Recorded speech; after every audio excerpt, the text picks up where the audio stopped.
Let's get Badmon. Tariq, what's going on? What's up, Badmon? How are you? Well, how are you doing? I'm chilling like a villain. What's on your mind? Yeah, so I've been following you for a bit, and I'm curious, bro. Like this whole FBA thing. What is it all about? Okay, well, when you ask that question, that means you are not FBA. So where's your family from, first of all? Where's your people from? They're from the Caribbeans. I'm from Brooklyn, Okay. The Jamaica or Haiti? Jamaican and Trinity. Okay, there you go. So yeah, you know what it is. You know, foundational Black American. We are not immigrants. That's what a foundational Black American is. That's a Black person who is a non-immigrant and who has a non-immigrant background or has family members who are non-immigrants. It's that simple. And you know that. You know what a foundational Black American is, Batman. Yeah, so honestly, I literally just found out about FBAs about maybe 2 months ago. Okay. And that was because I was being insulted by an FBA for like no reason. I went into a room and it was just like, why are Caribbeans disgusting and nasty? Yeah. Mm, So my question is, but go ahead. that I'm wasn't sorry. good. Yeah, that wasn't nice, but go ahead. So Tariq, um, I what you're doing is pretty dope. You know, bringing Black people together, fighting for reparations and all of that. I look at it as like a modern day Malcolm X. You know, Right. that's what I look at you like. You know, something similar. Yeah, I'm not gonna put you on that type of caliber, but you know, I feel like you're like on that level because you gathered a lot of Black people together and start a powerful movement. And this FBA right. thing is super powerful right now. I Yes, looked it it up is. on ChatGPT, and you're the head and founder of it. Well, I just came up with the name and with the help of Dr. Claude Anderson, but I'm not really the founder of a lineage because when you talk about FBA, all I'm doing is talking about our lineage. So yeah, I'm not the head of anything. I'm just a regular foundational Black American like all these other brothers and sisters. But I understand, what some of the AI prompts will say. So So my thing is, Mr. Tariq, is that what you're doing? Like I said, I respect it, but then again, it's sort of like you're segregating other. You call us tethers. no, I don't. No, no, stop, stop, stop, stop, stop. No, no, no. No, you're not a tether because you're an immigrant. No, no, no. You- Because you're an immigrant. The tether is somebody who's doing something. A tether is a name that we put on things that's action based. That's a person who's trying to undermine us in some way. Somebody who's trying to undermine, denigrate, or sabotage us. That's tether. But you just being a non-FBA, you're not a tether because of that. But go ahead. All right, yeah, I'm glad you cleared that up. You know, because it's a lot of FBAs out here calling me a tether because I come from a Caribbean background and I'm first generation American. Are they calling you tether because of that, or are you saying some shit in these rooms that's making folks say, "Hey, wait a minute"? Are you doing something that's funny style that people will take a certain way? Let's be honest. I'm gonna be honest with you. There's been a lot of I'm not in the rooms, but there's a lot of confliction between me and a bunch of FBAs, and that's mainly because a lot of foundational Black Americans they believe that you know they're indigenous Black people. Now I'm not knocking that. I'm not saying that a lot of Black people, Black Americans, are not indigenous to America, but at the same time, you have to respect your roots, and your roots, for the most part, came from Africa, right? Everybody's roots came from True. Africa, Everybody's roots came from Africa. If you want to go back to Pangea, but we're talking about slavery days, right? The that triangle trade from the Caribbeans to America, right? but here's the thing. Here's the thing. Only about 5 or 6%, or even less, came to North America. Most of the people who were brought from Africa went either to the Caribbean or South America.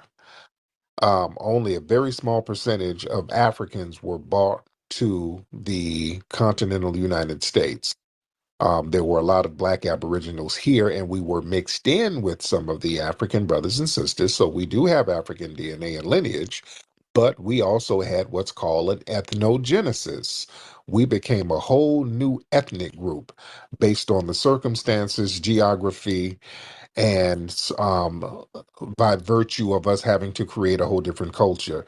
Like you and your family, you don't call yourself African Jamaican. You are Jamaican. You guys had an ethnogenesis in Jamaica. So your culture is different from the culture in Africa. The way you guys prepare your food, the way you dance, the slang, the accent that you have, it's a little different. There's still remnants of some Africanness there, but generally the Jamaicans, y'all got your own culture. You got a Jamaican culture, the food, things like that, the certain dances, reggae, things like that, which is good. That's not a problem. We too have the same thing. We had an ethnogenesis. We became foundational Black Americans. We're a different ethnic group. Our food is different. Our slang is different. Our culture is different. Our inventions are different. And that's okay. We're not generic Africans, which people got this thing where they try to make us some generic Africans.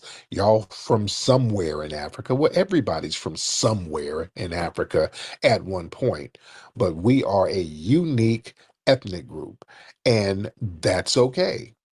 Just because we're acknowledging our unique lineage, that doesn't mean that we're denigrating other people. We're just not.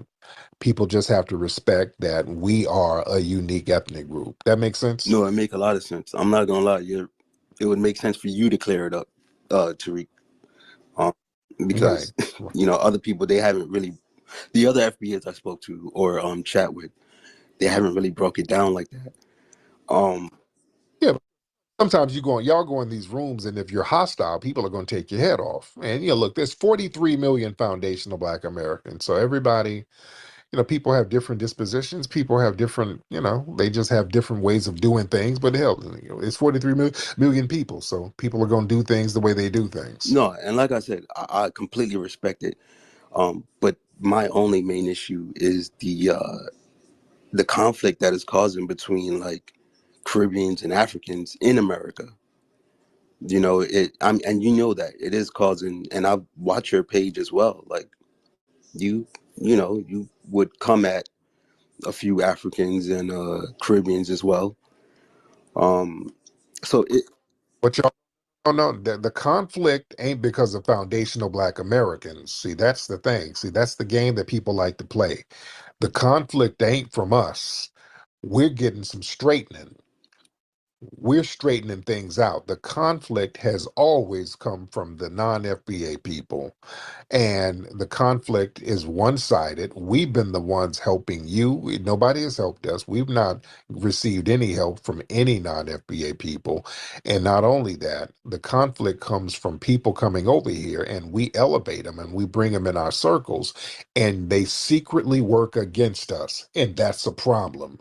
We have Caribbeans and Africans who come over here, and we're on some, hey, brother, kumbaya, we all the same. And then y'all get over here, y'all start forming your little enclaves where you bring your folks in. Y'all get little job positions where you bring only your fellow Caribbeans in or your fellow Africans in. Y'all get in these political positions, then you start doing little things for your fellow Caribbeans. And then when we say, as foundational Black Americans, hey, we kind of need something over here, they have these non-FBA people who are gatekeeping resources we're supposed to get. And now we start getting the Obamas, who's non-FBA, the Kamalas, who's non-FBA, whole bunch of people on the Congressional Black Caucus who's not FBA, who will sit up here and do things for their fellow immigrants. And then when we say, hey, where's the stuff for us? We get a bunch of damn splaining. That's where the problem has been for the last 30, 40 years now. So it ain't us. We should have been getting this stuff straight a long time ago, and we're getting it straight now. We're not letting people come over here who's not from our lineage and misrepresent us. Those days are over. So if they think it's a conflict, you damn right it's a conflict. We should have been conflicting against that a long time ago. It's called straightening, and we should have been getting some straightening going on. Because if we went to Jamaica doing the stuff that some of these folks do to us, they would have been stoned in Jamaica. Y'all don't play like that. I've been all over Jamaica. Love Jamaica. Jamaicans don't fuck around like that. You better go to Jamaica and show all of the respect you're supposed to show to Jamaicans. You're not supposed to go over there getting into their political politics and trying to undermine them. They will not like it. We don't like it over here. So we're talking about respect and giving props to our lineage and not interfering with our political societies where we're trying to get things done and completed for foundational Black Americans.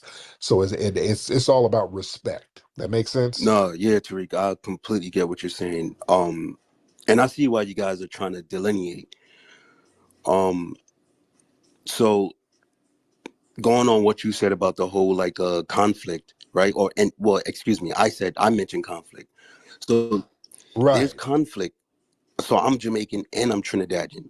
So even right. within the Caribbean community, right, there's conflict between Jamaican and Trini. I mean, you don't know that because it's irrelevant to you.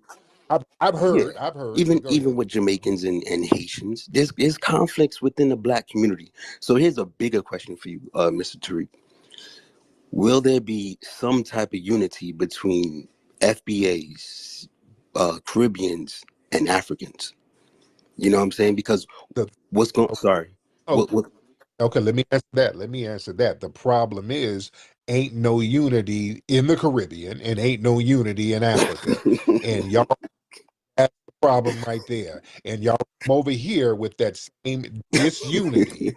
And we the only ones on some, hey, we all brothers, let's all hold hands together. And we're getting shot in the back by doing that. And we're saying, hey, man, we don't need none of this off code nonsense going on. Y'all bringing this off code tribalistic mindset from the Caribbean and from Africa that y'all use to undermine each other there. That's why ain't nobody building nothing because everybody's trying to cut each other's throat. And then y'all want to bring that to us. And we're saying that's not going to work because if we are sitting up here down bad and being undermined, Black people in general are going to be down bad because we're the only ones at the vanguard of stepping to white supremacists to make sure that Black people get something. We are the only ones doing that. So we cannot be undermined because the whole future of the Black race globally lies in the hands of foundational Black Americans. We are literally the gatekeepers for Blackness worldwide. So we really have to stand on business. And I'm glad that we are delineating to let folks know all of the riders who are non FBA, if you cool, you stay there and be cool. But the tether class who likes to come and undermine people, we're getting them out the damn paint. And that's what it is. All right, but Badman, thank you so much for the call, man. I really Wait, appreciate it, Mr. brother. Tariq, one last thing, bro. I'm sorry. One last thing. Go Yeah, ahead. Go ahead. I understood what you just said right there as well. Um, but you do know the real enemy is the flower folks, right? Like, and you said that just now that the Caribbeans and the Africans we can't get it together, right? But why you think Mm-hmm. we can't get it together, bro? We're being colonized still. We're being manipulated by these people, by the devils. So with FBAs, what you guys are doing, you know what I'm saying? Like, you're not fighting the real war because, well, some of you are not fighting that real war. The real war is between the Kamala, who's doing demonic shit. You know, the politicians, because FBAs is not in politicians. You know, FBAs is not, owning land. We're still excuse me, FBAs are still the minority in America. So you guys are warring with other melanated people from foreign lands instead of like fighting the real issue. You know what I'm saying? And the real issue is getting people, Black people, you know, on financial literacy. That's one. Two, that degenerate ass fucking music from your girl Sexy Red. That's killing the Black community right there. And Black on Black crime. Yes, cops are killing cops are killing Black people, but they're is definitely a lot of black on black crime, especially in Chicago. And I'm from Brooklyn, Flatbush, and there's mad black crimes out here too. Hold on. Now, you can't sit and say Sexy Red and talk about her music and the degeneracy. Well, you have an Go ahead. Go ahead. come on, Go ahead. bro. Your girl, Nicki Minaj, Nikki, she ain't no better. Nikki no better. She's from your culture. I mean, Jamaican coach, come on, dude. I done been to Jamaica, brother. You talking about degenerate music, all that jumping and grinding on each other and jumping off and hunching. Then the damn Caribbean Day Parade, y'all running around with your ashy asses out and titties You out. see what I'm saying? How you insulting us? You had to put the adjective ashy ass, right? Oh, but You see that? I didn't insult you. yeah, y'all ashy, running around Brooklyn, ashy with feathers on, running around at the Caribbean Day Parade. Come on now, y'all. Come on now. Let's not point the finger. There's some of that degeneracy that comes from the Caribbean. All that twerking with Luke and all that came from the The twerking? Caribbean. The All that, twerking? all that, Nah. all We, that we, twerking. we That, Caribbean yes, don't twerk. We whine. We whine. There's a difference between man. twerking and whining. Whining, twerking is just fast whining. All that stuff came in with Luke and those guys. And he's Caribbean too. He's your fellow Caribbean. And he even brags about that stuff. So yeah, this is what we're talking about. You want to talk about where some of the degenerate culture comes from? A lot of that's coming from the Caribbean and Africa. When we look at love and hip hop, those are Caribbean producers who put that stuff together. The Mona Scott Youngs and all of them, those are non-FBA people. See, this is why delineation is very important, because people start bringing some of this stuff from their culture and throw it onto us, and it's looking funny style. There was a tweet earlier of this black woman who was bragging about getting an abortion. She was up in an abortion clinic twerking, and they were trying to put, oh, black culture, black culture. Now this chick is a damn Haitian. It's a Haitian chick. I forgot her name. She's a real dark skinned chick. She's Haitian, and I think they say she does porn. So I don't know, but she's definitely a non-FBA chick. So again, these folks come over here and do real ratchet, degenerate stuff, and then it gets thrown onto us, and we're saying, no, we don't want that stuff thrown onto us, because what happens is we get all of the negative connotations, and it's other people doing this stuff. My guy just texted me saying that Sexy Red's manager is Haitian. Yeah? Let me get my brother EJ in the building. Let's get EJ in the house. EJ, what's up, EJ? I'm good, man. How are you, sir? Yeah, I'm doing good. I ain't like that shit that last Jamaican Patty E nigga was talking about, cause he was doing good and y'all was having a constructive conversation, and then he just tilted his head to the side and a coconut fell on the top of his head, and he just started coming with the hatred and the vitriol. See, this is what I don't like about certain people coming from different environments, and I don't have no problem from where other people come from, because black people that's on code or from different parts of the world, and it just goes to show you that when you be talking to some of these people, yeah, they talk good from time to time, but that tether mentality, it just come out like flies out of their mouth. And this just goes to show you that certain people like that, when you have like constructive conversations with them, the tether and some of the hatred just come out. You don't really hear them talking about these Chinese people in their homelands beating their asses with bamboo sticks, or you got different people from different cultures speaking their language, speaking their lingo, and most of the time doing better music than them. So it was just very disingenuous for that screw face Negro to come up here just to be talking stupid like that. We can have constructive conversations, when it comes to different cultures, but just don't bring your ass in this space, being disingenuous when your homeland is being controlled by Asians and other people. And the British still control y'all, and y'all niggas is still crying over the queen dying. And she been eating maggots over the past year and change. But thank you, brother Tariq, for letting me come on. Peace out, brother. Thank you, brother. Let's get T-Roy in the building. Yo, peace T-Roy. and blessings, Tariq. Thank you for having me up. Peace and blessings to the chat. Yeah, I just wanted to just one thing on the the whole soul food thing, because during the World War, we even taught Koreans, South Koreans specifically, how to make chicken, and now that's the most popular dish in Korea today. And to yeah. Oh And yeah. to touch on the the whole Caribbean thing I just touched on, man. Yeah, with that twerking, that fast whining shit. That's something recently, in Black American culture. Cause I just asked not too long ago, can anybody pull a video up of Black Americans, Black American women twerking before the 1990s? And like, there's no video that people can pull up. So, that's the degenerate culture that, the Caribbeans bring over here to the Americas. But I just land here. Yeah. Thank you so much. Yeah, look at all episodes of Soul Train. The women, they were sexy, but they weren't dancing stank. They weren't twerking. Go look at Soul Train in the 80s. They weren't twerking.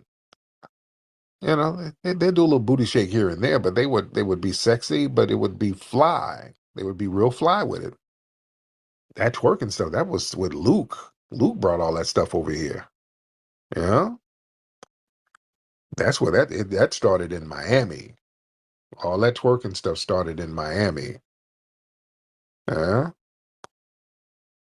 Where all that, people booty popping and coochie popping in the streets like they do in Carnival.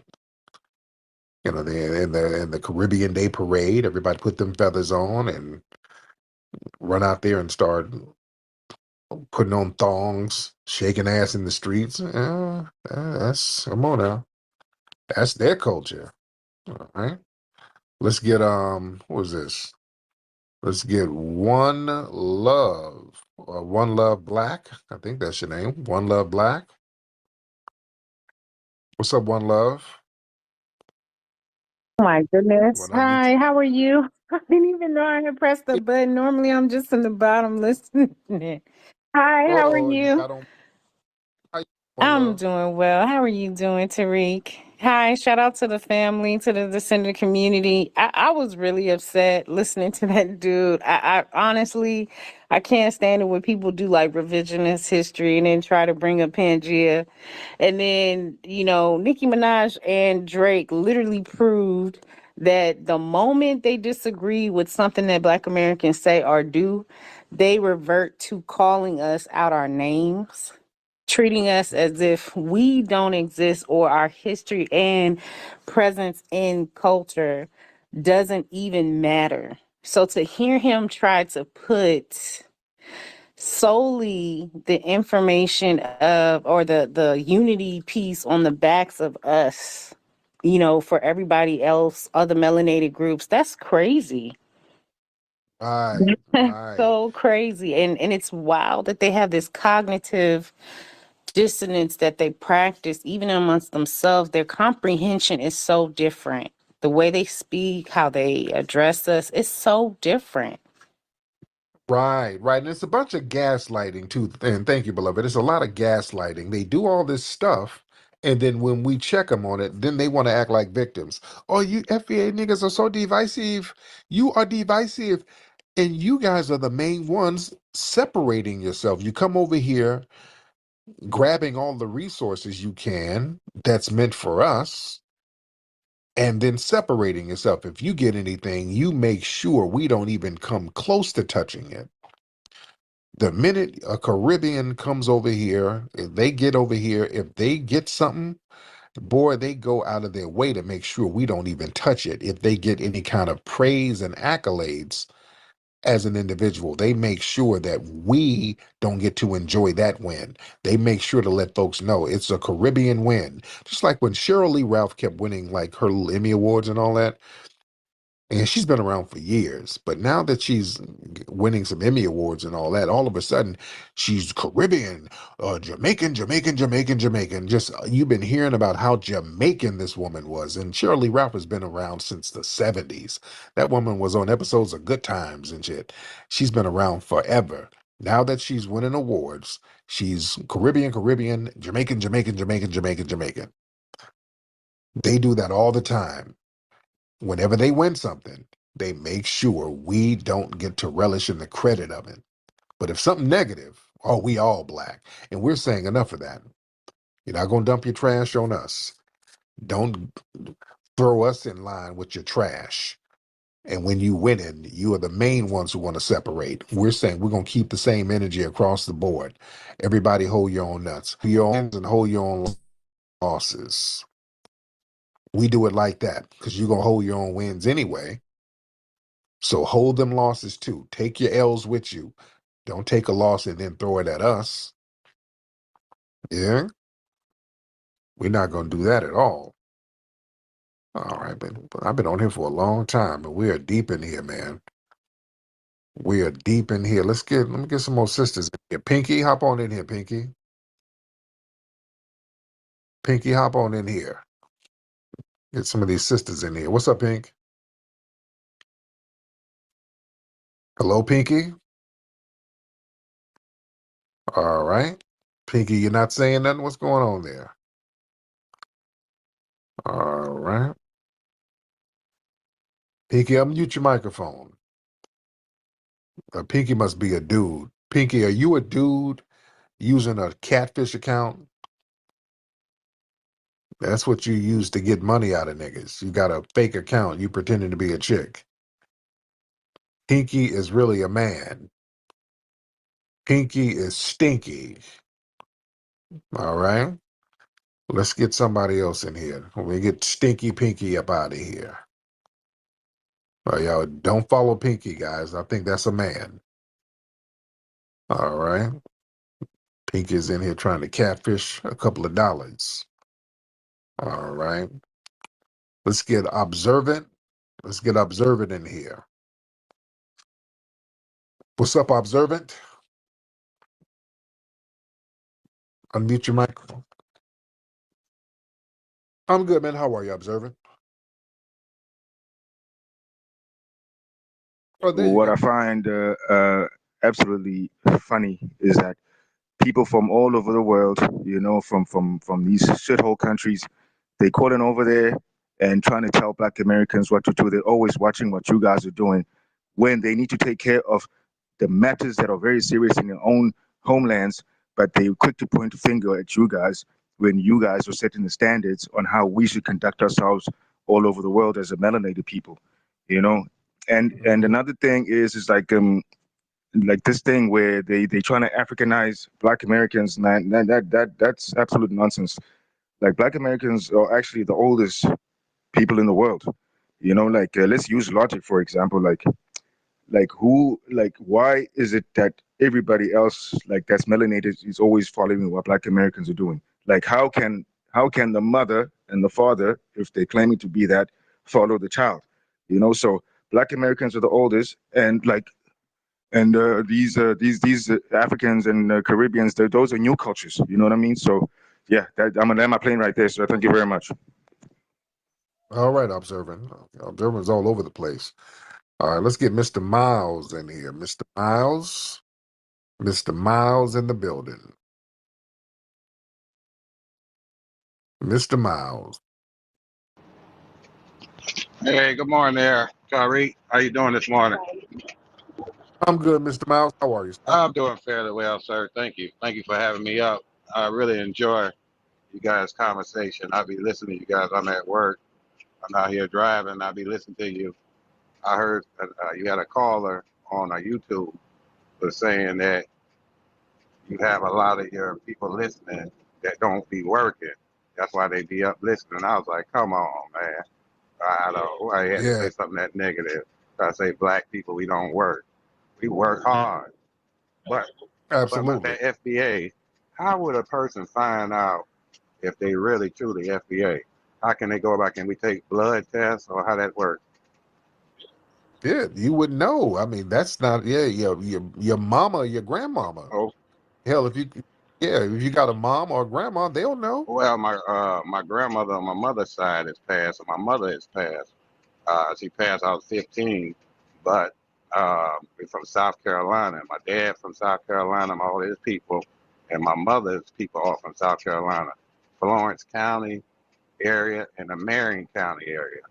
But my aunt and all of them still live in South Carolina.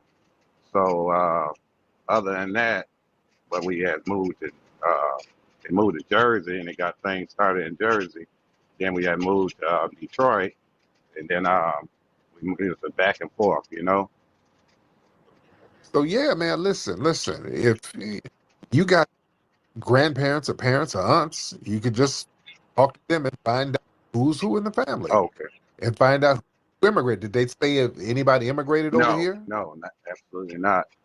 Matter of fact, my dad, he used to work for a white man when he was a young kid, about 9, 10 years old, down in Marion, South Carolina. He used to train Tennessee walking horses for him. And he said he still remember the man called Stackhouse. And he said the guy used to pay him a nab and a Pepsi Cola.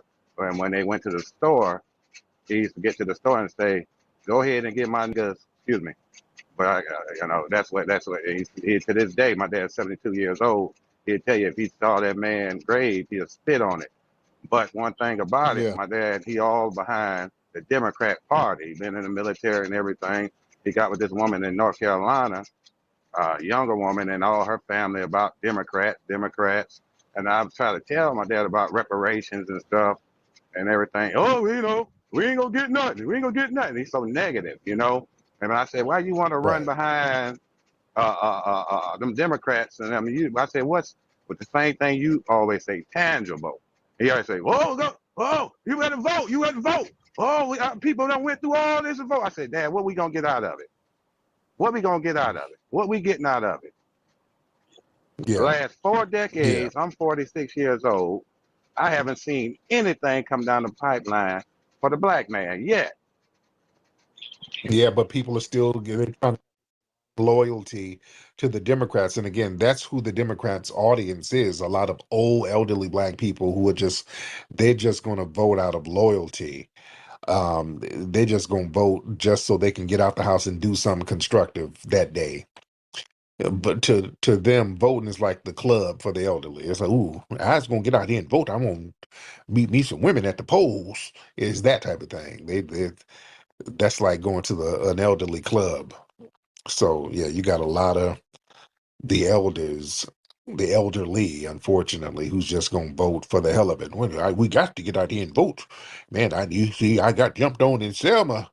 We got to get out here and get it in.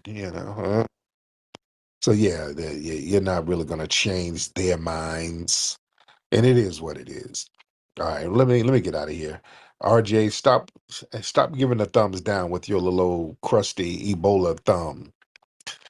I see you giving the thumbs down, trying to get some attention. Hey family, speaking of musty, go to rootworkstyle.com.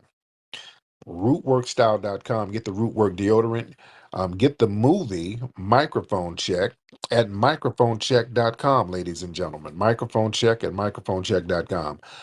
Root work, feel that natural flow. Root work, stay fresh wherever you go.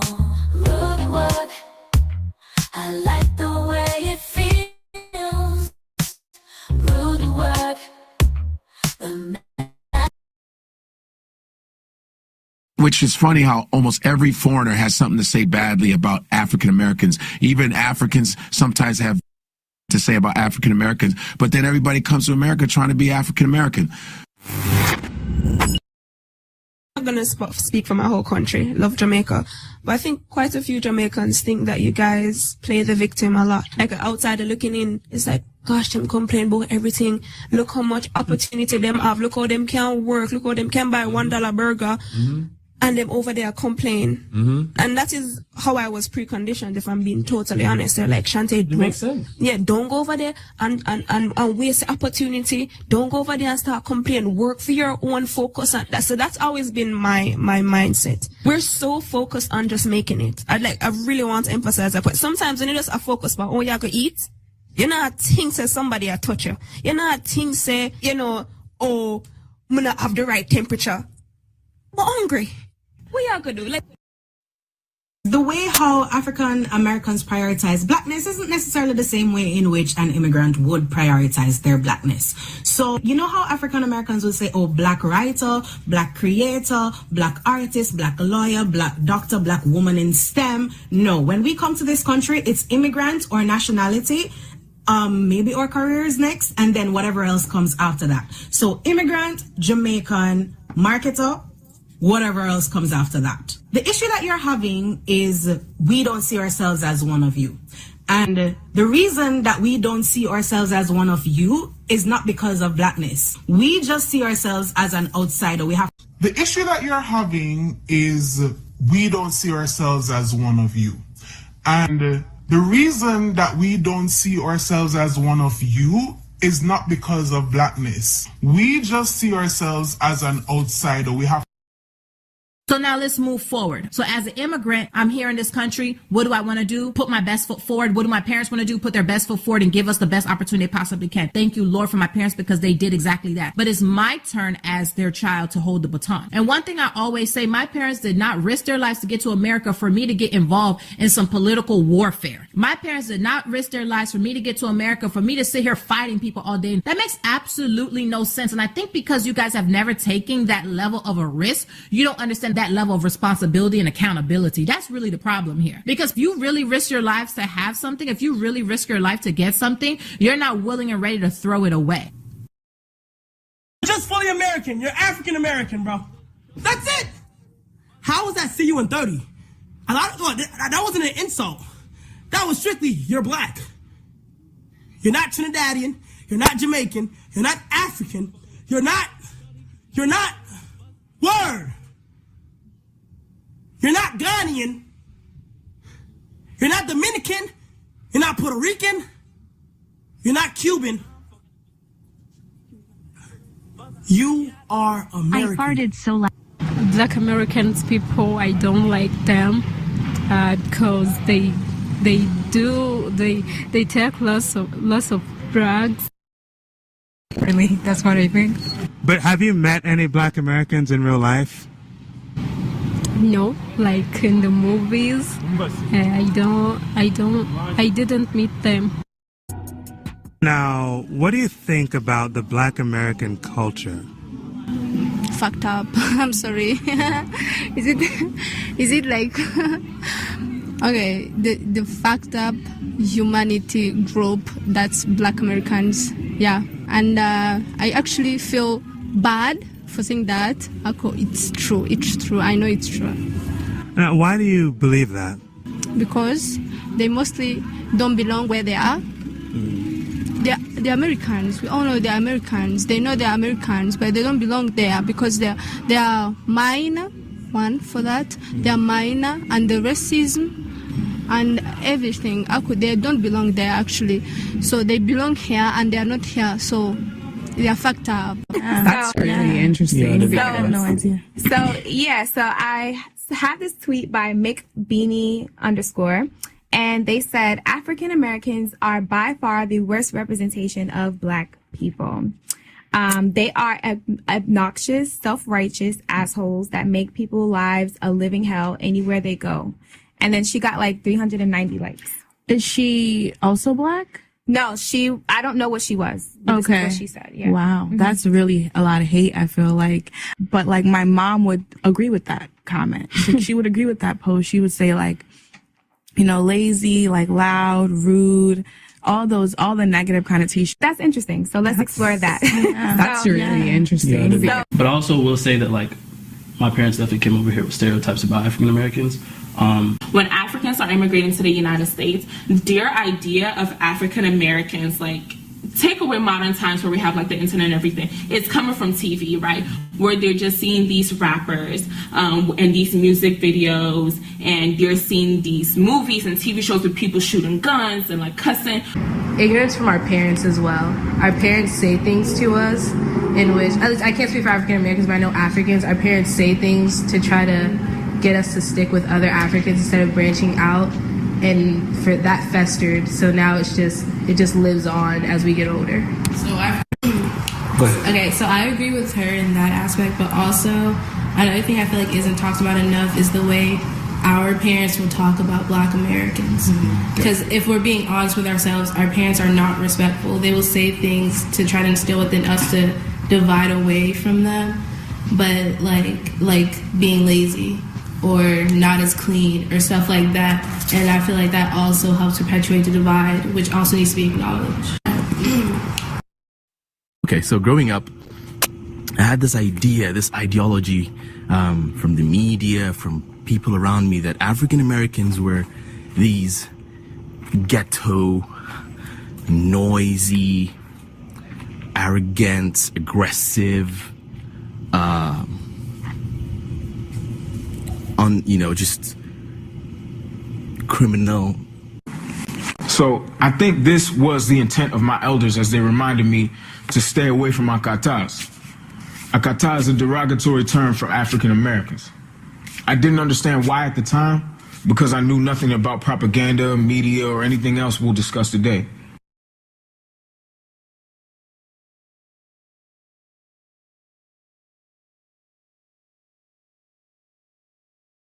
But Adams, I'm gonna keep it a buck. Like, ever since this whole, I was hearing about this whole ADOS, from the minute I heard about it, it was like a division. Yeah.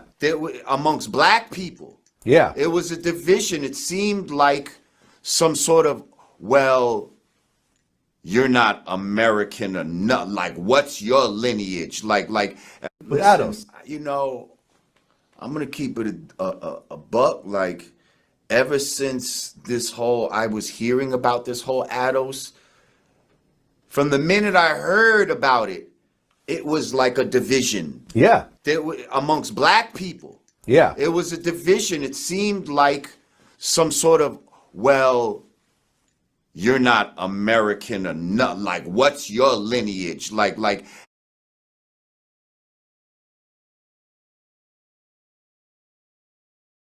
What's this whole ADOS movement?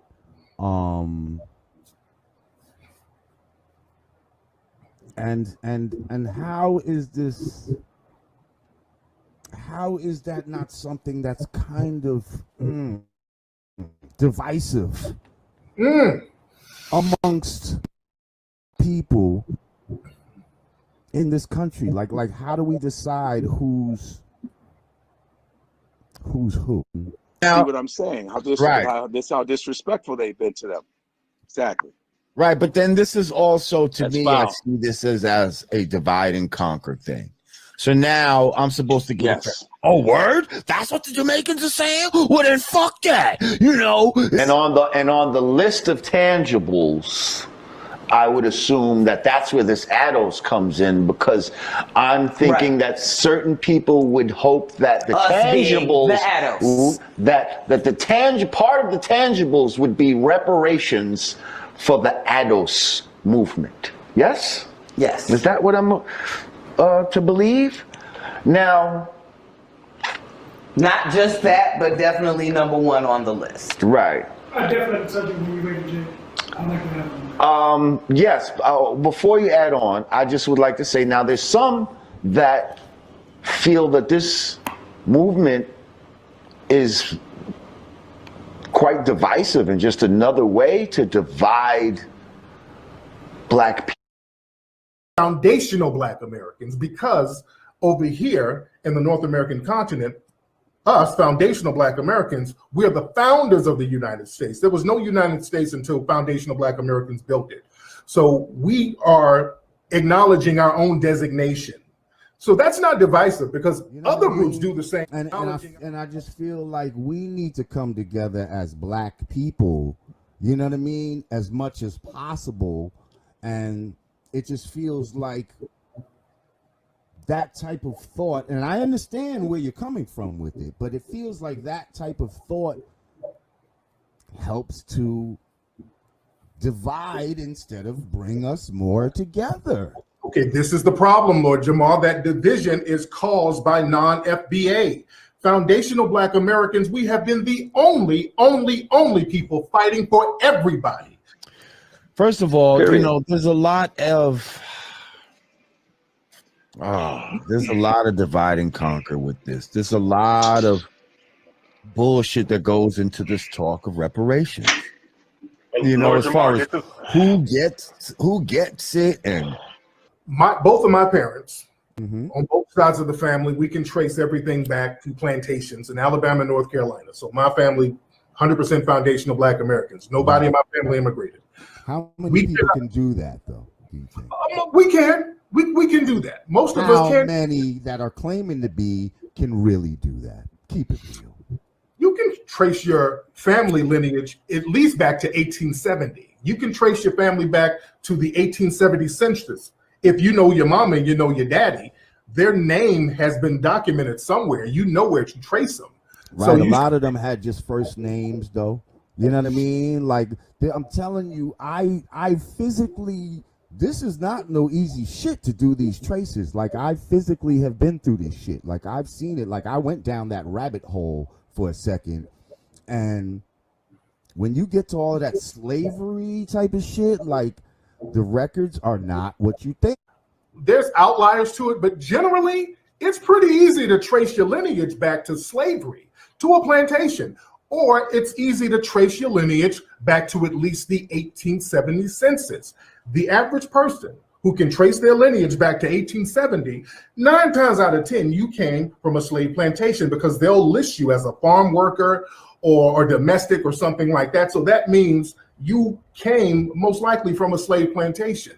And that's a little bit different from somebody who immigrated over because you wouldn't be eligible for a reparations claim. We can't open up that door, and this is for several reasons.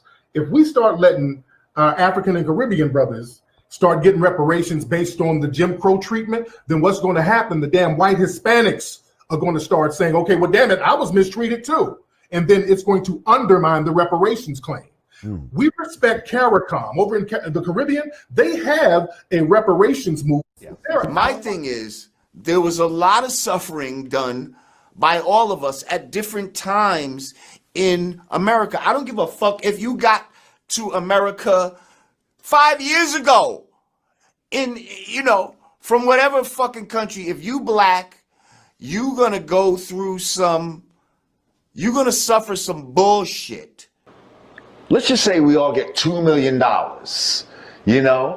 all black people that can prove it, that, they have a lineage here in these North America, and they were slaves here, and they get $2 million. What the fuck do you think these motherfuckers are gonna do with that money?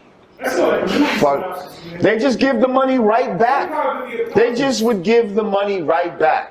Just like you get your taxes and all that tax time coming, half of these motherfuckers giving that shit right back to the within 6 hours sometimes in the motherfucking black community.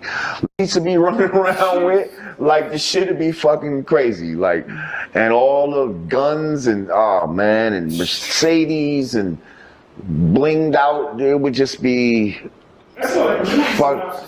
They just give the money right back. They just would give the money right back. Just like you get your taxes and all that tax time coming, half of these motherfuckers giving that shit right back to the within 6 hours sometimes in the motherfucking black community. Needs to be running around with like the shit would be fucking crazy. Like, and all. Are you Ados? Here's the thing. On my father's side, no. Okay? We trace back to Guyana. Okay? So you're Caribbean then? South American, yes. Oh, Guyana's not It's Caribbean? a Caribbean, it's in South America, but it's considered Caribbean in a way. Got it. It's one of because whenever I go South to American countries. the West Indian Day Parade, I'm pretty sure I see Guyana flags flying around. In South America. Right. Just like you might see Honduras or something like but that's all in South America. So anyway, now my mother is adopted, so I don't know her. I still got to do some research on you know what I mean? I actually discovered one side of her father. Now I got to trace where his family's from, but I did the trace on my father's side. So on that side, no, I'm not Ados. It's possible I'm on my mother's side I am. But see, again, that's some bullshit. But anyway, who here in America are direct descendants of the slavery, and I'm assuming that that happened here on this land in America, and they're probably not even thinking about South America or anything like that. But let's just say they're isolating it to just here in just America. Well, now immediately they've isolated the South Americans. You can trace your family lineage at least back to 1870. You can trace your family back to the 1870 census. If you know your mama and you know your daddy, their name has been documented somewhere. You know where to trace them. Right. So a lot of them had just first names, though. You know what I mean? Like, I'm telling you, I physically, this is not no easy shit to do these traces. Like, I physically have been through this shit. Like, I've seen it. Like, I went down that rabbit hole for a second. And when you get to all of that slavery type of shit, like, the records are not what you. Both of my parents, on both sides of the family, we can trace everything back to plantations in Alabama and North Carolina. So my family, 100% foundational Black Americans. Nobody in my family immigrated. How many people can do that, though? Do you think? We can. We can do that. Most of us can. How many that are claiming to be can really do that? Keep it real. You can trace your family lineage at least back to 1870. You can trace your family back to the 1870 census. If you know your mama and you know your daddy, their name has been documented somewhere. You know where to trace them. Right. So a lot of them had just first names, though. You know what I mean? Like, I'm telling you, I physically, this is not no easy shit to do these traces. Like, I physically have been through this shit. Like, I've seen it. Like, I went down that rabbit hole for a second. And when you get to all of that slave, there are outliers shit to it. There's outliers to it, but generally, it's pretty easy to trace your lineage back to slavery, to a plantation, or it's easy to trace your lineage back to at least the 1870 census. The average person who can trace their lineage back to 1870, 9 times out of 10, you came from a slave plantation because they'll list you as a farm worker or domestic or something like that. So that means you came most likely from a slave plantation. And that's a little bit different from somebody who immigrated over because you wouldn't be eligible for a reparations claim. It's my great-grandfather on my father's side that wasn't born here. It's my great-grandfather on my father's side that wasn't born here. How does one know that they're foundational American? I, a few years back, did a like an ancestral so I had just did on my father's side, right? But in doing all of this, and I'm going to tell you, it traced back to Guyana, right? Okay, right. So I had just did on my father's side, right? And I'm going to tell you, it traced back to Guyana. We can trace back. My family suffered from redlining and all that type of shit, because I know how you feel about, like, Jamaicans that come here right now, this generation, and they're able to get loans. My family didn't go through that. My family didn't get all that when they came here. We lived as regular Black people. So let's talk about that. Let's talk about that. That would not, if they came over and they immigrated, because your family came from immigrants. They immigrated over here, and you can Ellis Island. Because your family came from immigrants. They immigrated over here, and you can Ellis Island. Right. I know the boat. That's very different, because you can't get a reparations claim like that. Because you can't get a reparations claim like that. And it's very important to not mix it up. But now keep in mind, this is just my father's side. I understand that. We all have two sides now. My mother's side, I ain't traced that yet.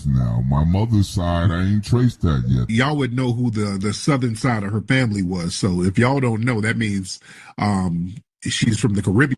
So if I can understand that you don't know your dad, that's one thing. And your mom didn't tell you where your grandmother was from? Your mom didn't say shit? She had to come from somewhere, either immigrated from another country or came from the South. If she's black, right? It's just find out where your parents are from and where your grandparents are from. Your grandmother, if you knew your grandmother has a birth certificate, brother. Look at the birth certificate and see where she was born. And then see what her mother and father's name was. It's on the birth certificate. And then see where they were born.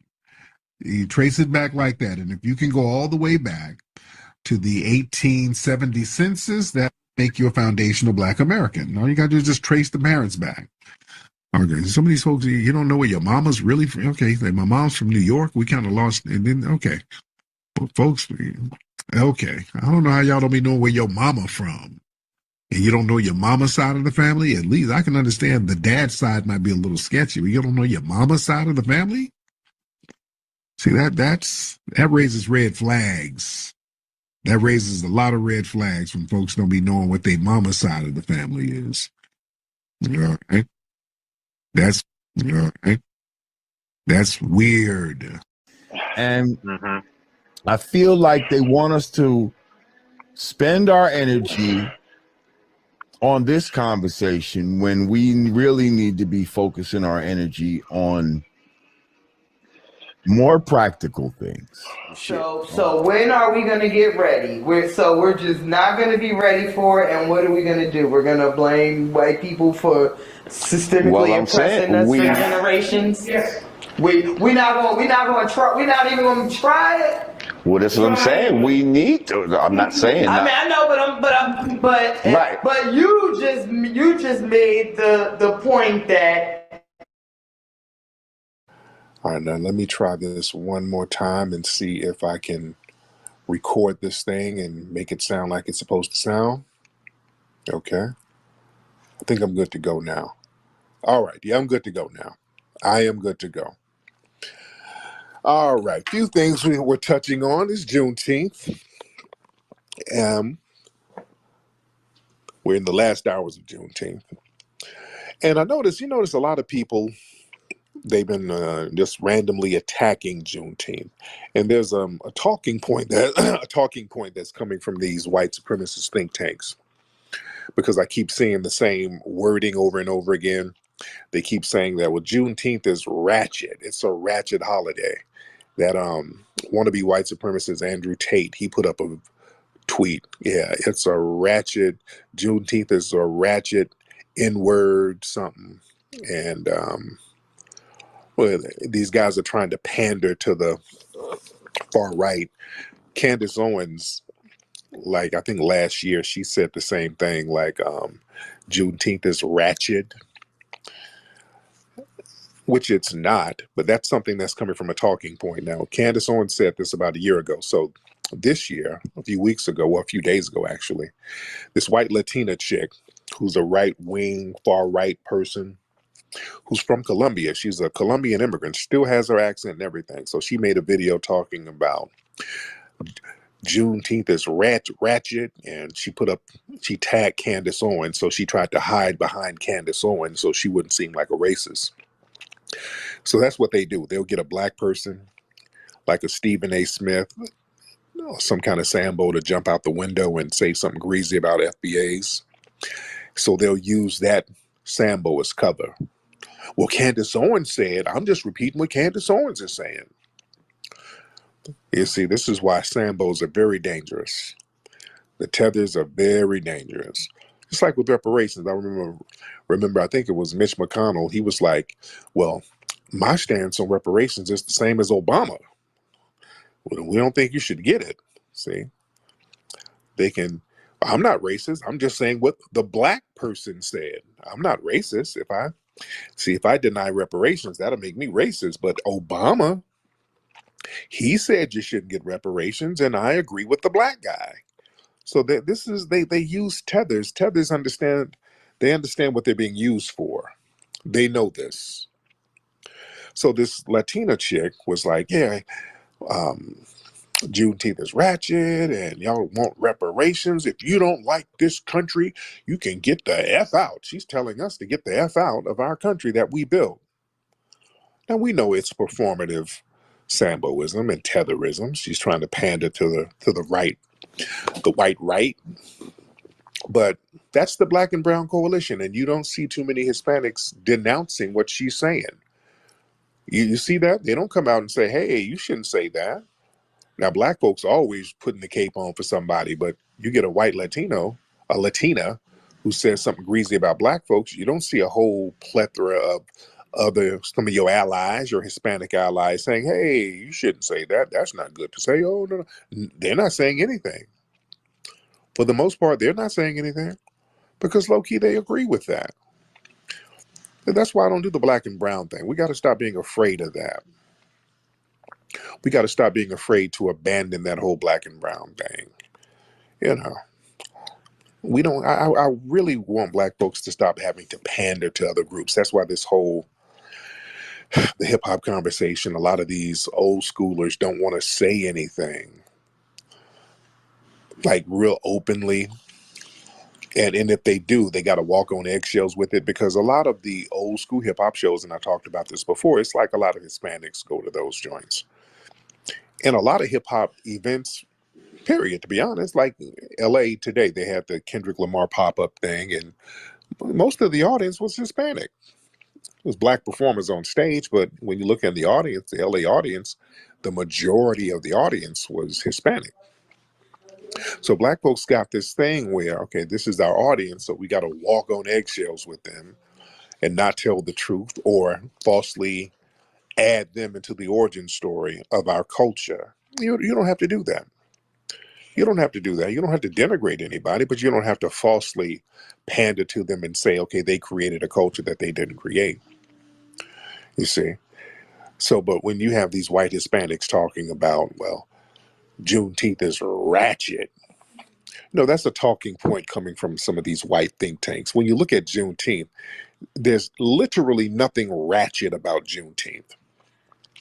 That's just them denigrating black people just because we're black. That's them just being denigrating to us, period. When you look at Juneteenth and all of the Juneteenth celebrations, we're on our P's and Q's. We don't do what the Caribbean Day folks do and the Puerto Rican Day. We're not twerking in the streets. We're not running around the streets in a thong and feathers. We're not doing that. Juneteenth, we put on some music and barbecue and kick it. We don't, we're the... With Adams. You know, I'm going to keep it a buck. Like, ever since this whole, I was hearing about this whole ADOS, from the minute I heard about it, it was like a division. Yeah. Amongst black people. Yeah. It was a division. It seemed like some sort of, well, you're not American enough. Like, what's your lineage? Like, with Adams. You know, I'm going to keep it a buck. Like, ever since this whole, I was hearing about this whole ADOS, from the minute I heard about it, it was like a division. Yeah. Amongst black people. Yeah. It was a division. It seemed like some sort of, well, you're not American enough. Like, what's your lineage? Like.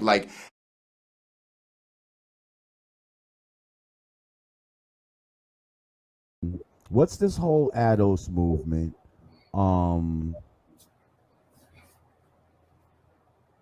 And how is this? How is that not something that's kind of divisive amongst people in this country? Like, how do we decide who's who? See what I'm saying? How disrespectful they've been to them. Exactly. Right, but then this is also, to me, foul. I see this as a divide and conquer thing. So now I'm supposed to get oh, word? That's what the Jamaicans are saying? Well, then fuck that, you know? And on the list of tangibles, I would assume that that's where this ADOS comes in, because I'm thinking that certain people would hope that the tangibles, that the part of the tangibles would be reparations for the ADOS movement. Yes? Yes. Is that what I'm to believe?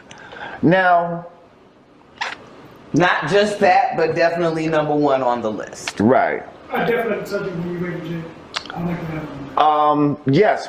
Before you add on, I just would like to say, now there's some that feel that this movement is quite divisive and just another way to divide black people. Foundational black Americans, because over here in the North American continent, us foundational black Americans, we're the founders of the United States. There was no United States until foundational black Americans built it. So we are acknowledging our own designation. So that's not divisive because other groups do the same. And I just feel like we need to come together as black people, you know what I mean, as much as possible. And it just feels like that type of thought, and I understand where you're coming from with it, but it feels like that type of thought helps to divide instead of bring us more together. Okay, this is the problem, Lord Jamar. That division is caused by non-FBA. Foundational Black Americans, we have been the only people fighting for everybody. First of all, you know, there's a lot of divide and conquer with this. There's a lot of bullshit that goes into this talk of reparations. You know, as far as who gets it, and both of my parents, on both sides of the family, we can trace everything back to plantations in Alabama and North Carolina. So my family, 100% foundational Black Americans. Nobody in my family immigrated. How many people can do that, though? Do you think? We can. We can do that. Most of us can. How many that are claiming to be can really do that? Keep it real. You can trace your family lineage at least back to 1870. You can trace your family back to the 1870 census. If you know your mama and you know your daddy, their name has been documented somewhere. You know where to trace them. Right. So a lot of them had just first names, though. You know what I mean? Like, I'm telling you, I physically, this is not no easy shit to do these traces. Like, I physically have been through this shit. Like, I've seen it. Like, I went down that rabbit hole for a second. And when you get to all of that slavery type of shit, like, the records are not what you think. There's outliers to it, but generally, it's pretty easy to trace your lineage back to slavery, to a plantation. Or it's easy to trace your lineage back to at least the 1870 census. The average person who can trace their lineage back to 1870, 9 times out of 10, you came from a slave plantation because they'll list you as a farm worker or domestic or something like that. So that means you came most likely from a slave plantation. And that's a little bit different from somebody who immigrated over because you wouldn't be eligible for a reparations claim. We can't open up that door, and this is for several reasons. If we start letting African and Caribbean brothers start getting reparations based on the Jim Crow treatment, then what's going to happen? The damn white Hispanics are going to start saying, okay, well, damn it, I was mistreated too. And then it's going to undermine the reparations claim. We respect CARICOM. Over in the Caribbean, they have a reparations movement. Yeah.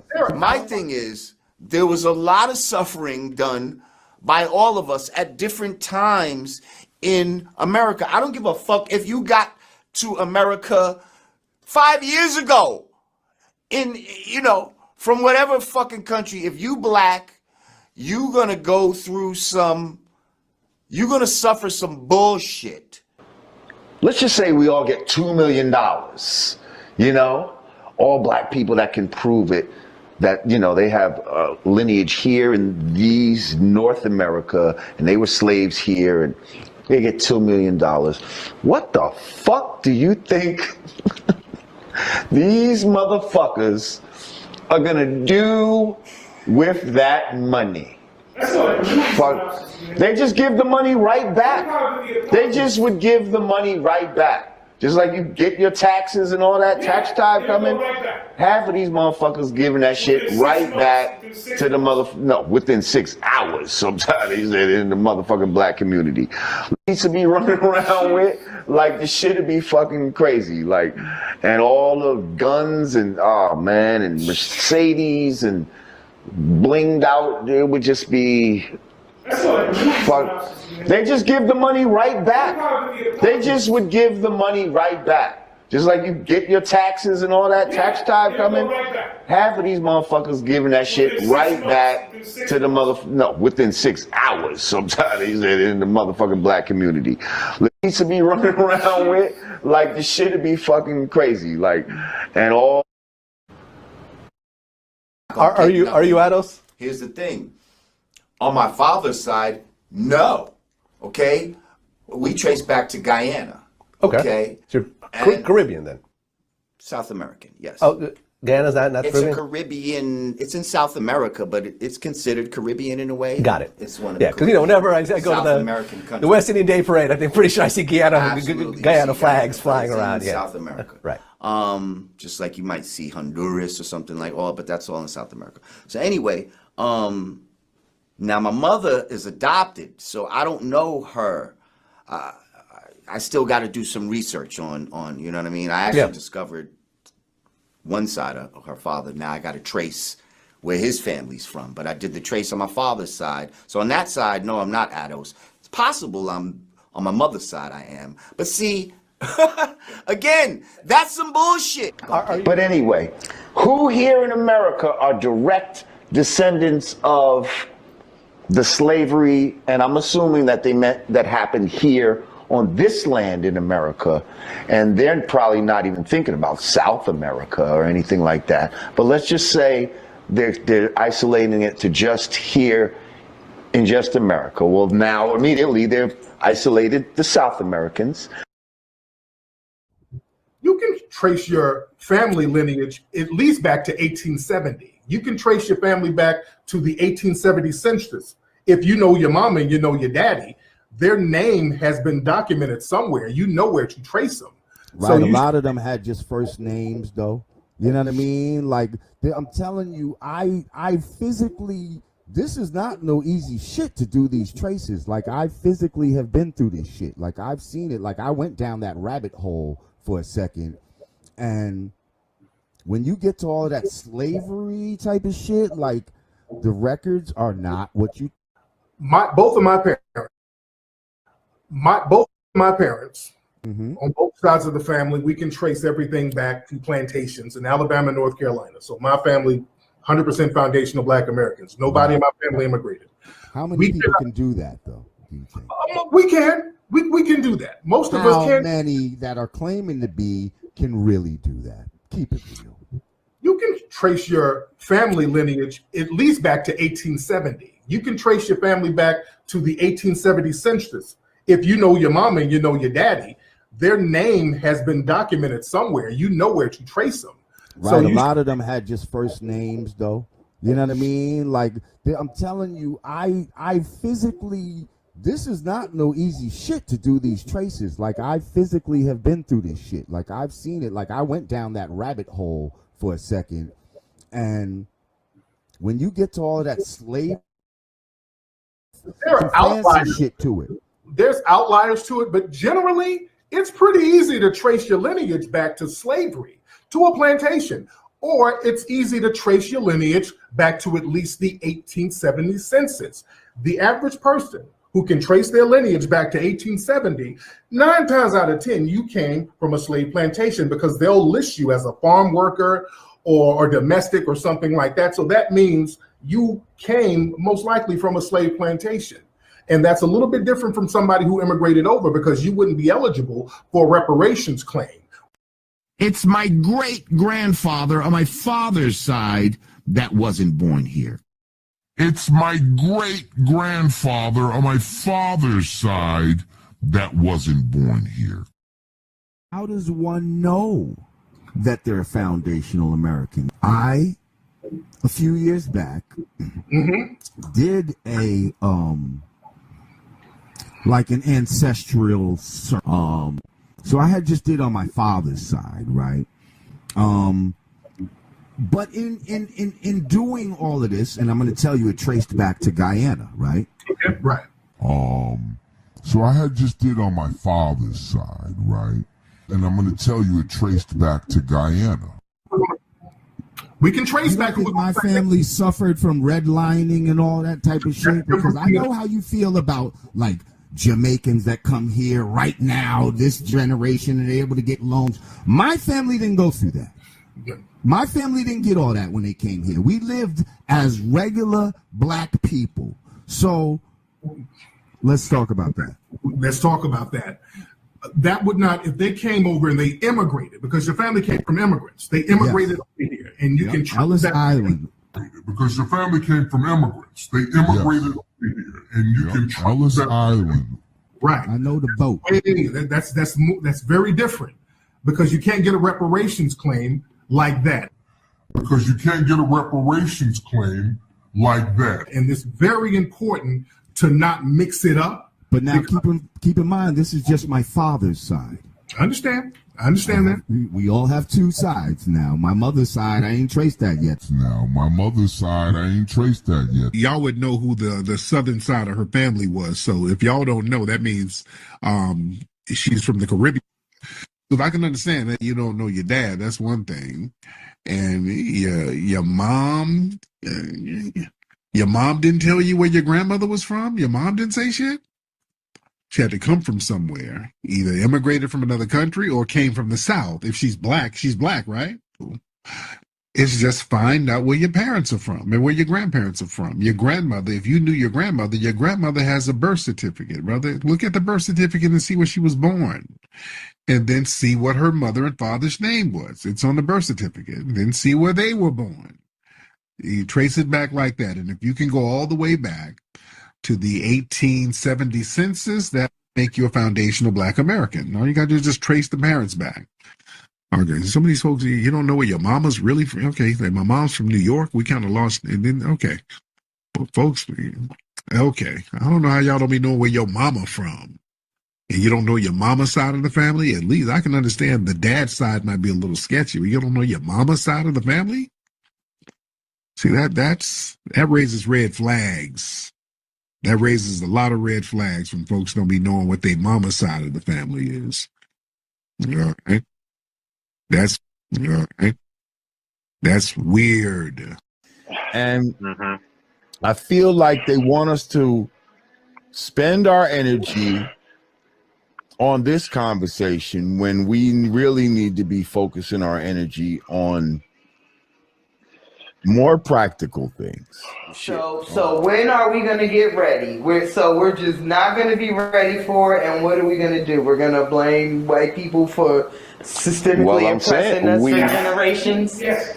We're not even gonna try it. Well, that's what I'm saying. We need to. I'm not saying. I mean, I know, but you just made the point that Juneteenth and all of the Juneteenth celebrations. Which is funny how almost every foreigner has something to say badly about African Americans. Even Africans sometimes have to say about African Americans, but then everybody comes to America trying to be African American. I'm going to speak for my whole country. Love Jamaica. But I think quite a few Jamaicans think that you guys play the victim a lot. Like outsider looking in, it's like, gosh, them complain about everything. Look how much opportunity them have. Look how them can work. Look how them can buy $1 burger. And them over there complain. And that is how I was preconditioned, if I'm being totally honest. They're like, Shante, makes sense. Yeah, don't go over there and waste the opportunity. Don't go over there and start complaining. Work for your own, focus on that. So that's always been my mindset. We're so focused on just making it. I really want to emphasize that. But sometimes when you just are focused on, oh, you have to eat, you know, things say somebody a touch you. You know, things say, you know, oh, I'm not have the right temperature. We're hungry. What y'all gonna do? Like, the way how African Americans prioritize blackness isn't necessarily the same way in which an immigrant would prioritize their blackness. So, you know how African Americans would say, oh, black writer, black creator, black artist, black lawyer, black doctor, black woman in STEM. No, when we come to this country, it's immigrant or nationality. Maybe our careers next, and then whatever else comes after that. So immigrant, Jamaican, marketer, whatever else comes after that. The issue that you're having is we don't see ourselves as one of you. And the reason that we don't see ourselves as one of you is not because of blackness. We just see ourselves as an outsider. The issue that you're having is we don't see ourselves as one of you. And the reason that we don't see ourselves as one of you is not because of blackness. We just see ourselves as an outsider. So now let's move forward. So as an immigrant, I'm here in this country. What do I want to do? Put my best foot forward. What do my parents want to do? Put their best foot forward and give us the best opportunity they possibly can. Thank you, Lord, for my parents, because they did exactly that. But it's my turn as their child to hold the baton. And one thing I always say, my parents did not risk their lives to get to America for me to get involved in some political warfare. My parents did not risk their lives for me to get to America, for me to sit here fighting people all day. That makes absolutely no sense. And I think because you guys have never taken that level of a risk, you don't understand that level of responsibility and accountability. That's really the problem here. Because if you really risk your lives to have something, if you really risk your life to get something, you're not willing and ready to throw it away. Just fully American. You're African American, bro. That's it. How was that see you in 30? That wasn't an insult. That was strictly, you're black. You're not Trinidadian. You're not Jamaican. You're not African. You're not, word. You're not Ghanaian. You're not Dominican. You're not Puerto Rican. You're not Cuban. You are American. I farted so loud. Black Americans people, I don't like them because they take lots of drugs. Really, that's what I think. But have you met any Black Americans in real life? No, like in the movies. I didn't meet them. Now, what do you think about the Black American culture? Fucked up. I'm sorry. Is it like okay, the fucked up humanity group that's Black Americans, yeah. And I actually feel bad for saying that. It's true. I know it's true. Now, why do you believe that? Because they mostly don't belong where they are. They're Americans. We all know they're Americans. They know they're Americans, but they don't belong there because they are minor. One for that. They are minor, and the racism and everything. They don't belong there actually. So they belong here, and they are not here. So they are fucked up. That's really interesting. So I had this tweet by McBeanie _, and they said African Americans are by far the worst representation of Black people. They are obnoxious, self-righteous assholes that make people's lives a living hell anywhere they go. And then she got like 390 likes.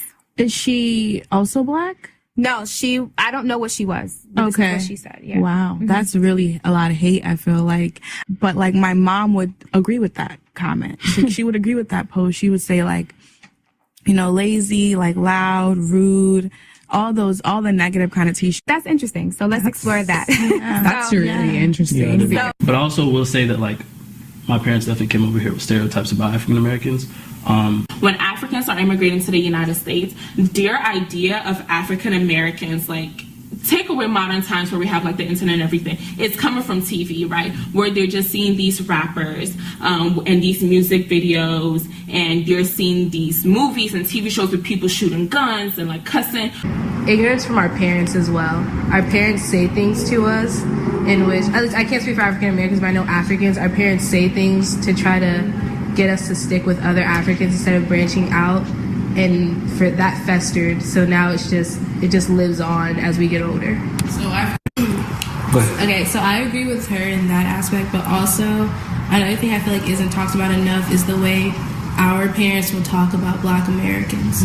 Because if we're being honest with ourselves, our parents are not respectful. They will say things to try to instill within us to divide away from them, but like being lazy or not as clean or stuff like that. And I feel like that also helps perpetuate the divide, which also needs to be acknowledged. Okay, so growing up, I had this ideology from the media, from people around me, that African Americans were these ghetto, noisy, arrogant, aggressive, just criminal. So I think this was the intent of my elders as they reminded me to stay away from my katas. Akata is a derogatory term for African Americans. I didn't understand why at the time, because I knew nothing about propaganda, media, or anything else we'll discuss today.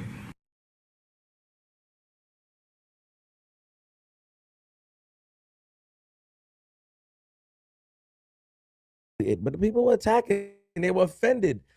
You shouldn't have said this about reparations, Flip. And I get it, but it wasn't meant to be disrespectful. It was more like so many people. No, yeah. Play the violins. A lot of people. Listen.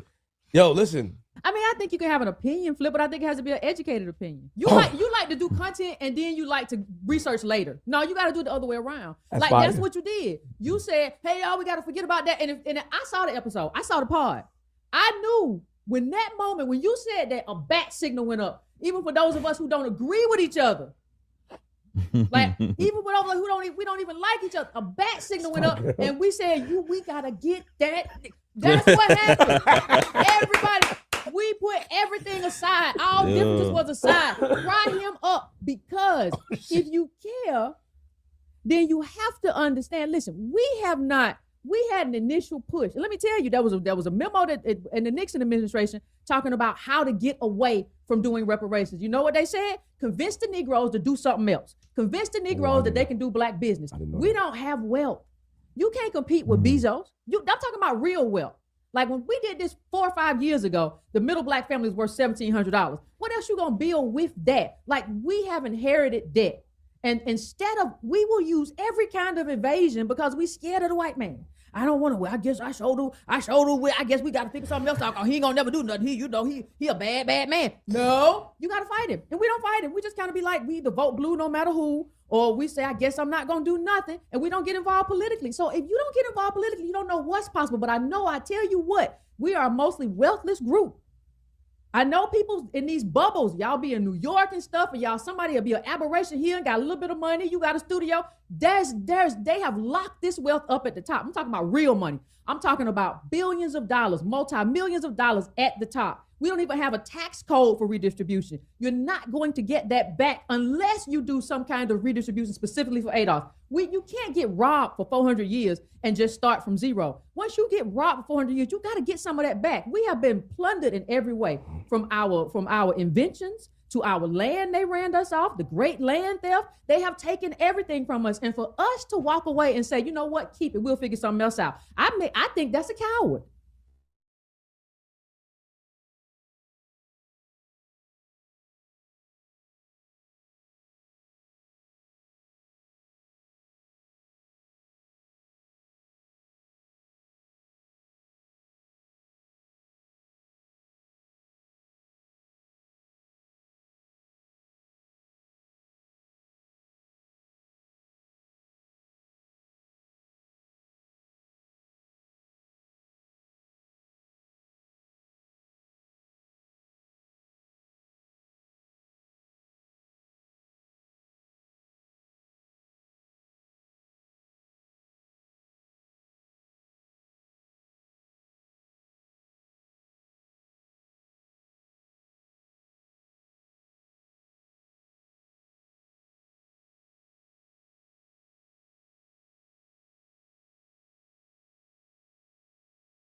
Immigrants from South America. You have immigrants from all over the world who happen to be black. Yeah. No, this young lady is Haitian. And unfortunately, something that has happened in Miami over the last 30 years is that the zeitgeist has changed. There has been a fundamental shift that the first generation that comes into this country who pull themselves, open and close quotation, by the bootstrap, and now lives in houses that value 500,000 and have their children now become me Negroes instead of we Negroes. If we go back in time and we look at a situation like the Harlem Renaissance, and unbiased knows about the Harlem Renaissance. The Harlem Renaissance was in the 20s when black people from all over America and all over the world came to Harlem and made a fundamental change. They developed an attitude of how black people shall move going forward. Now, these black people that you see, these Haitians, they don't speak for everybody. They speak for themselves. What you're having now is a red pill argument in the black community. Something similar to a red pill argument, where successful black people want to ingratiate themselves closer to white level of thinking. They're not thinking black anymore. It's not a matter of us versus them. It's not a matter of me and we. It's a matter of me. She's a me Negro. And you cannot use a me Negro to determine the outlook of every Negro that you see. Because we never normally operate like that. She's a me Negro. And you have me Negroes in ADOS and FBA too. You have me Negroes. That's the 2024 is the rise of the me Negro. Of I pulled myself up by the bootstrap Negro. I didn't say that. Hold on. Where do you find the me Negro in the FBA's? I didn't say that. Name one that you know. Tariq Nasheed is a me. Okay, Mike Pierce. Okay, I give it a tag. Where's Tariq Nasheed a me Negro? Because Tariq Nasheed program is about Tariq Nasheed. And Tariq Nasheed has changed his program in accordance to what he wants, not in accordance to what the program wants. And what Tariq Nasheed was selling, let me finish. Go ahead. What Tariq Nasheed was selling 6 months ago, what Tariq Nasheed was selling 3 months ago, is totally different than what Tariq Nasheed is selling today. Okay, describe it. I don't need to describe it. You go and read. Don't come out. Don't do that. Don't do that. You just said he was selling something different. So what was he selling then that's distinct from what he's selling now? What that shows me is that you're a cult member and not an individual thinker. Because if you're saying to me that I need to describe to you that Tariq Nasheed arguments are the same that it was 6 months ago, I won't have a conversation with you. If I'm unfamiliar with what he was selling, I'm not as familiar with Tariq Nasheed as you may be. So I'm asking you, can you distinguish what from then is different from now? That's all. And I will suggest to go and do your research. You can't make a statement and tell me go do research. You got to actually come with the evidence. I would say to you, because we're not in a classroom now and I teach you. Yeah, but it's not at the top of it's not at the top of your mind. It's not at the top of your mind. You need now to go and do your research and realize that Tariq Nasheed argument. You tell me to go and do my research without first providing me with the explanation of this. It don't work like that, stupid. I won't, because guess what? Just like how Trump has MAGA, and they don't waste that anything into MAGA, Tariq Nasheed has FBAs who are cult followers. FBA is not a group. It is used, as we just discussed, an ethnic identifier. You want to call it any which way you want to call it. No, I want to call it what it is. Okay, you decide what it is. No, that's what they decided. That's what they decided. I didn't decide it. I remember I'm not a part of this quote unquote cult you're talking about. Oh. You know how you're a Jamaican American? Jamaican, what you would use generally as your ethnic identifier? What will you use to identify me, who is a descendant of black people that went through U.S. slavery? Because I'm not Jamaican. I'm not Haitian. What would you call me? What am I? You're an American. I'm what? You are an American who just happens to be black.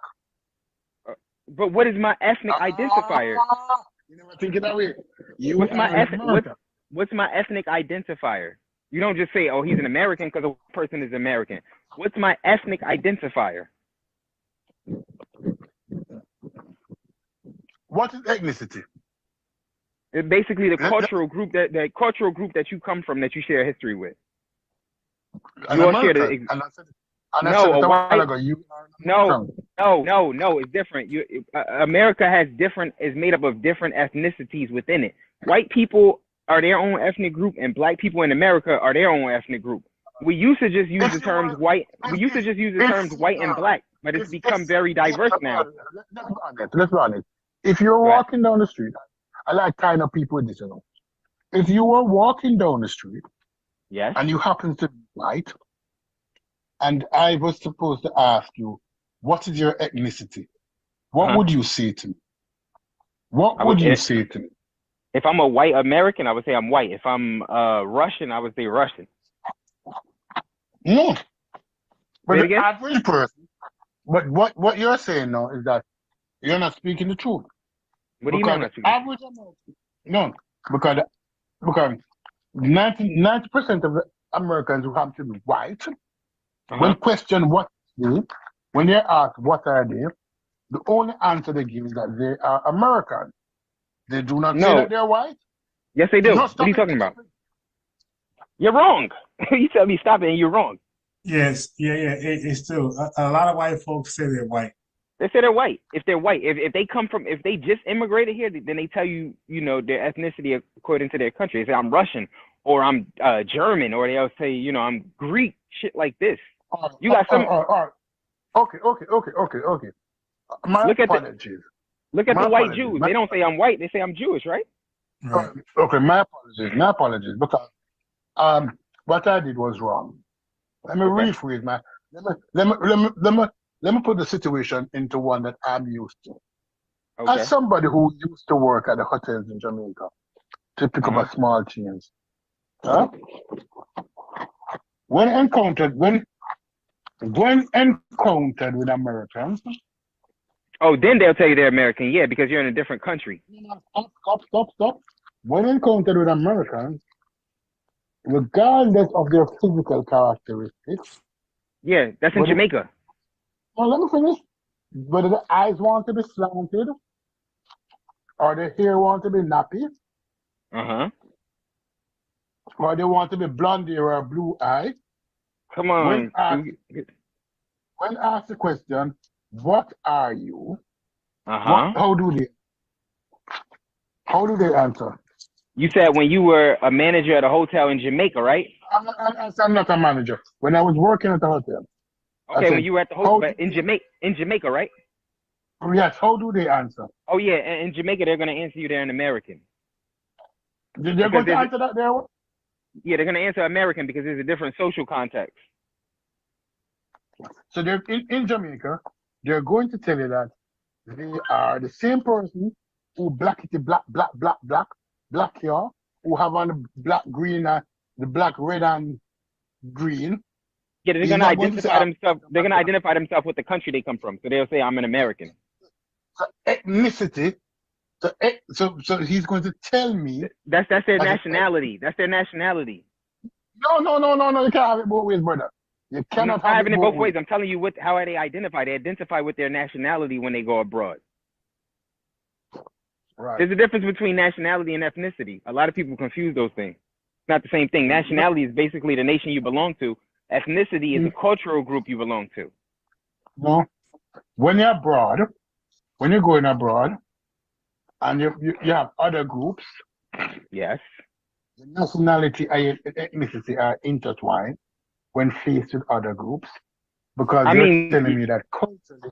No, you know that, Jamar. Because when faced with other groups outside of your predominant group, you are now establishing that culturally, I am an American. You're not saying that I'm black. You're establishing your nationality. You're establishing your culture also. Your nationality. You assume the culture, but it's the nationality which they're establishing. No, I don't assume the culture. It's what you tell me. I ask you what you are. Let me ask you.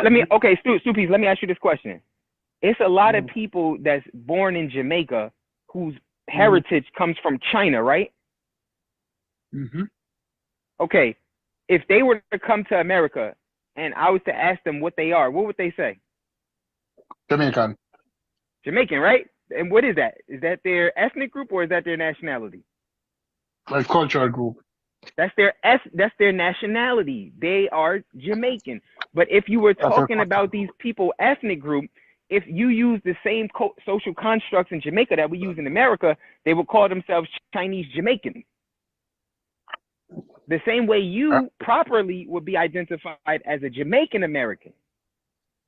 Right, but what you're trying to force, and what FBA is trying to force, I'm trying to teach you the distinction between ethnicity and nationality. They're not the same thing. Dude, don't try to teach me. Don't try to teach me. Because listen, you tell me don't try to, I won't try to no more. I offer it up. Don't try to teach me. But if I want to take it, no problem. But there's a difference between the two. Dude, the nuances of it is that when we are in our group, when you're in America, when the pie is strictly American, you tend not to get very distinct with every slice. Yeah, when you're in America. You're in America. Yeah, when you are in America and you're cutting out that pie, you tend to describe every slice more. Yeah, because there's a better filter applied in America than it is in other countries. But when you take that same pie and you put it in the international market, you tend not to grasp to the familiar. You do not want to stand alone. You do not want to stand by yourself. We don't mind. No. You're confusing it. It's not that we don't want to stand by ourselves. We understand that those people's education is not suffice for them to understand American social context. So we give it to them the way that they can register it. Don't confuse the two. It's not that we don't want to stand on our own. Okay. Black Americans always stood on their own.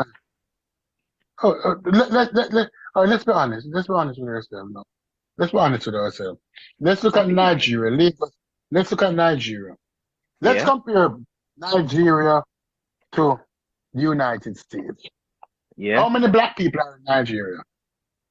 I think it's over. I think it's over. It might be somewhere around 80 million, something like that. All right, so the population too big. I'm not going to use Nigeria. It's almost. I think it might be double what the United States has. Yeah, I'm not using Nigeria. Let me look it up. Let me look up what the population of Nigeria is like. Let me look that up. I think they got one of the world's fastest growing populations in Africa. Let me see. Nigerian population.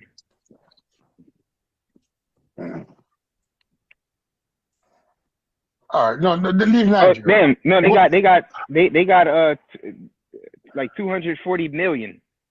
They got way more than I said. Yeah, it's a lot. So guess what? I'm going to use per capita per 100,000, and I'm going to compare Botswana, which is a black African country. Would you agree with me on that? Yeah. I think Botswana is a sub-Saharan African country. Yeah. What about it? Yeah, but I'm going to compare Botswana to blacks in the United States. You're going to compare them to blacks in the United States? Yes, an achievement. Yes. And we're going to say per 100,000. Are there more lawyers in Botswana than black lawyers in the United States per 100,000? That could be true. I wouldn't know, but that could be true. But what's your point? I'm asking. No, because you are saying you made an argument, or you made a point that the other black people around the world is less educated. Oh, they than are. American black. Yeah, that's a fact. Didn't you say that? Yeah, that's a fact. No, but it's not even up for debate. But if I'm going country by country, and I just established, and I'm using Botswana, and I'm asking you, if per 100,000, if there are more black. But you see, but hold on. The way you're framing the argument, it's the way you're framing the argument, which is going to be misleading. Compare their collective to our collective. Right, that's what I'm doing. Not per 100,000. No, compare their entire collective to our entire collective, and look at the educational level. If you're using time out, Suppies. If you're using IQ, listen to me. If you're using IQ, you interrupt me, and you're dumb. You interrupt me, you're dumb. Because if you're dumb, you won't interrupt. I'm dumb. I'm about to let you talk. I'm telling you the way that you're framing the argument is misleading. Let me tell you why you're dumb. Because statistically, we throwing that homonyms now. Okay, let me finish. Because you cut me off in my own argument. Let me finish speaking and then you speak. Because your argument's misleading. See there? You calling me dumb in a nicer way. Say I'm misleading the people. No, so we're doing the same thing. That's not me calling you dumb. When we make comparisons, to mislead somebody is not to be dumb. Unbiased. When you make comparison between population, you have to standardize it. And how they standardize it, they choose a number per 100, per 100,000. So let's say there's a disease outbreak. And one country has 1,000 cases, and one country has 100 cases. Looking at the number, the outright number, to say, oh, this country has 1,000 cases. It must have a worse situation. But it's have 1,000 cases, but the population is 1 million. And this person have 100 cases, but the population is 1,000. Yeah, but so therefore, let me see. Remember last time Stupies was talking, and I was able to quickly stop him when he tried to say when American tourists go to America, they just identify as American, and I had to tell him, yeah, it's in Jamaica. That's why he wanted to go on this long rant about that shit. The same thing is happening here. Stupies, we live in a country which is diverse. So you're asking us to compare our ethnic group to a ethnic group that makes up the entire populace of another country. Do you understand how lopsided or asymmetrical your argument is? That's what I'm telling you. What you're doing is misleading. Okay, all right. Tell me what I missed. Go ahead. I just told you. You didn't listen to what I just said. I'm gonna repeat it again. You're comparing. Okay, here you go. Listen to me. Just listen. You're comparing an American ethnic group to an African country. No, I'm comparing an American ethnic. Oh my gosh. To an African ethnic group. Okay, but is that African ethnic group the entire populace of that country? It doesn't matter. It's the same ethnic group. Just answer my question. Just answer my question. Just answer my question. I said it doesn't matter because I'm comparing just answer my question. Still, you ask him a question. You got to answer. Just answer my question. I said it doesn't matter. I don't care if you say it doesn't matter. Answer my question. I'll ask the question again. Thank you. Does that ethnic group make up the entire population of that country? Yes or no? No. It might be the majority, but what the fuck do you mean it's the majority? It's 99%. Could you stop? It might be 90, but then am I wrong? What are you talking about? Yes, you're wrong. 98%. It might be 97%. This is the question. If you go get a DNA test, is it gonna come back and say it's 100% your child if the child is yours? No, it's gonna say 99.99%, right? So is it your child all the way? You sound crazy, man. Stop. You know what you're doing. Just stop. What's the question they asked me? Because I already asked you the question and you erroneously answered it. Can I speak now? Not if you're gonna mislead. Ain't no point. Go ahead. Let me speak, please. This dude asked me. Just don't mislead us. This dude said to me that is the population is black people the entirety of the population? And I answered correctly. I did not mislead. I said, no, they are not.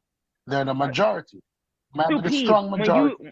When you say they're the majority, Stupies, the idea that you put in people's head is like they're 65% of the population, 75% of the population. They're 99.99% of the goddamn population, man. Just stop. It's not that high. It's 95%.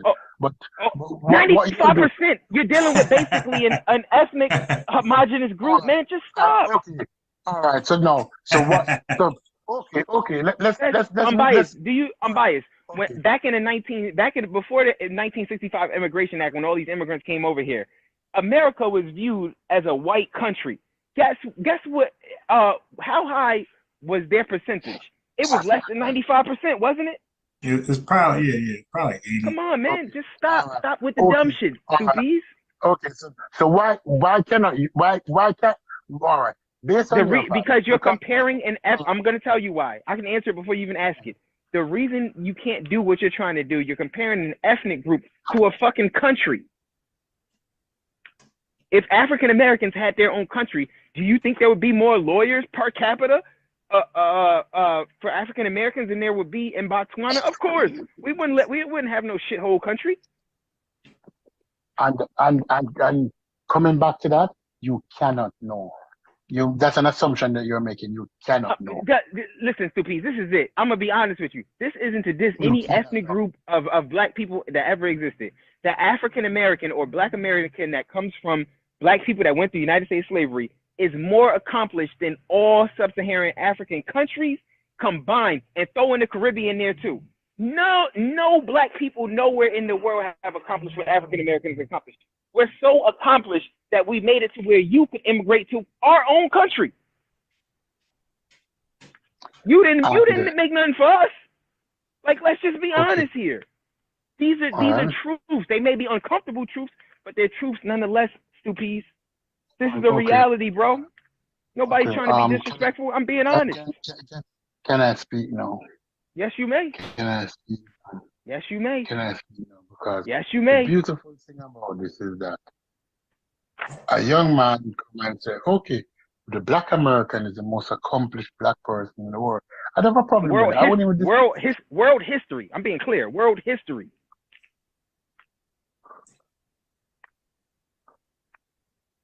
And he's saying that. But yet still, there's only 40 million Black Americans. But I needed to play the numbers game with me now. Savior, we're going to play the numbers game.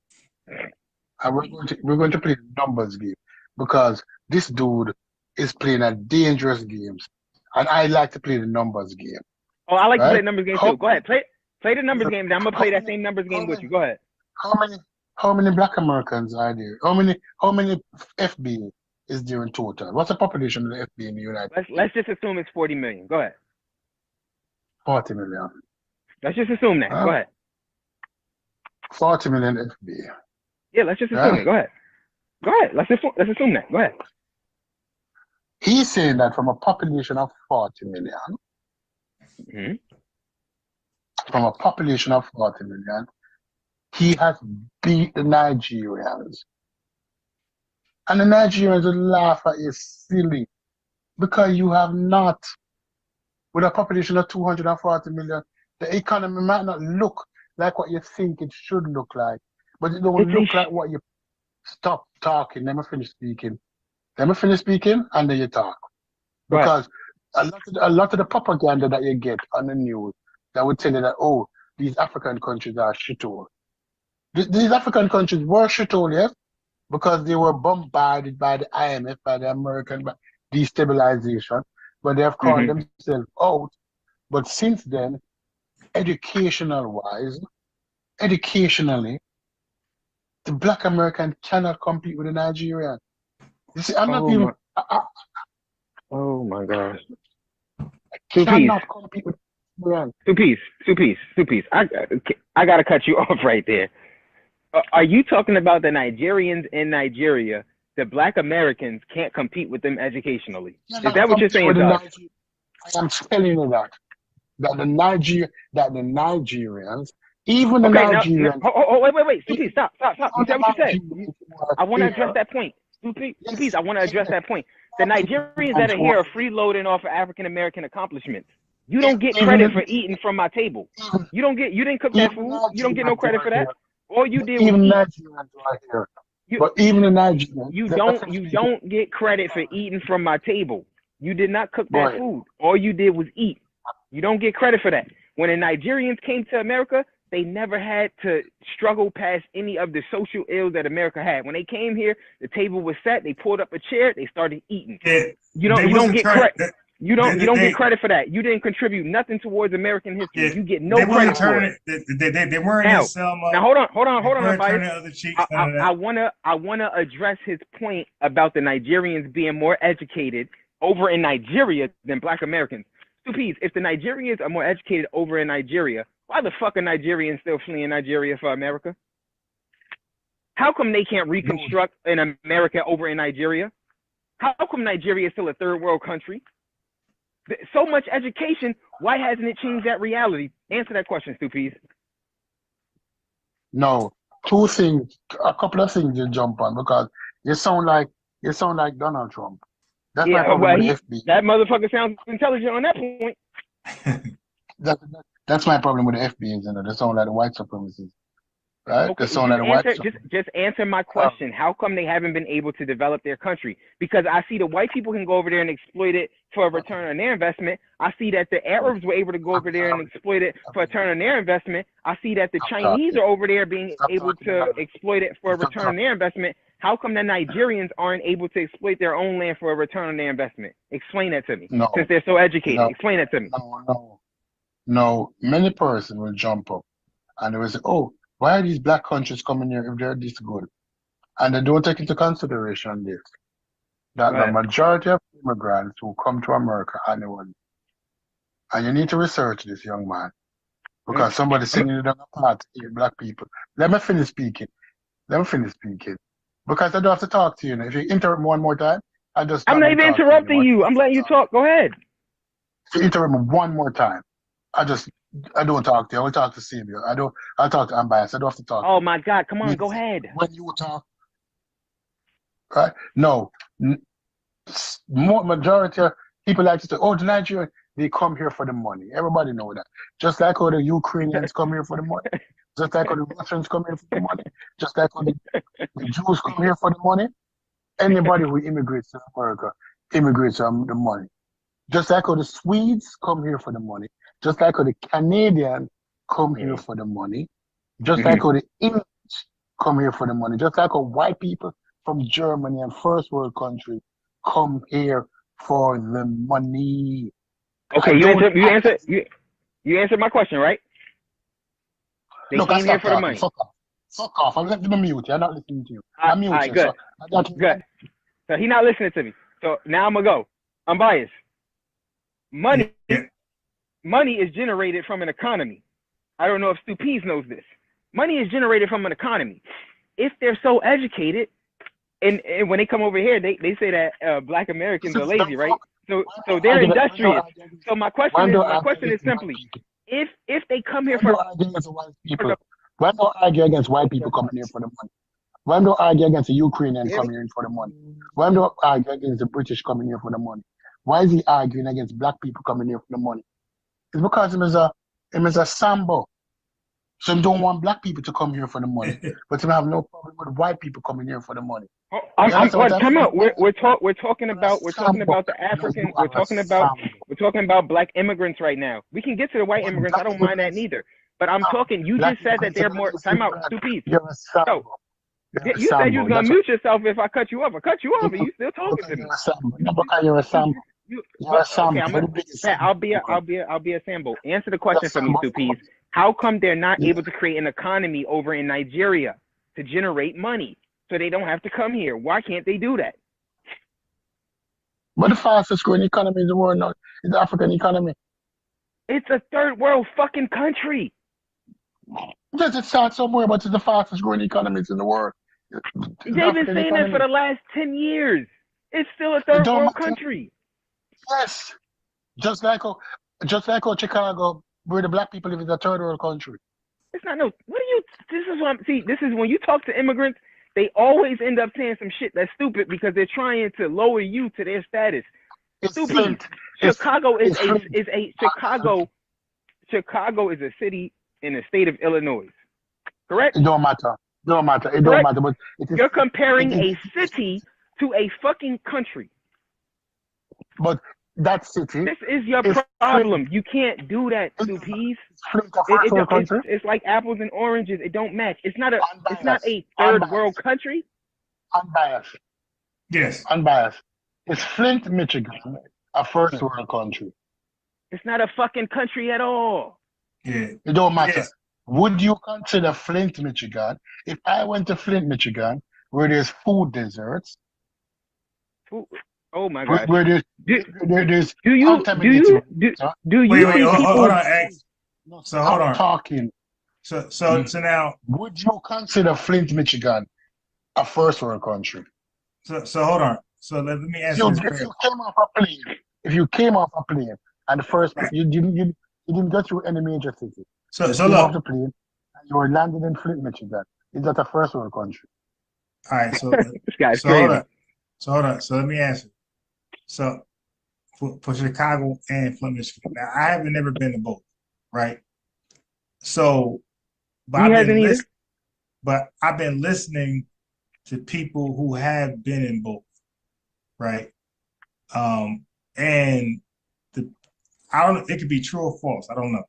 But the people who live there, they're saying that is not as bad as what the media is saying. I'm biased. Let's just use our common sense. We live in the United States of motherfucking America. It is the greatest country in the history of the fucking world. Do you seriously think there's gonna be a first world existence anywhere in this country? No. You mean third world? Sure. You mean third world? Yeah. Do you think we're gonna have third world problems in the United States? No. It's just a fucking reality. Now there may have been a particular issue at some point with Flint, Michigan's water. Do you think it's gonna eternally be like that? No. This guy's crazy. This guy's crazy. Let me rebut that because you know what people don't understand. You know what people don't understand. I'm biased. Yeah. You know people don't understand. People talk a lot because that's why you gotta reword it. Let's be fair. In the United States of America, it is not fair for everybody. Meaning that equity is not even. Oh my God. That equity is not distributed amicably in most cases. Okay. That many of our cities that we have, what they experience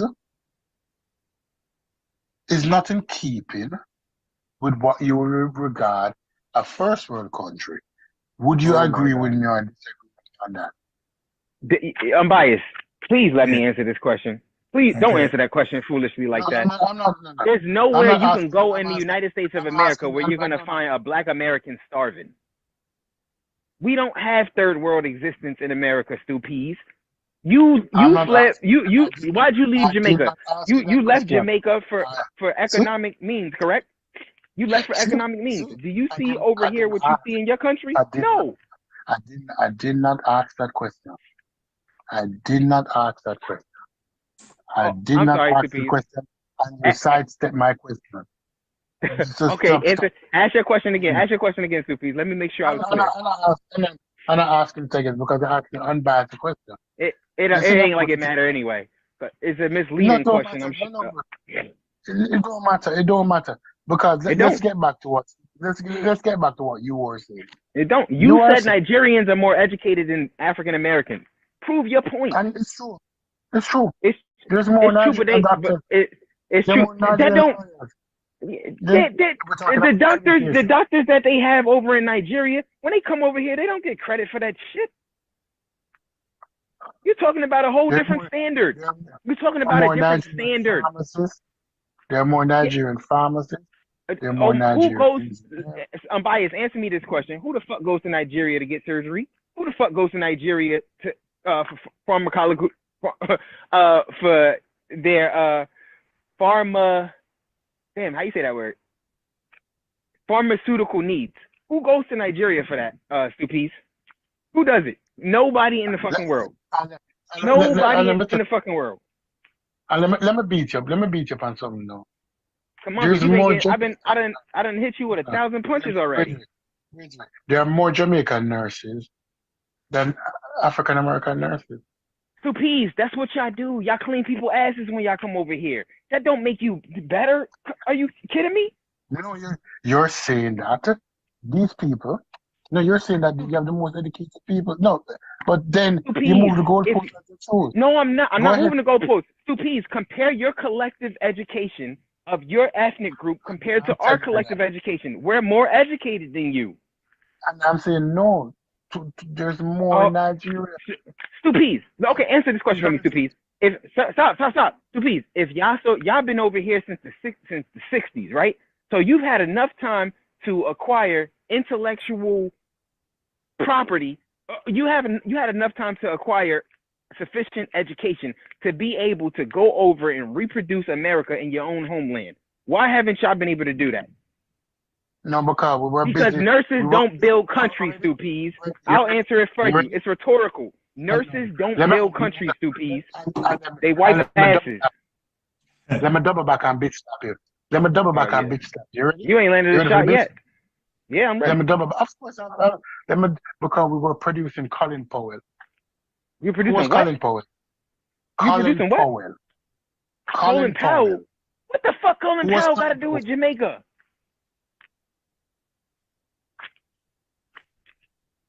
We were producing a Colin Powell. Yeah, what did Colin Powell do for Jamaica? No, I'm saying that we do not necessarily have to go back home. But What we you can mean you don't got? Oh my gosh, Stupies! You can Stupies. I'm not moving the goalpost. You trying to take credit for helping another corporation. What about your own damn company? What? No, but we'll go anywhere. You go anywhere, yeah, because you can't go home. There's nothing where you from. Be honest. Look. You don't want to answer that question, Stupies. It's an insecurity that many black immigrants have. What question? Why don't y'all take the education and this industrious spirit that y'all have and go back to the countries y'all came from and build them up so that y'all don't have to flee anymore? Because guess what? Is a dumb stupid person ask that question. Of course. The most practical question is from a dumb stupid person. That's a dumb question, and let me explain it to you.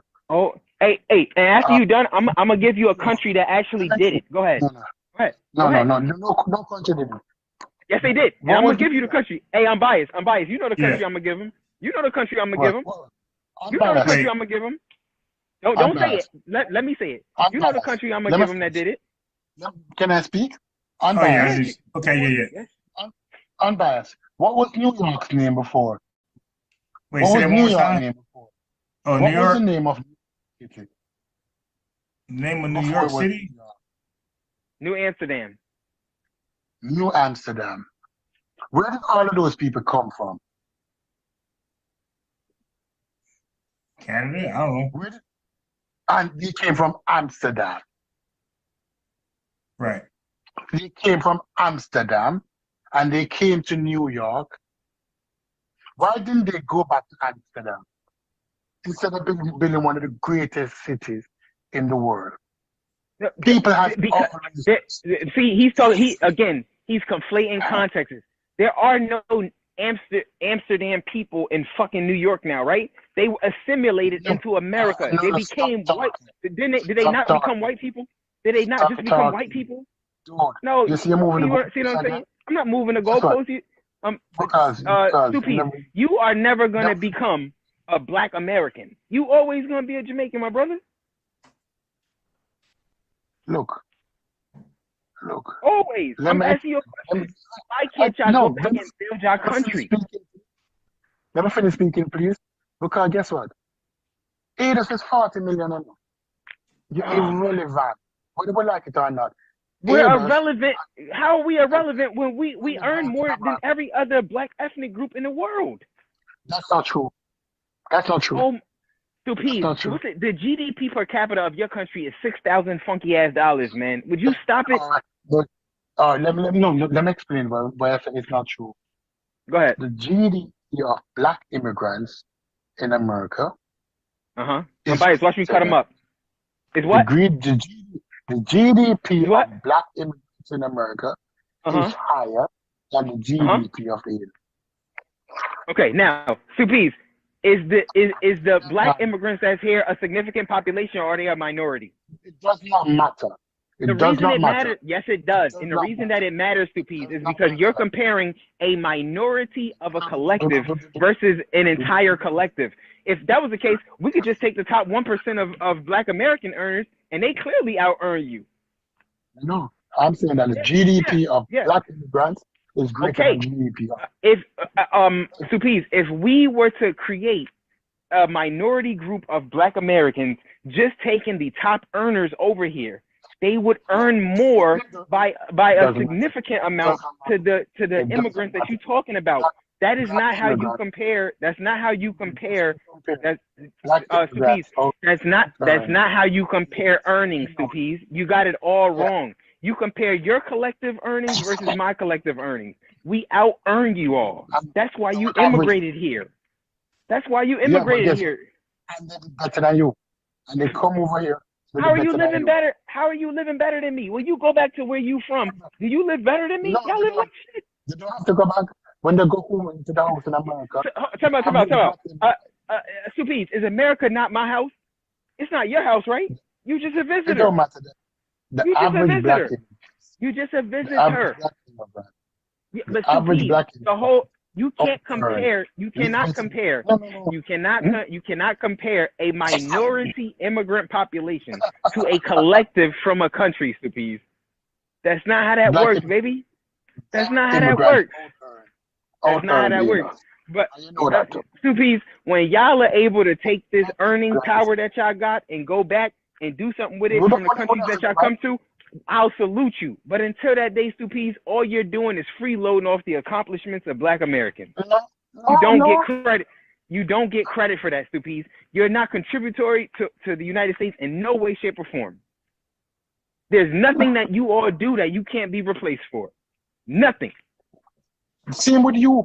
There's nothing that you can do that you. Suppies, if I wasn't here, you couldn't be here. What are you talking about?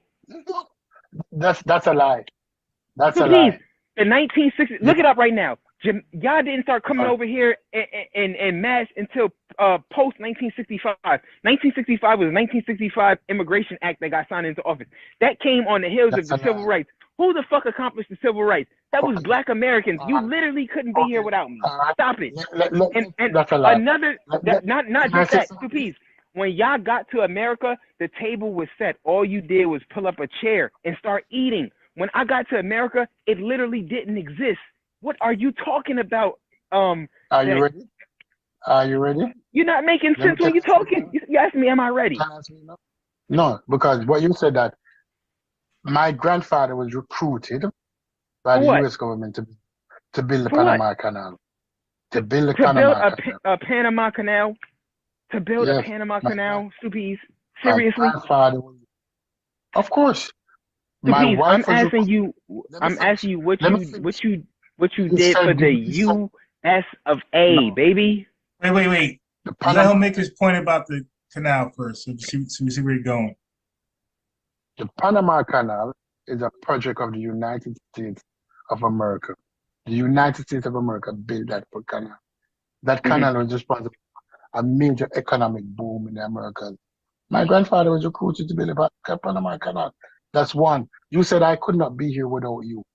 You have nothing to. No. Listen, that's a white man. My wife was at her house. That's a white man who recruited my grandfather. My wife was at her house. See, I'm biased. What I told you. The immigrants think that the way they got over here was by way of white people. Suppies. How many hold on, answer this question for me, because you said your grandfather. Your grandfather is one of how many people that worked on the Panama Canal? Hundreds of thousands. Hundreds of thousands. One. So what portion, Suppies? Yeah, America has people from all over the fucking world that they recruit to do projects. What your people don't get credit for that? The fuck are you talking about? You see, but what I am saying to you, what you're saying to me, Suppies, you wouldn't come out. Albert Einstein was not born in the United States of America, right? Does his people get credit for the shit that he accomplished over here?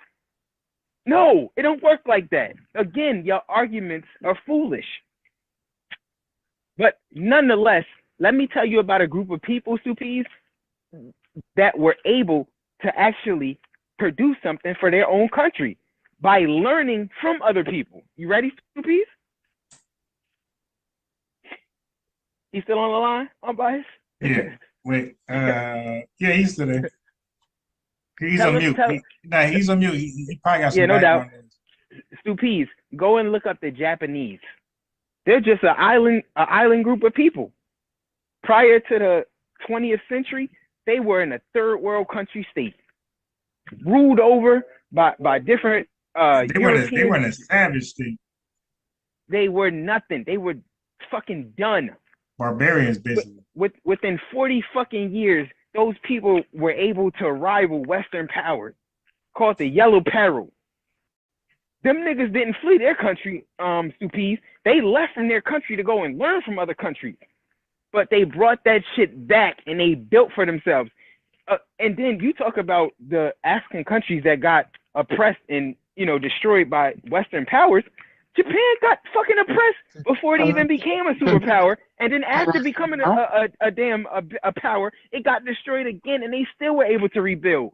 What is wrong with the immigrant population of blacks that come here that can't do the same thing that them people could do? Why could the Japanese do it, but your people couldn't, Stupees?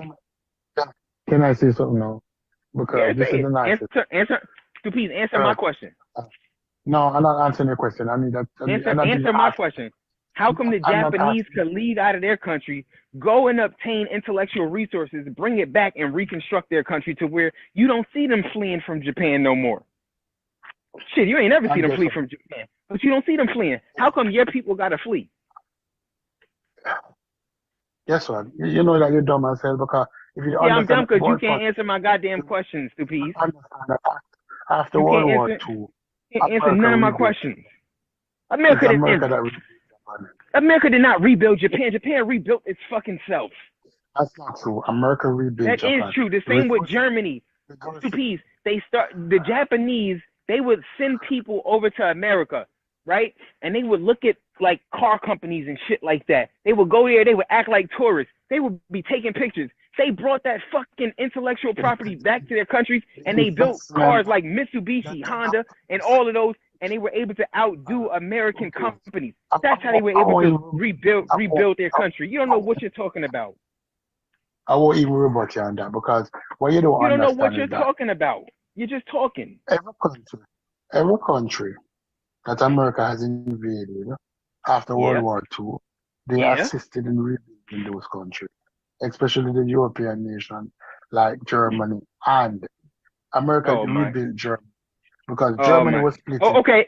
Hold on, watch this, somebody. If that's the case, they rebuilt Africa, didn't they? They were giving financial aid to Africa. They were giving financial with Jamaica. America has never rebuilt. America has never been in a global conflict in Africa.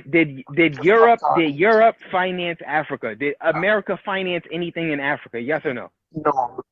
Just stop, Stupees, because you're lying now. Just stop. You're lying.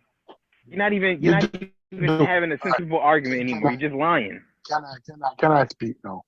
Because you've been speaking and you ain't been saying shit. This dude, you've been speaking and you ain't saying shit. You don't give me a chance to rebut. You said to me that I do give you time, but when I give you time, you answer with an answer that's not sufficient. Okay. Can I speak, please? Unbiased, can I speak? Yes, sir. Unbiased. Can I get 2 minutes to speak? Yes, sir. Yes, sir. Sure.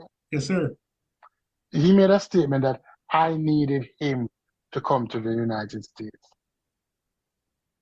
He made a statement that black people around the world needed black people in America to come to America. That's what he said. And I'm saying to him that no, that black people around the world was invited to America by white people. Oh my fucking gosh. Oh my fucking gosh, man. Unbiased, can I speak without interruption? Yeah, go ahead. Can I speak without interruption?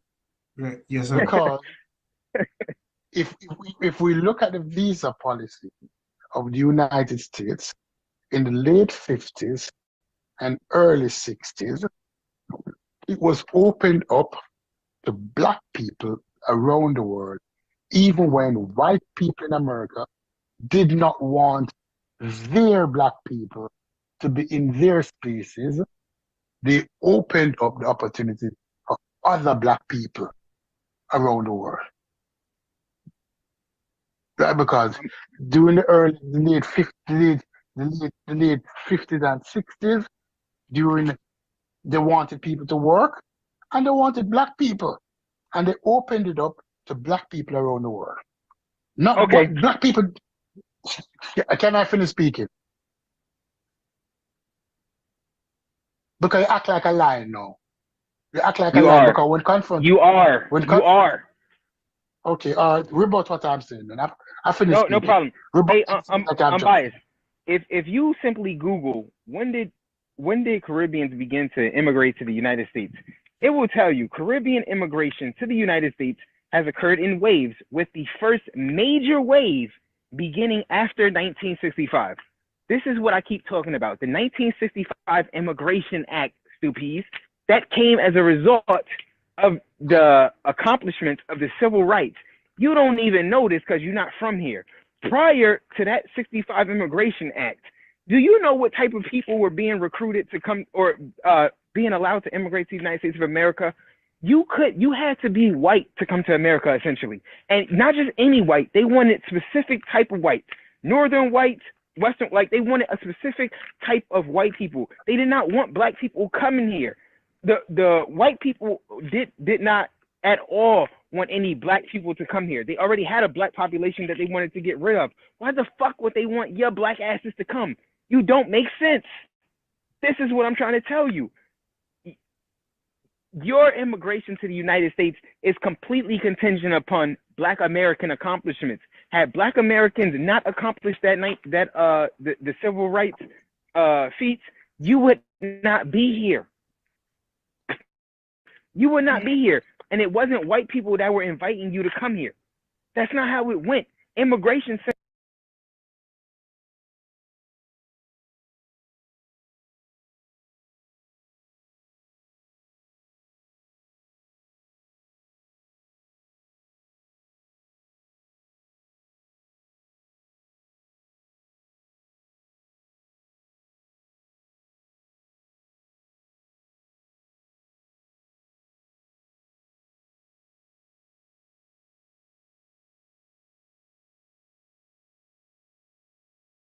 immigrate to the United States, and you'll see exactly what I'm telling you about.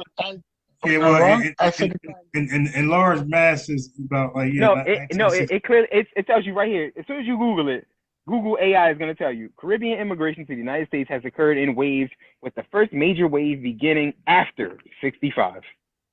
And then look, at 41 to 1950, nearly 50,000 immigrants settled in the United States, taking advantage of the war economy and post-war economic growth. Right. Just 50,000. 50,000. Do you know how insignificant that? No. That wasn't insignificant. 50,000 is not insignificant. 50,000 is not insignificant. What was the population of the United States in 1950? It was in the millions. What are you talking about? What was this? No, you said insignificant. What was the population of the United States? Okay. Let's go to the 1950s. Let's see what the population was of the United States.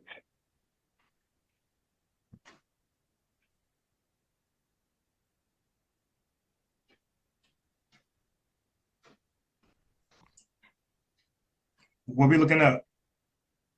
The population of the United States in 1950 was 1940s to the population of the United States increased by 19.1 million from 40 to 50. It was 151 million dollars. Okay, now what is 50,000 of that? What percentage is that? No, is that even 1%? No, but when we look at that population, we need to look at that population. Let me finish speaking. You need to look at that population and say, during that time. Hold on, time out. I don't feel like hearing this shit no more, because you're just gonna keep saying dumb shit. The fact of the matter is, you didn't start coming over here in significant portions until post 1965. You couldn't, stupid. They didn't want you here. That's a lie. White people wanted them here. No, they didn't. What skill did you possibly have to where they would want you here? Stupid's talking about white people wanted Jamaicans here. This nigga's lost his mind. What year? And what year? prior to 1960s. They didn't even want you in the 1960s. They did have they did have crazy. a handful of. They did go out and recruit. Yeah, it wasn't in large numbers. But they didn't want y'all the way y'all here now. They didn't want y'all here like. Okay. So let me ask context to that. Yeah, I'm biased. They only wanted the people that had particular skills. Yeah. So they didn't want millions of motherfuckers here. For the most part, they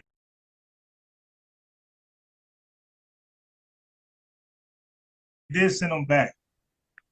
Yeah, and he even sent you back. Like I didn't even.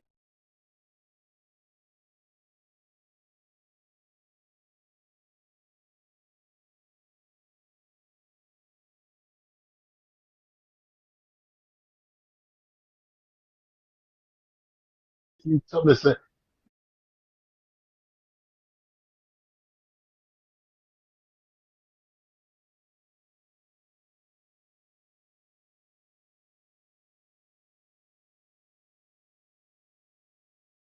The Supreme Court judge in 1870 said, "Do not speak to the police under no condition.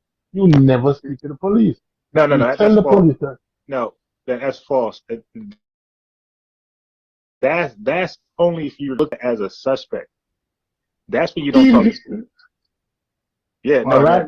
that's actually true. I would find a piece of law for you now and tell you when the judge said you do not speak to the police under no condition. No smart person. When they say speak to the police, though, it depends on what they mean by speak. Under nothing, you don't speak to the police. I listen to the police. Suspect or no suspect. The first thing you say is that I do not answer questions. All right, so you heard me.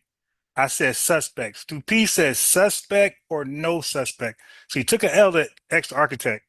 So now you might take an L to me. Brother Reggie, the link is in. Oh, he's right there. All right, so real quick.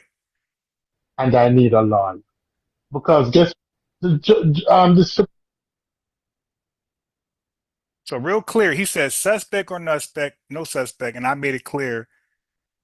This police and this lawyer. And they were give me that link. Having a roundtable discussion. No. They were having a roundtable. Maybe not all. I don't know, but that term new to me.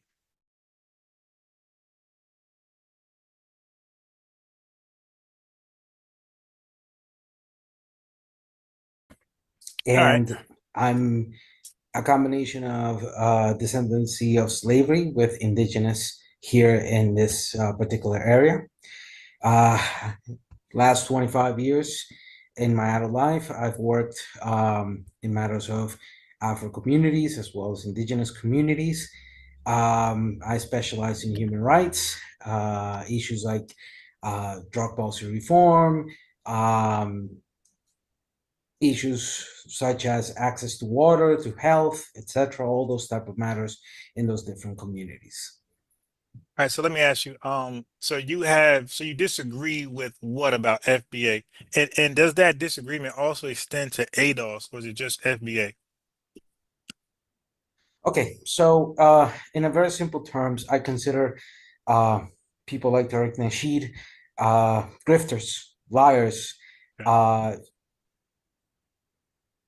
ableist to the nationalist supremacy concepts that have been plaguing this continent, Western Hemisphere, even before our processes of independence as such. The criticism goes into the following aspect. Descendancy of slavery in the Western Hemisphere, aka from Argentina all the way to Canada, plus the Caribbean, it's not an exclusive or monopolized or hegemonic control of those in the United States. It includes all that history and rich history that for right now we speak of last 500 years. Added to the fact that, for example, just last year, March it was, you had the first binational meeting or encounter of descendancy of slavery leaders in Georgia, Atlanta between those of Colombia and United States. Did Nasheed even speak about that?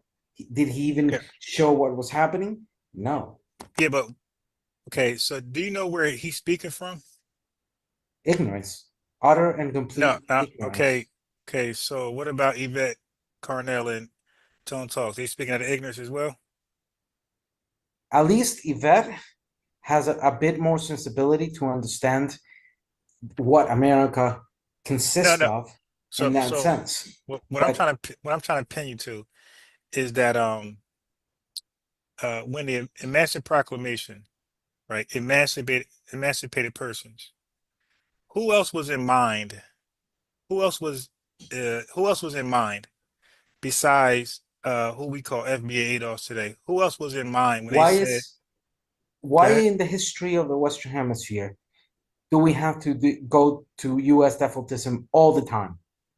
Why can we not have the honest conversation and recognizing each other's history, each other's commonality, each other's differences in regards of the experiences that we have lived in this Western Hemisphere since the invasion of Europeans and the bringing of our ancestors here, as well as those like myself who are combined with indigenous, of the resistance that indigenous did. An example, Paulo Prespere in Costa Rica, what was it, 50 years, 30 years prior to 1776, Paulo Prespere was doing resistance in the Talamanca in Costa Rica, and we won. We beat the Spaniards, and we recuperated land in that sense. The point being here, and I think that this is where I want to start with a conversation. I'm gonna just ask you one question. Go ahead. In the Western Hemisphere, aka Argentina to Canada plus the Caribbean,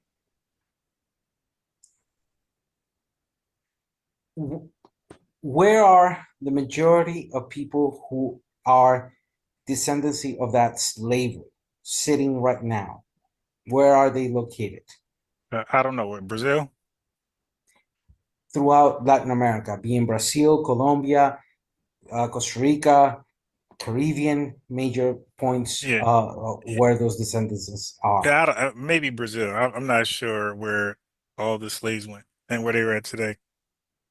Okay, so as I told you, yes, Brazil's one example. You have Colombia, you have Venezuela, you have the Guyanas, you have the whole Caribbean, you have Central America, Panama, Costa Rica, Nicaragua, Honduras, Belize, Guatemala, and then towards Mexico. So throughout the whole area, out of the current population of Latin America of 660 million people, 150 million people are of African descent of slavery, either monoparental or mixed in that sense. Okay. Glad we can clear that out. So we can. All right. So let me, okay. So, I mean, so we got to start from somewhere, right? So now you start where, you got a starting point and we have one. Okay. And you said the Western Hemisphere. I feel like that in 2025 can be really a hard nothing burger as far as getting something done, because maybe other governments were involved, other countries were involved, and I feel like that's going to just stress us out.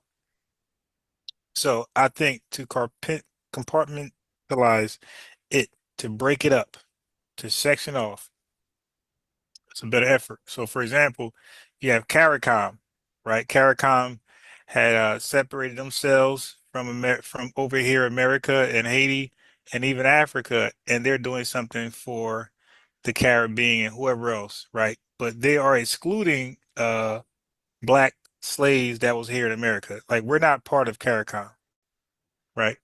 And whatever Haiti got going on, they're excluding outside as well. And whatever countries in Nigeria, Kenya, whatever issues they had with their colonizers, they are excluding the rest of, the African countries and the diaspora. So over here, we have a government that's not only responsible.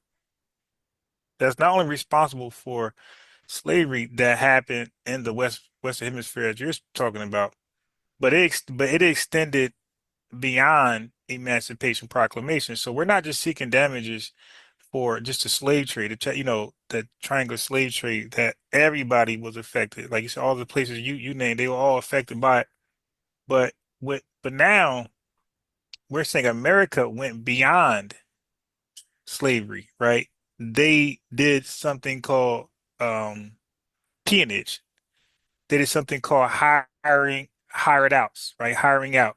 They did something called this practice was nowhere else but here, by the way. This was a unique practice. So peonage, hired out, convict leasing, and the entire system of Jim Crow, okay, was experienced here and nowhere else. And the reason why, because those slaves you're talking about, they had colonizers. America is not considered a colonized country because they literally just practice slavery.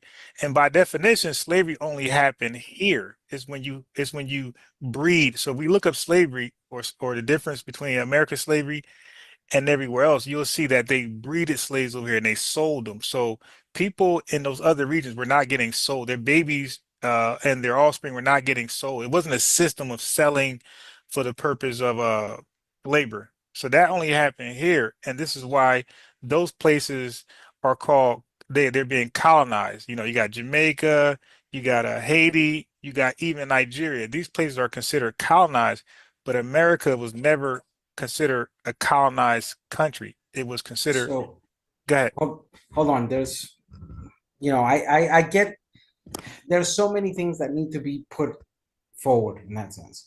So first, let me go from back to the initial part of your conversation. First, what you call today America, aka United States, was colonized between French, English, Spanish, and some other Europeans. In fact, you fought a war to become independent for 8 years from 1176 or 1776 to 1784. 83, actually, ratification of your constitution on 84. So it's completely and utterly false. It's an ahistorical position to say, oh, America was not colonized. Let's be real on that fact. Because the history of your country, where you were born, it's a matter of fact, from 1776 onward, at least those 8 years, was fighting against the colonization and the control that the British Crown had, particularly on those 13 colonies on the Eastern Shore.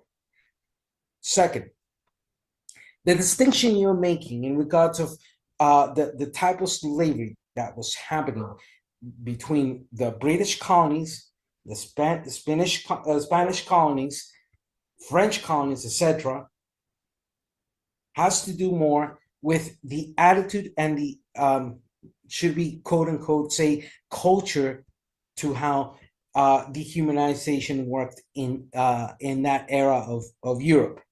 But it also is very important to signal out, because you mentioned the CARICOM. Who alongside CARICOM went July of the year of almost 2 years ago, 2023 or 2023, in Belgium, who was alongside CARICOM pressuring Europe yet again in matters of reparations? Because if you're aware, you have the Mercosur, you have the CELAC, you have the OEAS. And to educate people, Mercosur is the organization of countries in the south section of the continent. CARICOM are the Caribbeans. CELAC is the community of Latin American states. And then the OEAS is the Organization of American States, which is housed right now in Washington, D.C. So I ask you, who was in July of 23 sitting with the Europeans and telling them regards of reparations? What are you talking about?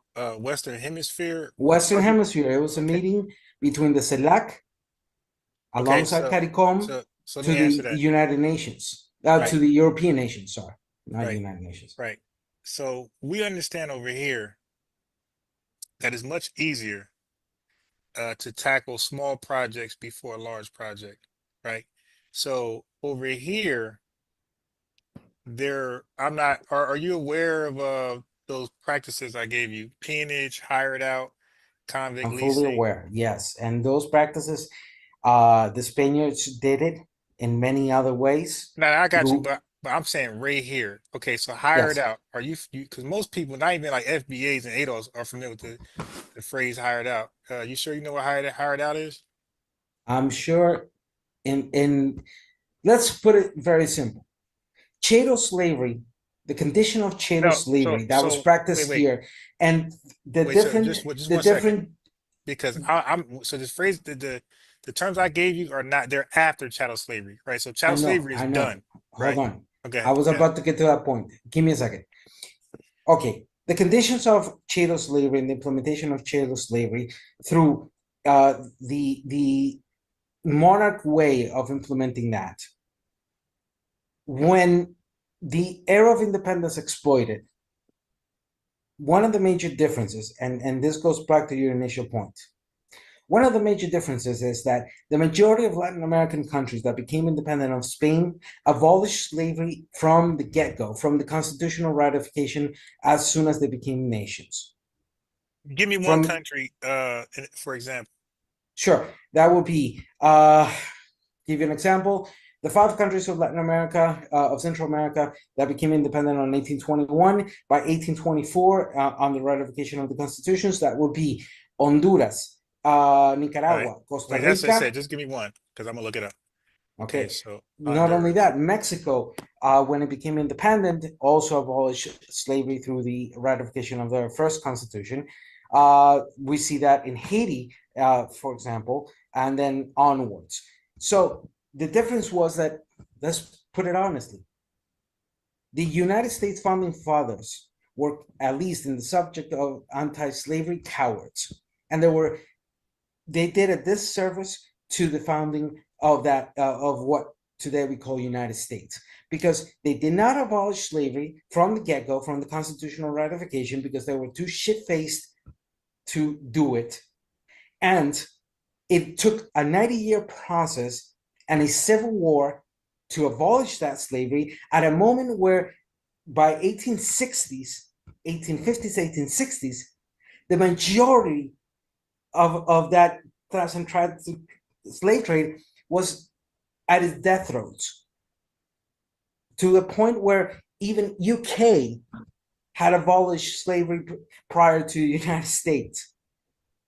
Yeah. So for example, Jamaica was 1833. I know about that. All right. And Jamaica didn't get their independence until 1962. And Nigeria is around the same year, 19, I think 60 was for them. So they abolished slavery in Jamaica in 1833, and 130 years later, they got their independence.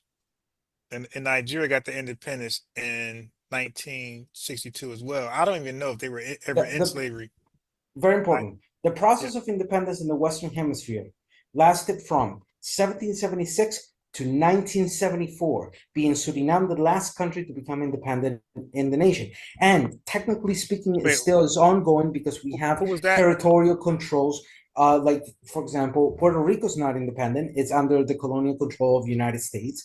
The Virgin Islands under the control of United States. But when you say control, that's a little different than being colonized. Because colonized, it's a colonization. Wait. So United States has colonial control over Puerto Rico. That wait, the reason why I say that, because when you look up colonization, right?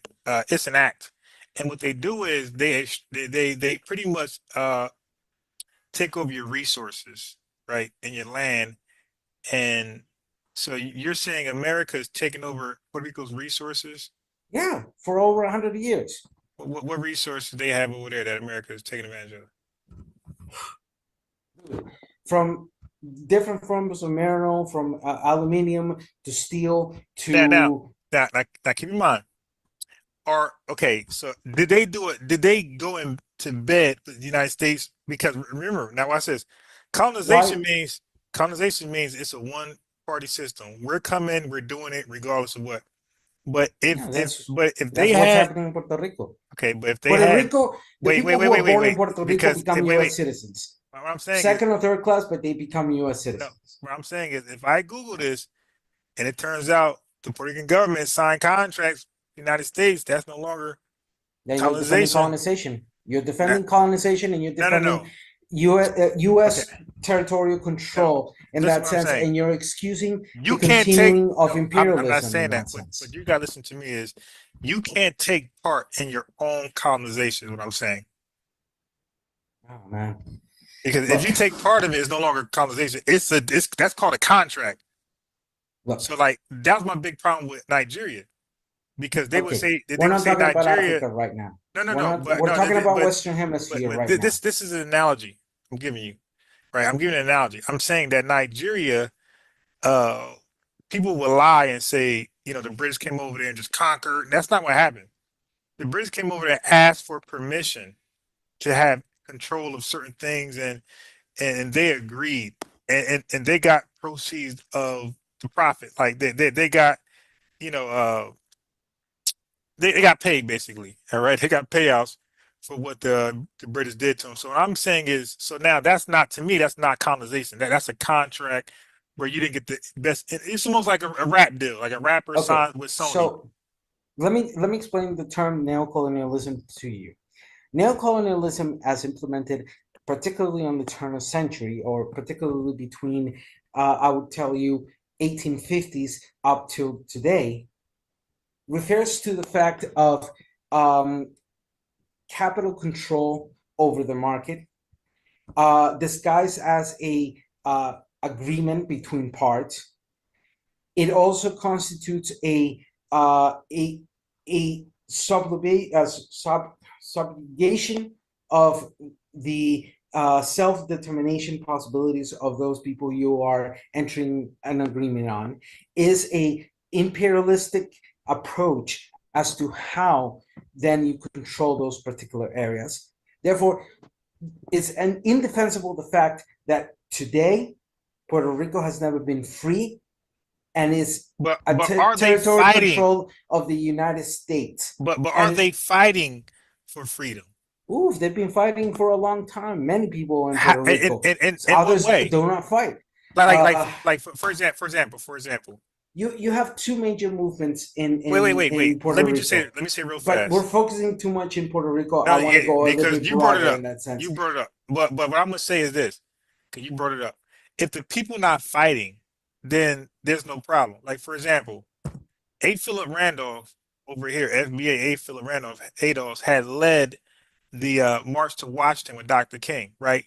Hundreds of thousands of FBA ADOS were fighting in of course, a peaceful, non-violent fight, because they were against the control of America, the racism, this systematic system, white supremacy system, right? So we actually fought in a peaceful way where we went out and gathered hundreds of thousands of like-minded people and went to Washington. What I'm saying to you, sir, is that has to happen across the board. If people are really truly dissatisfied. So, for example, you asked me about who resisted the control and colonization. Not just who. I need damn near everybody. For example, when it happened in 1898, you had people like Jose de Diego, who sought independence from the United States. I'm talking about now. 1900s. Look, you're asking me in a broader sense. No, I'm being specific now. I'm saying 2025. If they want independence, right? They've been fighting from 1898 to today. Okay, there has been many examples of fighting. Can you show me a large your limitation in that sense? Right now, for example, I don't think they're as upset as you with where they are right now. There are many people who are of Boricua. Okay, so you say many. Constantly and systematically. I'll give you an example. Wait. So you say many. Are you talking about hundreds of thousands of them, or just 10, 20, 100? You remember the referendum that was held on November 6, 2012, about 10 years ago, with 54% voting to change Puerto Rico's status, but the federal government took no action to do so? Just 10 years ago, you would see that of that 54% voting, you had at least half of that in that arena of saying it's either we change the status or we become independent. I need to see a large demonstration. It doesn't matter what you need to see. Well, you need to see it. The world needs to see it so the world can get behind them. Dude, Latin America has been behind them since 1898. No, but we need Puerto Rico to be behind themselves. We need to see a large demonstration, like, because you remember when we're in the social media, everything's online now. Where the online benefits you. We need to see a hundreds of thousands of Puerto Ricans opposing. If we look at it, the 2020 Puerto Rican general election, the Puerto Rican Independence Party achieved 13.6% of the vote, a significant increase from 4 years ago. And we're seeing that increase ever more slightly, including with the arrival of Trump. Yeah, but this is the point of you trying to counter very badly, may I add. I'm not the point that I'm United saying States is not colonized or has no control since 1898 on Puerto Rico. Yeah, I don't believe they're colonizing them. And look at what you jumped. You jumped at the fact of me mentioning that the era of independence went from 1776 to 1974, being the first nation to become independent, what is modern day Eastern Shore of the United States. And the last country to become independent is Suriname. And actually, just 2 or 3 years ago, we saw Barbados abandoning the Commonwealth and finally becoming an independent nation away from the Commonwealth in that sense. Jamaica, the conversations are after what happened with Barbados, that is happening. But look at what you jumped at. You jumped at the fact that Puerto Rico has not been an independent nation since 1898 and has been in utter and complete control of the United States. And that form of neocolonization has so many different impacts, society-wise, politically-wise, economically-wise. So to them, I gave you concrete data. I gave you one of the principal people from the get-go, from 1898, Jose de Diego, who was a well-known Puerto Rican and legislator at that time, who said, I don't want to be part of the United States. I want to be independent. And from that onward moment, from 1898 to today, the sentiment of independence is still very present in Puerto Rico. So for you to have the audacity of saying, I need to see it without recognizing the historical context and the historical context that leads up to today, it just shows to us that you didn't, there's a grade of disingenuity and dishonesty in the conversation. Because then you're just trying to attempt to cherry pick in that sense the points of the conversation. But if we go back to this point of conversation, and I'm going to be very definite with you and I'll shut up in that moment.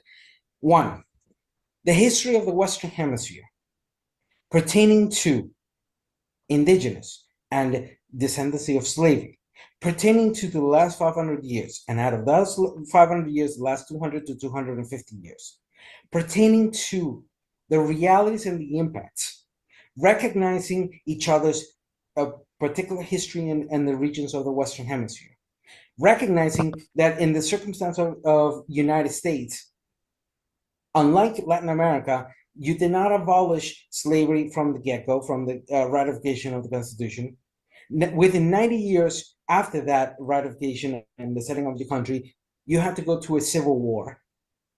And after that civil war, your country set an apartheid state for 100 years that ended in the 60s of the last century. And the last 60 years, your own country has established via the international laws and through a one rule fits all, one of the major impacts towards our communities, which is the war on drugs. So it says that America did United States did colonize them back in 1893. Okay, now the question now is to you, because I know the answer now. I Googled it. Does currently in 2025, does Puerto Rico want to be independent? 13.6% of the people say yes. All right, so let me show you what I got. Right? Can you see my screen? Well, you weren't Googling, but I know this by the top of my head, man. Okay, all right. And now look, then you got to show me something because I'm gonna show you something. You're showing it on Wikipedia. No, no, no, no, no. I'm not on Wikipedia. I'm not. You're Wikipedia. You went no. Googling because you don't know the history, my man. No, I don't. And okay, again, right. I cited Wait, hold on. in the 2020 Puerto Rican general election.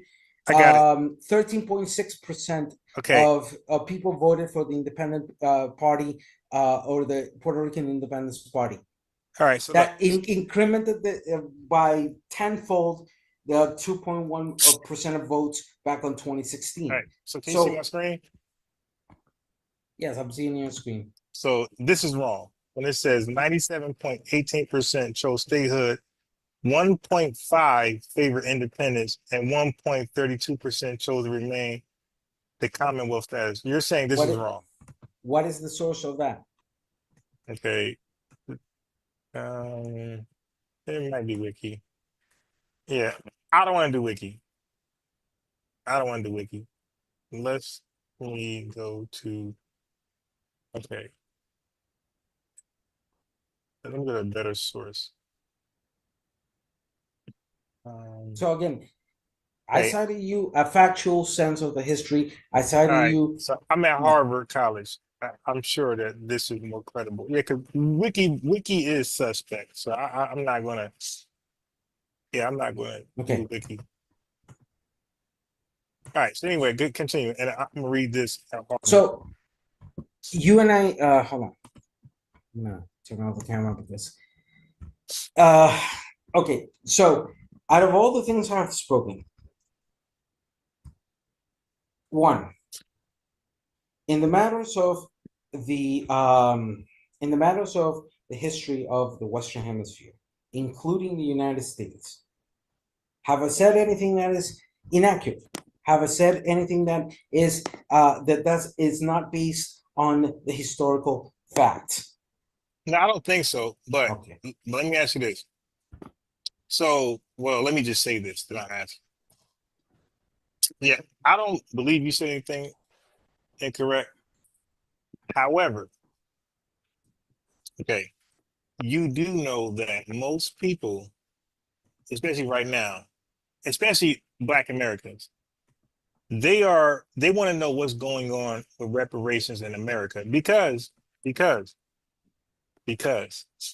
we recently and still are being discriminated against in housing, job, and the prison, the school to prison pipeline.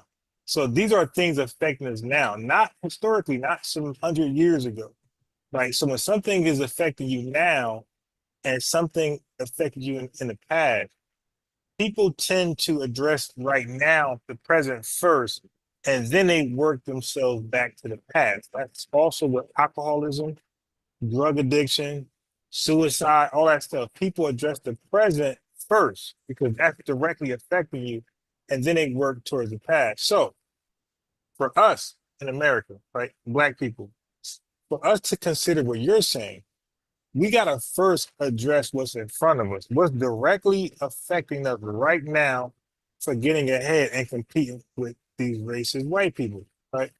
So now we see that there were laws in place for 100 years to lock us out of America's wealth, so much so that we own and control less than 0.5%, right? While white people own and control more than 99% of the American wealth.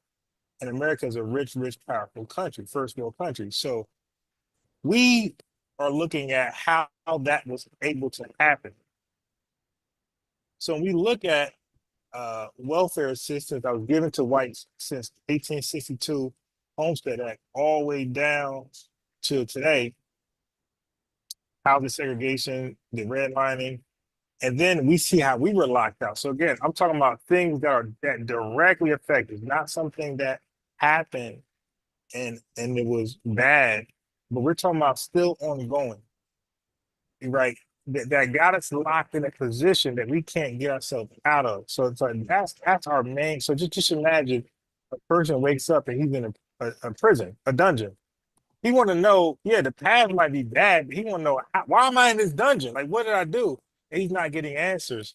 Okay, so the path might be bad, but his most important question is, why am I in the dungeon?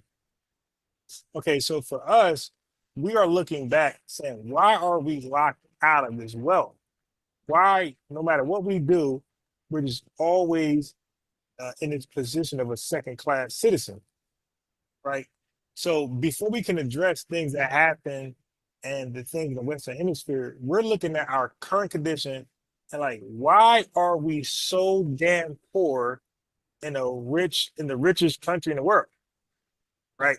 That's an obvious question. So much so that you have people who immigrate here, ask the same thing, but more in a condescending way. You know, as you might imagine, they say, "Hey, man, how are you, Black Americans, worse off than me? And I just got here, and you've been in this country since its inception, right?" So that reality causes confusion, not just with us, but for anybody who immigrate here. So our main concern is right now, and that's why you had this whole FBA ADOS thing, and it has nothing to do with anybody outside of white people. Like our problem right now is white people, like white supremacy, everything you said. And that's our problem. And it's with this government, because this government deliberately had a hand in our current condition today, right? So we are calling them out and we're calling for compensation. We're calling for reparations, like for our current condition. Now, what I'm saying to you is, if we had your support, right, and more people like yourself to support what happened to us, because right now, think about it, like we are, and not to be bashful, but we are the wave, right? Whatever we do, it seems to go international. It seems to catch on. So now you're talking about reparations, you're talking about colonialism, you're talking about slavery, and so are we.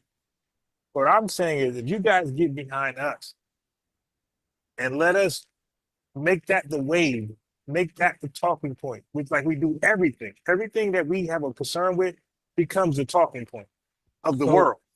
So let me put this in a very strict way. Yeah. We do not respond to supremacy. We do not respond to imperialism. When you say we, hold on. Who's that? Who's the we? Latin America. Okay. Many of us who are working on this. As I told you, July 2023, we were there in Brussels through the CELAC. And what happened? What was the result? Yeah. You know, where can I send you this link? I think I can put it on your chat. You can put the link in the chat. Yeah, all right. This is the declaration. And for example, there are several news that came out. One of them, very important. This is Reuters.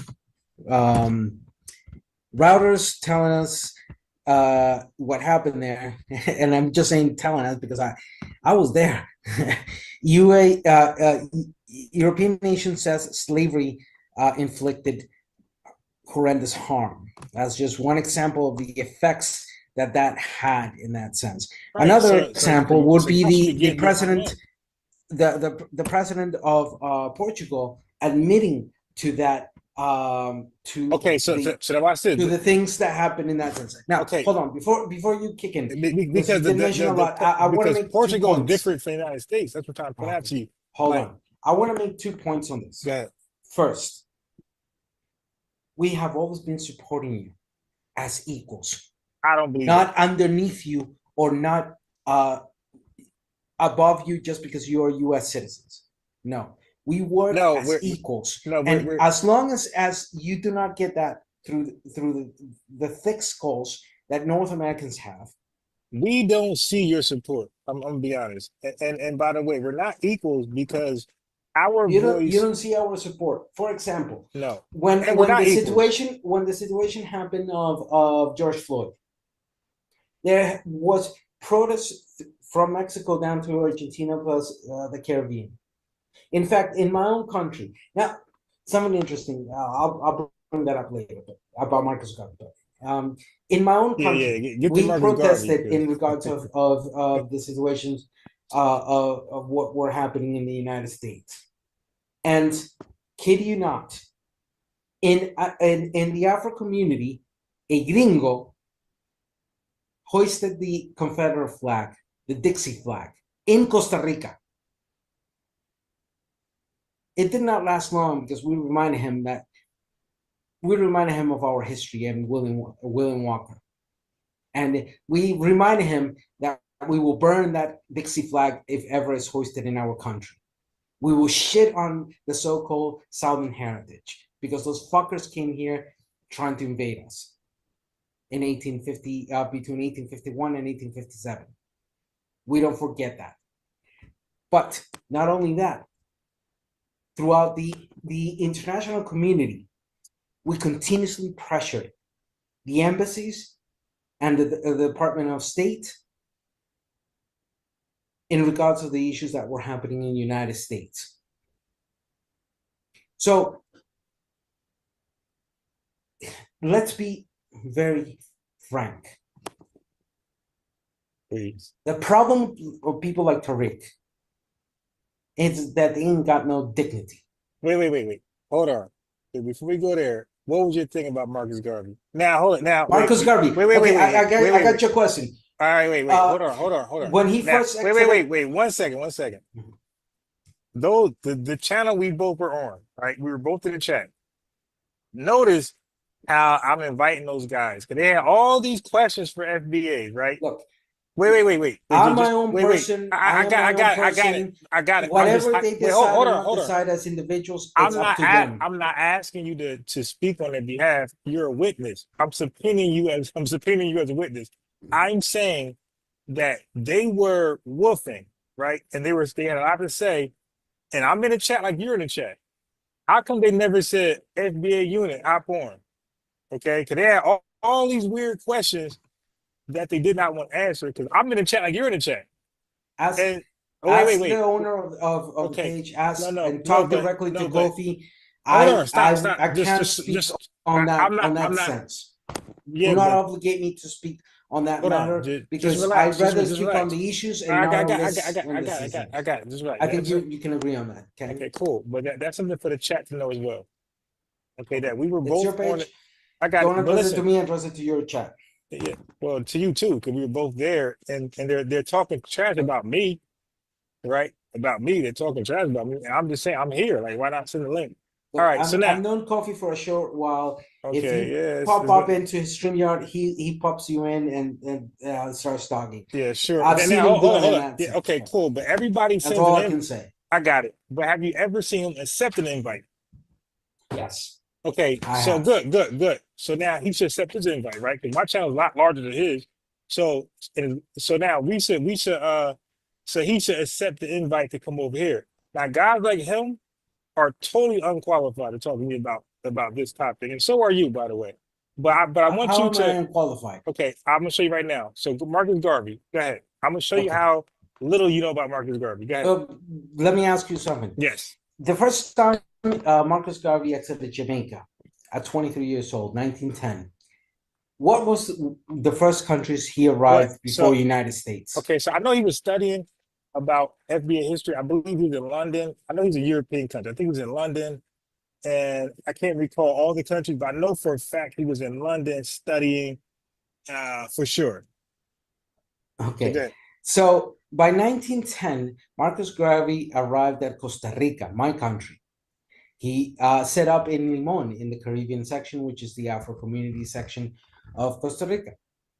He even set up the Black Line Star here, and he helped and attempted to push against the United Fruit Company, nowadays Chiquitita.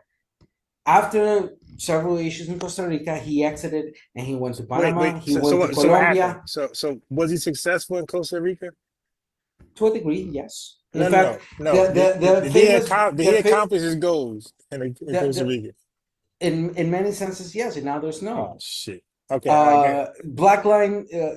Are you aware of the historical Black Line building in Limon, Costa Rica, that recently unfortunately burned down? That it was a historical building that Marcus Garvey helped build in the center of the How did he Limon get city. how did he get the funds to build that building? There were three major aspects at that time, because Black Line was built by 25, if I'm not incorrect. And he funded that, as history goes. I would have to continuously verify on that, through the means that he obtained after he arrived in the United States. So all that scamming money. I got it. So it was all that scamming money. Okay. Okay. Yeah. Not only through the United States, but also through Costa Ricans who helped put money forward. So it was a joint venture between his adventures and his mobilization. Most of his first experience with FBA, he raised $600,000. He never did that in Costa Rica, and that's his first attempt raising. So he raised millions in just America alone. So he didn't need no money from Costa Rica. He generated millions. He had. Hold on. It's reported. But first of all, everybody who's an FBA, who's a part of it, UNI bullshit, they all was paying monthly fees. Nobody in Costa Rica was paying monthly fees. And it's reported. There were people in Costa Rica paying monthly fees. Well, hold on. It's reported. So let me ask you this: in America, it's reported he had how many followers? Dude, this isn't a fucking competition. No. We're doing math. Okay, relax. The point being is, Marcus Garvey went around Western Hemisphere, and yes, one of his major phases was United States, but alongside Costa Rica. Sir, hold on. You asked me a question about the first countries he visited. Okay, so now first of all, I teach chess. All right, so I'm a smart guy. I teach chess. I know about strategy, tactical, and shit planning. So I'm not going to allow people to ask me questions when I can't ask the questions back. That's never going to happen. Okay, because if that's what we're doing, don't ask me, just talk. Don't ask me more questions. So if you ask me, this is quid pro quo here. If you ask me a question, I'm going to ask the question back, and my question back is relevant. I'm asking about how many followers is reported he had here in America. You either know or you don't know. It's okay if you don't know. First, quid pro quo means something for something, or a favor for a favor. Even exchange. Got it. In the essence of this type of debate, there's no such thing as a quid pro quo. No, it's not debate. It's not. No. Okay, dude. It is a form of debate. We're debating. We're not. Contesting each other's points, and we're generating in that sense. Okay. So if you do not like labels, why are you labeling? And why are you then? I never said I don't like labels. But I'm asking a simple question. It's reported. You can Google it. It's reported. How many followers? Because we're going to do math. Hold on, wait. Because I'm trying to. Why does that matter? Why does that matter? Give me a reasoning as to why we're in a competition. So which country in the Western Hemisphere had more followers for Marcus Garvey? Because we know he had more over here. So I'm going to ask you a question for you. You don't know. What would Marcus Garvey tell you at this moment? Okay, you exposing that. He ain't gonna tell you shit because he a goddamn scammer. We're gonna get to that. He most possibly will look at you and say that's a foolish argument. No, he wasn't. Because at the end, well, first of all, I'm gonna say go. I'm gonna say Garvey must go. If I ever see that clown, I'm gonna say what my FBA leader said. My ancestors said. They said Garvey must go. So I'm gonna say the same thing W. Du Bois said, A. Philip Randolph said, and other black leaders, prominent black leaders said. I'm gonna say Garvey must go if I ever see that damn scammer. Now, 2 minutes. So now this is not just for you. I'm speaking to you, but through you to the chat. Don't forget, we're talking to each other. Same here. But there's also, I'm talking to your chat too. Right, exactly. So if I ask you a question, they don't know either. Okay, they're not as well studied as me on this topic right here. I don't think anybody is really. What's funny is, hold on, you did say I was supposedly unqualified, and yet here we are where I can I give everybody a chance, by to the cook way, it in a because to I cook don't it bully. sense. Huh? I said I give everybody a chance. I don't bully. Okay. Now, However, you've come to realize that I'm extremely well qualified in the well, in the not on Marcus historical. not on Marcus Garvey, you're not. Okay, so I'm gonna prove it. Again, So you couldn't even answer to me when he was 23 years I'm old, talking about when he Marcus Garvey in arrived in America. 1910. Okay. I'm talking So about Marcus Garvey in all right, America too. America is not all right, just your country. all right. Okay. Well, I'm talking about the United That's a States of fact. America. Okay, got it. My fault. Let me clarify. Let me be more specific. That's my fault. That's my fault. See, that's your fault right Yeah, there. And guess what? Guess what? I'm a guy who can be wrong, right? I don't want my chat to believe I can't be wrong, because when I am wrong, they're gonna stop believing what I gotta say. So I like to show my chat I'm human and I'm able to evolve and learn. I don't want them to believe I'm superhuman. Okay, so I don't mind admitting a fault, and I gotta work on it. So you're right. By the way, you're right. I gotta work on that. The United States of America. I'm thinking about Marcus Garvey. Okay, now I would love for anybody, not you. So I've been putting this challenge out there. I've been on other people's platforms commenting. Nobody shows up because they don't really know Marcus Garvey. They believe in the romanticizing, over sensationalizing doctrine. I watched and read countless stuff on this guy. Okay, in America, in the United States of America. So it's reported he had up to 2 million followers. That's not confirmed, but that's just reported. Okay, but he definitely had hundreds of thousands of followers. Okay, so but they were all paying a monthly fee, 35 cents, and some more, and plus the stocks that he sold, right? So now, and then we can move off Marcus Garvey. But do you believe he was a scammer, a fraudster? Yes or no? It's just a yes or no question. The evidence tells us that he did a lot of stuff that to today's standards could be seen. No. I'm talking about back then. Did he defraud his investors? Yes or no? Way back in 1914, 15. Did he defraud his investors? Yes or no? There's no evidence towards that. Yeah, yes, it is, because he sold them. As a matter of fact, a lot of people complain, by the way. So there's documents of investors complaining. So what he did was he sold stocks to a ship that he did not own, and that ship was called the Orion. Okay, so he had brochures and images of a ship he did not yet own. He lied and said he owned it, and the investors invested, and then he bought it or attempted to buy it. But by then, J. Edgar Hoover swept in like an angel of God to deport his ass. So we do have evidence. That's why I say most people on Marcus Garvey is not qualified to have this conversation with me, because most people just go off the over sensationalized or romanticized history of this guy. So this guy was a scammer, a defrauster. I'm not a defender of Marcus Garvey. Okay, but the point now, being here is, go ahead. To the major context. Wait. Of his contributions towards the conversation of the reality at that moment and to today. And some good points he had, especially his understanding that and this goes to the point we've been orbiting around. Oh yeah, so get to it and land your plane quickly. Yeah, I'm gonna land very quickly on my very quickly, because I think you're very smart. So I can get to a point, drop it, and get off, and come back. I'm about to drop it right now if you allow. Please, 1 minute, Point 30 being seconds. Here is in AK, America, North, Central, South, and Caribbean. Marcus Garvey, right? No, I'm speaking about America only, because I don't know about his international. There's no such thing as an America only. Okay, United States of America. You admitted to that. His work amongst Black Americans, Negroes, Black color, US FBA, ADOS. Okay, those folks. Okay, I'm speaking about his dealings with us specifically.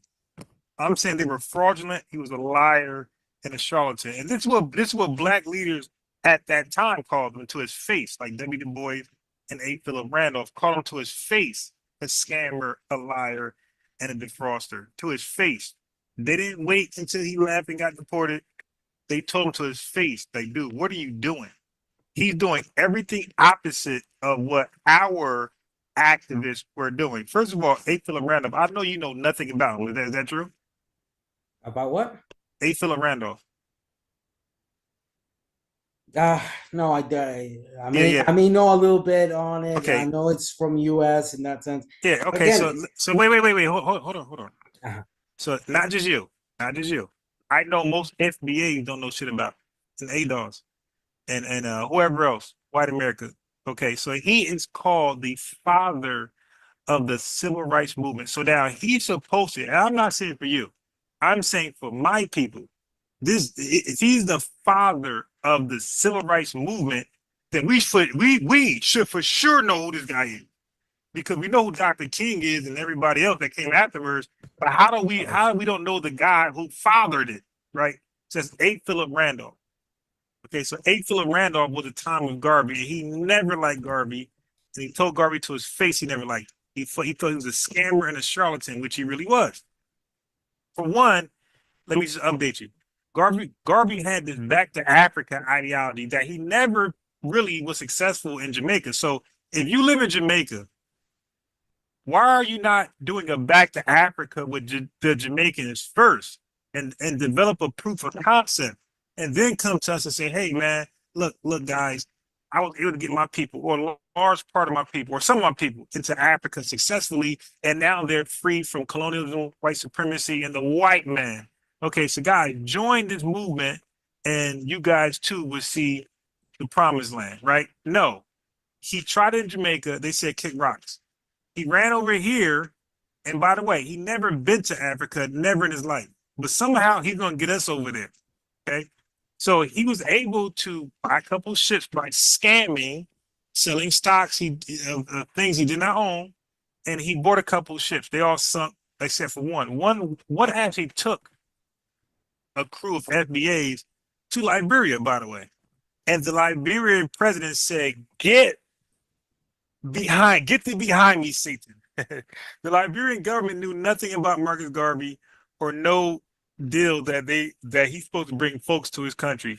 So he put out a memo after he arrested those FBAs and deported them. He put out a memo to Marcus Garvey and everybody else in America. He said, don't come here again. So Marcus Garvey, this plan back to Africa, to Liberia, the president said, don't come here again.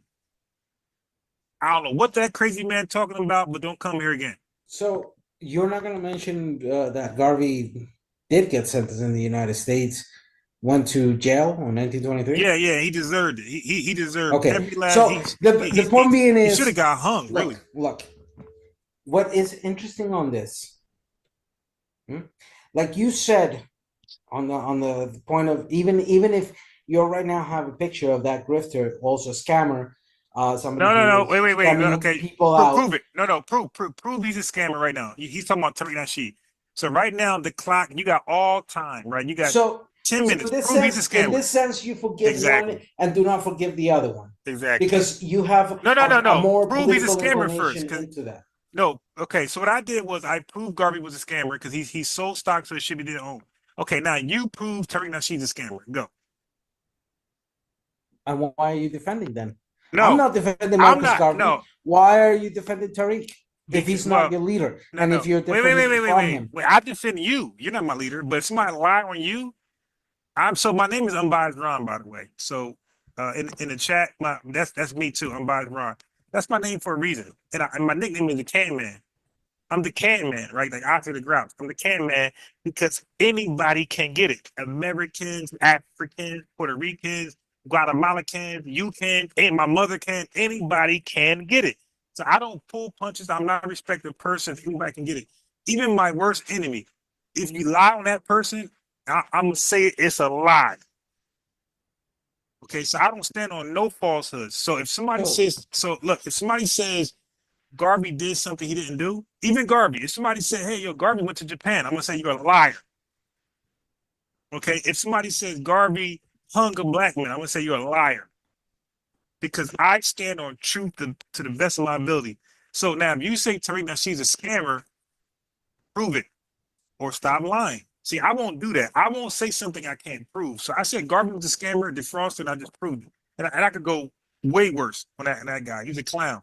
Now you gotta show me Tariq is a scammer.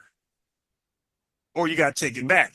Because you're gonna lose credibility for yourself, for me, and the chat in the future. Because this is being recorded, and I do re-air recordings a lot.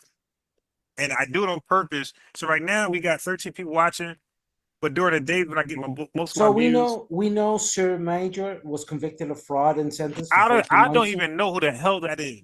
It was an FBA member very close to and guess what? And, There's 43 million of us. is, And my cousin FBA, my cousin was locked in for murder. So what the hell that mean? The question now is, but you said how Tariq much did Nasheed. Tariq Nasheed know of the fraud that was being committed under his nose?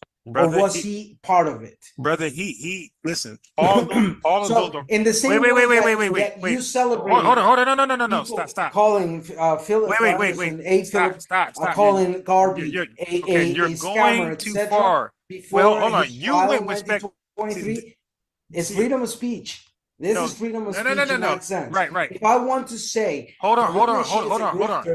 He's a liar. Okay, but I gotta hold you to a standard. And I have my suspicions. I don't want to be defrauding the people. Brother, now you just said upon coming on here, you said, "Hey, is it gonna be?" So why are you defending him? Why are you stuck on that point? Just hold on.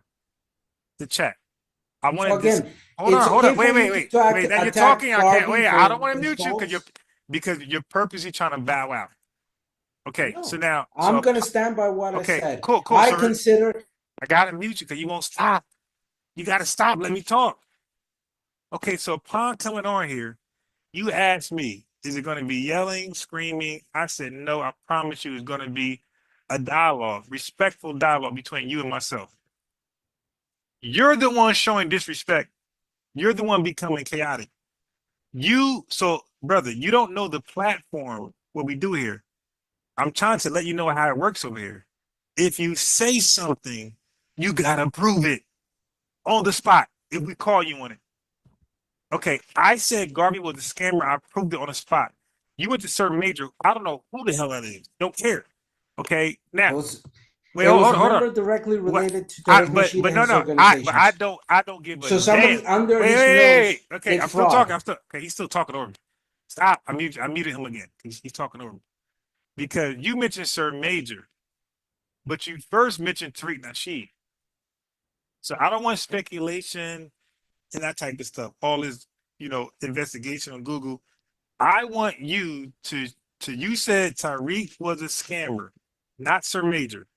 So I want you to now prove Tariq is a scammer or just take it back. But don't look like this in front of this chat, which is really the world, because this is recorded. So I'm gonna reiterate my words. Okay, cool. Thank you.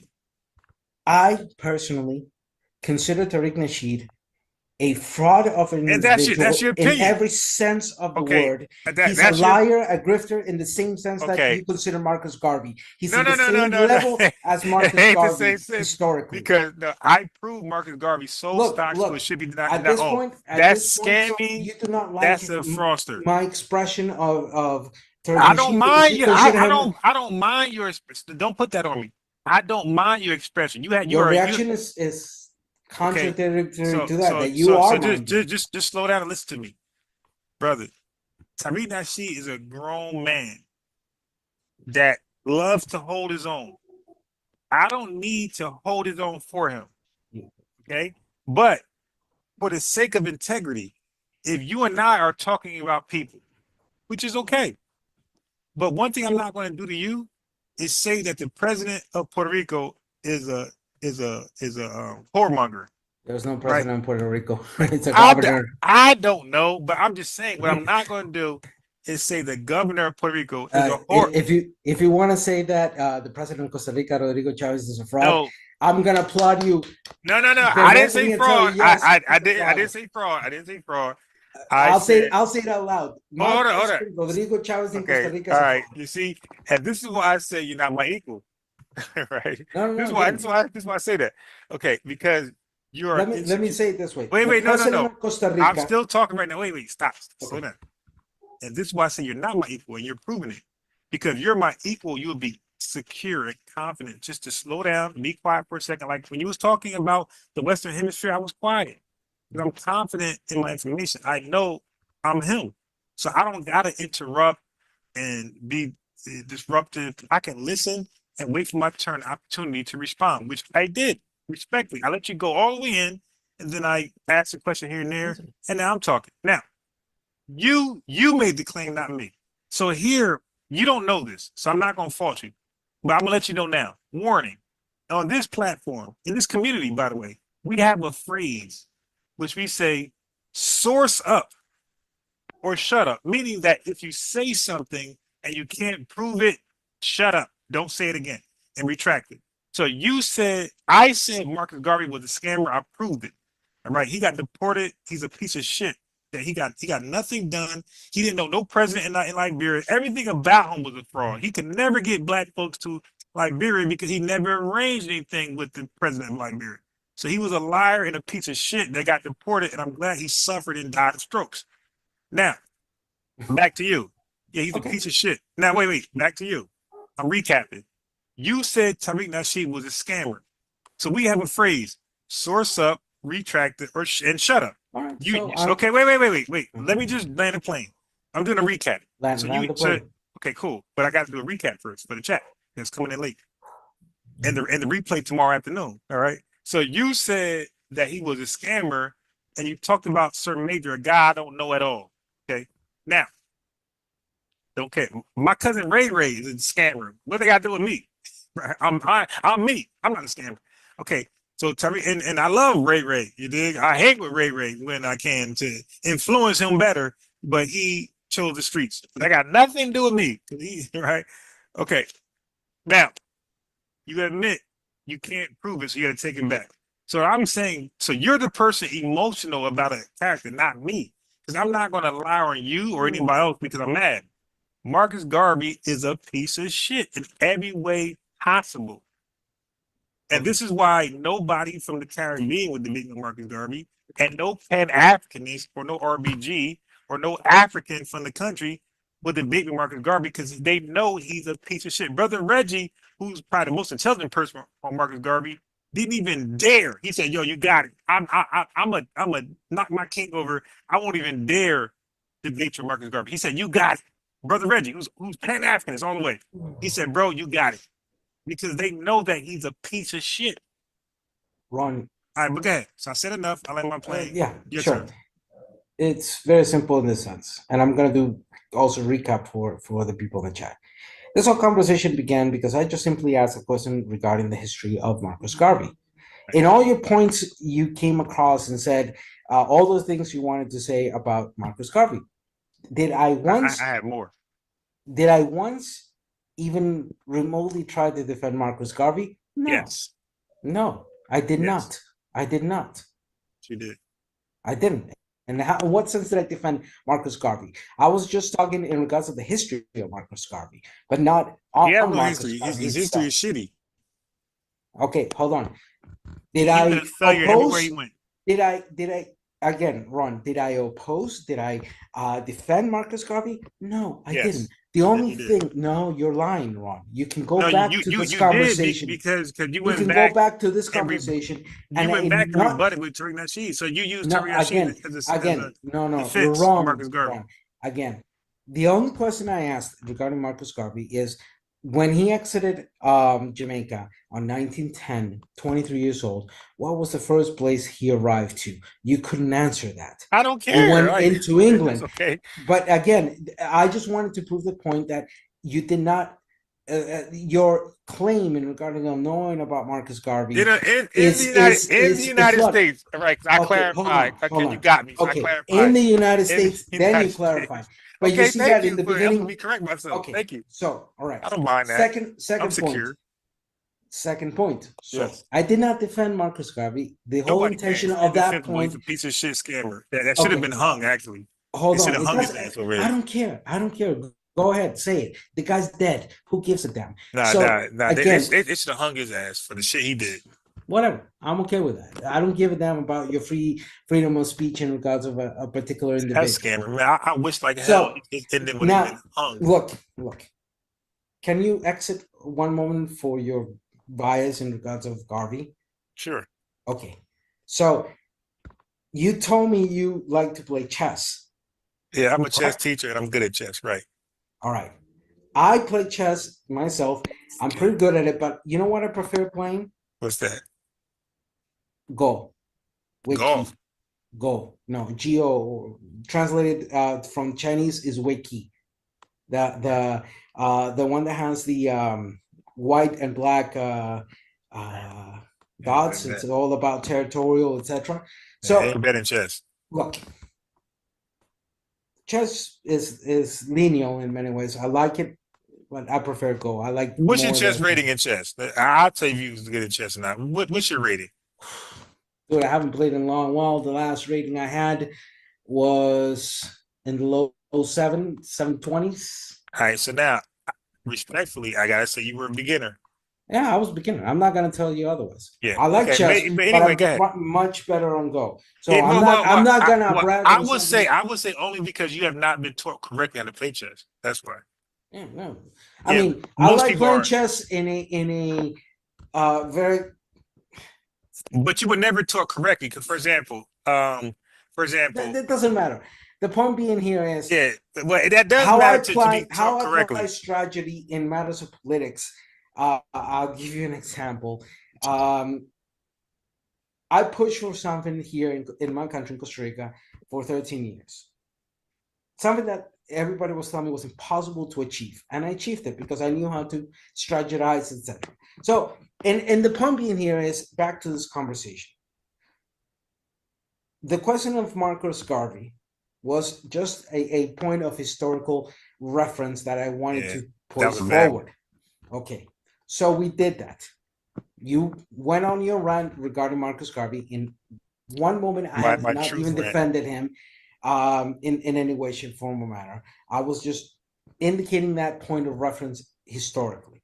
Second, the point of contesting then is that I turned the table in regard to Tariq Nasheed, and I will stand by my words. Yeah, but you got to prove it. For me, as an individual, I will say the same things A. Phillips, the other A. historical A. Philip Randall said regarding Marcus Garvey. I'll say it to his face. I consider Tariq Nasheed to be a charlatan, a scammer, a liar. But you couldn't prove it though, so that like he wouldn't even care. Could Philip Randall prove before the whole thing? Yes. Okay, so now if he doesn't like me saying that, he can come down to my country and he can sue me in my courts. No, he's not gonna sue you because he's a coward. No. FBAs, we don't sweat that, right? We're used to white supremacists said the Marcus worst about Garvey didn't sweat that when he was. Oh yes, he did because he was going at W. Du Bois really hard, so he definitely sweated that. But he was afraid of FBA Philip Randolph. But anyhow, the point being here is that guy doesn't really. The point being here is that you jumped at his defense because internally. Well, if you allow him, yes. If you allow anybody, a matter of fact, look, some people not religious, right? I'm not. I'm an atheist, man. I give 10 bleeding craps about Abrahamic religion's bullshit. Good. And I'm not saying you should, but and I wouldn't mind you expressing your beliefs about it, anti-beliefs about it. I wouldn't even care. But if you was to lie and say Jesus was Moses' brother, I'm gonna be like, bro, where'd you read that? Well, can we say that Jesus and Buddha and Shiva were sitting down and having a game of poker? And yeah, but if you seriously believe that, I'm gonna say, brother, listen, you have a history of lying on people. I don't believe in anything. You lied on Tariq, so you might lie on Buddha and Jesus. In the matters of your reaction in Marcus Garvey is my same reaction towards Billy Carson or Tariq Nasheed or many other charlatans out there, like that's a Lord big. Jamar, etc. It's the same antibody that their supremacy, xenophobic stances originate in me in this whole conversation. How this individual, Tariq Nasheed,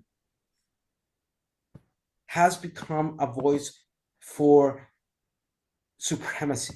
And the worst of all, he's become a tool for white supremacy and gringo supremacy.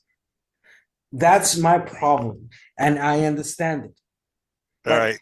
That's why I like to go into the depth of the subject and what I brought to the table in regards of the reality of the Western Hemisphere, aka America, aka North, Central, South, But that and is not. Caribbean.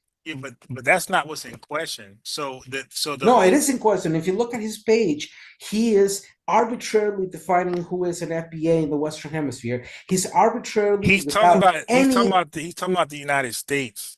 Yeah, because the only thing he can see, this dumbass, like the gringo he is. That's all he should see for right now. So see, the thing with you is you're too early. You're too early. You're talking about a bigger fish to fry, and right now we're eating whitings. We've been here since the 500-year history, especially the African descendants of slavery, alongside those in what is modern day United States. Not only that, but in the process of independence, like I said before, the majority of our countries abolished slavery. Heck, the situation of United States when it became a country not abolishing slavery, well, that's a shithole of the foundational people who were there at that moment. And then we recognize the difference of that particular history and what that took. Of course, there's a direct relation between what was happening in 1850s and us here in Mexico and South America, particularly with William Walker. So the point being here is that his arbitrary definitions are a clear attempt of erasure of identity. All right, so in America, in North, Central, South, and Caribbean. Okay, He's so let's think about that. Okay, hold on. So let's think about that, because most people, when they get on Tariq Nasheed, right, they get on him as though, and I'm not saying, you might be right, you might be wrong. Okay, what I'm saying is when people get on Tariq Nasheed, they act like he's the leader of somebody. When he says himself, he's not a leader. And then people like myself in the chat says he's not a leader. So if we all agree, and matter of fact, he don't put himself in position, he's not a politician, he's not in leadership, he don't have an organization, he's not in leadership in no which way, shape, form. So in every aspect, he's literally not a leader. You defended him like the leader. No. Hey, stop. Your whole reaction was protecting the leader. I'm sorry, but that's how it seems. No. Well, first of all, he's FBA. All right. So I'm gonna protect anybody FBA ADOS if they're being lied on. As long as they're U.S. citizens and not from any other place in America. Yes. Okay, yes. That's good. Wait. So you're not with the idea and the push towards a clear. I will not use the term unification, but at least a commonality, understanding our commonality and working together to fix the bullshit that has been impacting us systematically, not only in the United States, but throughout the whole continent. Okay, so let me answer that. So that's my criticism in regards of Tariq. It's bullshit lineage. Hold on. Is supremacy. He's working for the white man. That's the point. Listen, okay, when white man hates him, all right. So look, let me white men love him. Oh no, the white. Wait, I showed you the ADOS website. ADOS is asking for $20 trillion. The white man doesn't love that. Okay, no. If you get in that white man pockets, you become his enemy. And us through our government, CELAC and the CARICOM, we're asking for 10 times that value to the Europeans. Right, I got it. And look, and it's probably worth it. But what I'm saying is that not you, but the Mexicans, right? Mexicans, they identify themselves as Mexicans, and don't the world identify them as Mexicans? And you're identifying yourselves as quote unquote American and defining American as just one country in the whole continent. Slow down. I'm talking about Mexicans right now. Don't Mexicans identify themselves to the world as Mexicans, right? Where are you trying to get with this? What's your point of the argument? That's either a yes or no. Do Mexicans accept the term Mexican? Just like you identify yourselves as I'm Americans, I'm speaking about. See now, Mexicans. okay, so I see where it's going. Okay, what is the point? So he comes off as humble, transparent, full of disclosure, but you see, he's really just insecure. Now he thought coming on here prior that it was going to be a shouting match. I said, bro, I'm not. It hasn't been. I'm glad it hasn't been. Right. Because I kept trying to let you know, bro, I'm not who you think I am. So you said, hey, man, I will be a worthy opponent. I was like, no, you won't. And I was dead ass. And right now, it's coming off that you're not. I'm asking you a yes or no. Could you ask me that yes or no question? I answer yes or no. I'm asking you a yes or no question, and you're intimidated because you think I have. No, I'm not intimidated. I want clarification because I do not understand so it's just the point a simple, of your question. I got Why you. are you asking that? Okay, what is the reasoning behind that point? I will let you know after the yes or no. Do Mexicans appreciate themselves being called Mexicans by the world? Yes or no? Yeah, what's your point? Cool. I got it. All right, you asked the question. Okay. What's cool. your point? Land the plane. Just keep going back to us. Okay, but now aren't they largely Native Americans? Out of the 110 million population of Mexicans, 12 to 15% of them are of indigenous origin. Anywhere between another 12% or 15% is a mixture or admixture between European indigenous with African descendants of slavery. What's your point? It's the same. You have the same issue in the United States. What's your point? Why are you singling out Mexico? Okay, slow down because it's called an analogy. Yo, this guy. He's supposedly my equal, but this guy is insecure as hell. What's your point? Where you going? Let me tell you. I'm so confident when I talk to these guys, because I'm anticipating the move you're trying to make. Bro, you're not a chess player. You just said you're not a chess player. I am. So you're not, and you're 700. You're not my level on chess. Okay, so you're not anticipating anything. I may not be a chess player as you are, but exactly. I'm so you can't anticipate my move. You can't even see it. All right. I've seen it. I've seen it. Why you asking me that? If you see it, why you asking me? Please land your plane. Please. Okay. What is your reference, your mark of reference to single out the Mexicans to then say, oh, we don't have a nationality? Is that your final point? Is that what you're trying to tell me? No. Okay, so the Mexicans, just for the Mexicans that apply. So for those Mexicans that show 70%, 80%, 60%, but majority Native American, and a small minority of Spain, right? Spaniard. Are they now? Okay, so remember, I'm saying a person. Let's just say person, a person who shows to have 65% Native American in them, and 35% Spaniard, or let's say 30% Spaniard and 1% other stuff. 1% African, 1% this, 1% that, but mainly 30% Spaniard and 65% Native American. That person, will that person is that person a Native American? Is that person Spaniard, or they're just Mexican?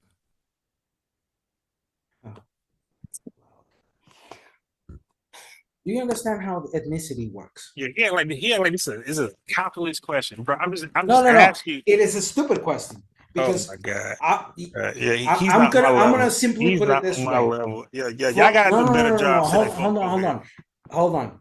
It is a stupid question because he's not my level. Okay, so answer the stupid question. I'm way ahead of your level because, bro. Hey, where'd you go with this? Let you playing. No, you've been playing all this time. You did not land your plane. Your question lacks of any sense of north or any sense of I'm over here anthropological, laughing at you, literally. archaeological, or even ethnicity understanding. So let me put you in this example. Okay. One, a person identifies themselves first and foremost with what their parents is able to provide them as a guidance of that identity. Usually that is attached to a nationality from either aka US, United States, Mexico, Canada, whatever. All right. Right. And second aspect, the parents will give that person the cultural tools of the origin they are from, usually or normally. Yes, there are other ways of that happening in that sense. So to understand the cultural, social, that then can derive into political identities as such, your whole explanation was nonsensical, because a person identified themselves by that lineage to which they are born to, and which those parents provide the tools in order to do so. But then as that person grows, that identity is also fed by the social norms that is around that person. So what is the point of you singling out the Mexicans? Okay, cool. Nonsensical. Just relax. So are you telling me? So you telling I'm me? passionate, but I'm relaxed. Okay. So are you telling me a Native American who's a person? I'm sorry, a person who is 65% Native American and 30% Spaniard. You're telling me that person can be classified as Native American still? Native Americans, of the people who were here prior to the arrival of Europeans, all the populations that were from Argentina up to Canada, plus the Caribbean. That ranges from Chibcha cultures to Nahuatl cultures. Yeah, but I was thinking about one individual. Can that individual claim Native American status? The person who has 35% Spaniard in them, or 30% with 60%, 65%. That's just a simple question. You're trying to apply. I'm trying to apply. Bro, Hold on. You Let me gotta break be your argument in secure. this way. I don't have an argument. I'm just asking a simple question. Okay. But no, you think I'm so smart that I always got a gotcha somewhere. So riddle me this. Why do we have to be categorized by the one drop rule or the all right, so let me skip past that's that. only applicable for U.S. Okay, so you don't want to answer. and Okay, U.S. so citizens. All right, for so the rest of us, we don't give a shit.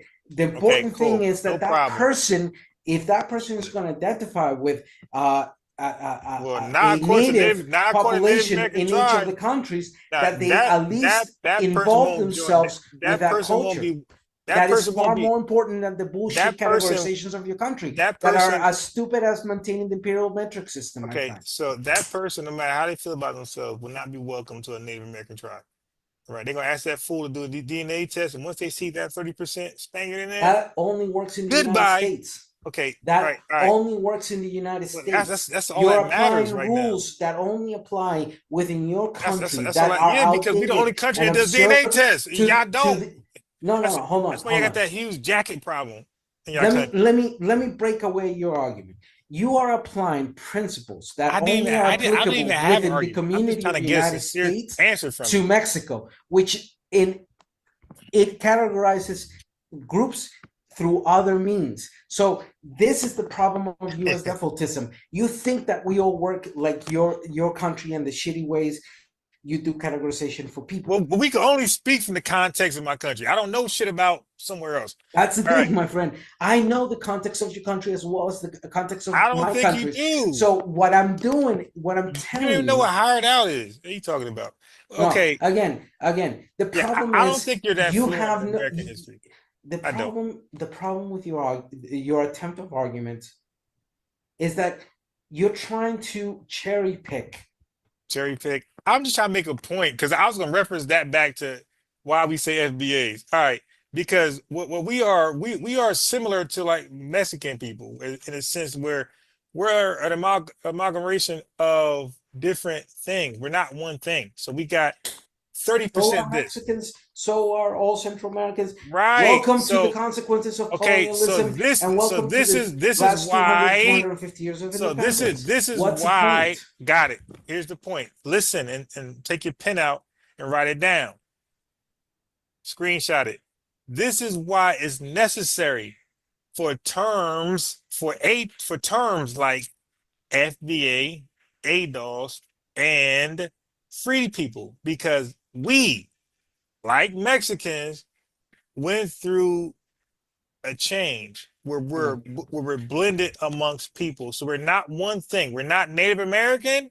We're not Spaniard, because we are a combination of different things, which makes us totally different than Spaniards and Native Americans. So as a result, we're called Mexicans, because we're different from Spaniards and we're different from Native Americans and whoever else is mixed in that. So FBA is the same thing. We're not like Africans, because Africans don't have a large percent of European in them. Africans, if they do a DNA test, they're probably going to be 97% African, 98, 99% African.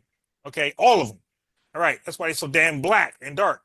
We over here in America, we're going to have a small percentage. So basically, if a Nigerian does a DNA test, his DNA test probably is going to show 98% of Nigeria, right? Specifically by name, Nigeria, 90%.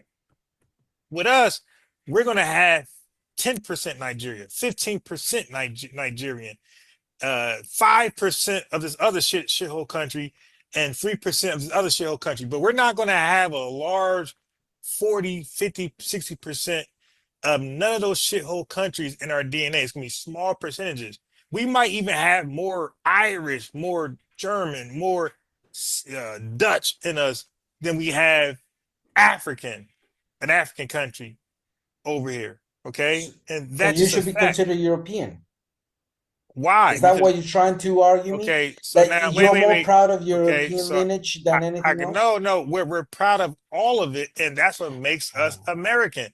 That's what makes us FBA, ADOS, free people, because we're proud of all of it. All of it makes us who we are. Okay, what is the name of the country you were born in? America. The United States of America.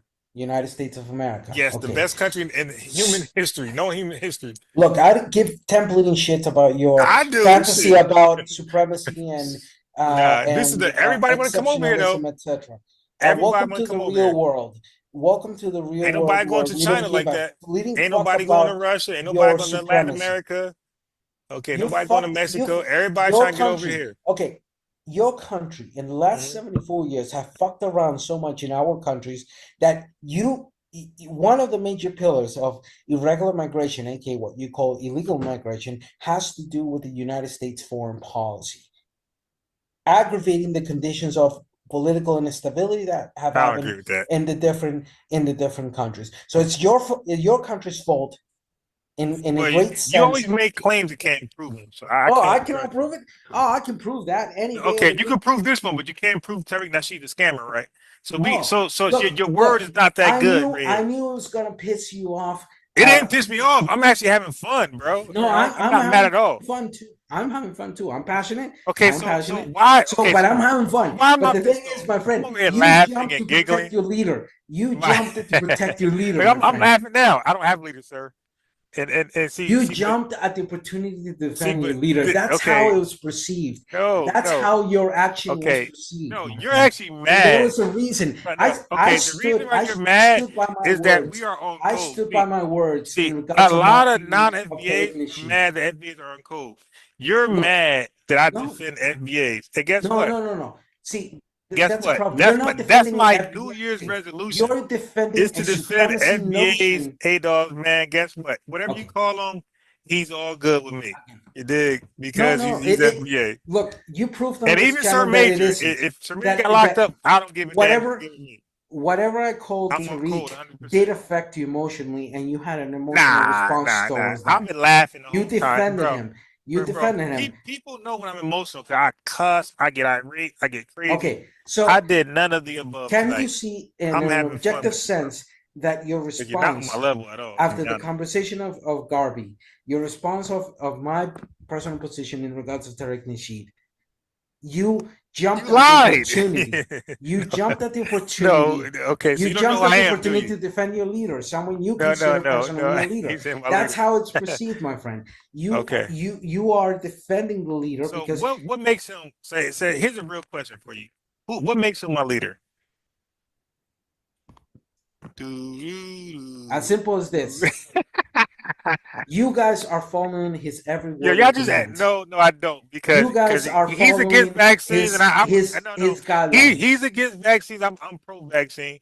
Okay, so no, brother, the wrong guy. So you got the wrong guy. I was Okay, vaccinated so all if the I way. have the My son wrong is. guy, why did you You got jump the at that wrong option? You just guy. said, all right, this guy thinks Tariq is No, a I fraud. cannot allow This you guy to is thinking. lie. Okay, Get hold that? on. Hold on. You can't lie. Is Tariq gonna listen to this? Are you afraid that he's gonna sue you? Because you allowed somebody like me to say my opinion about Tariq Nasheed No, is no, he's a but the thing fraud, is, he's a charlatan, he's a loudmouth bullshitter, he is say he scammer. is a scammer, Are you etc. lying?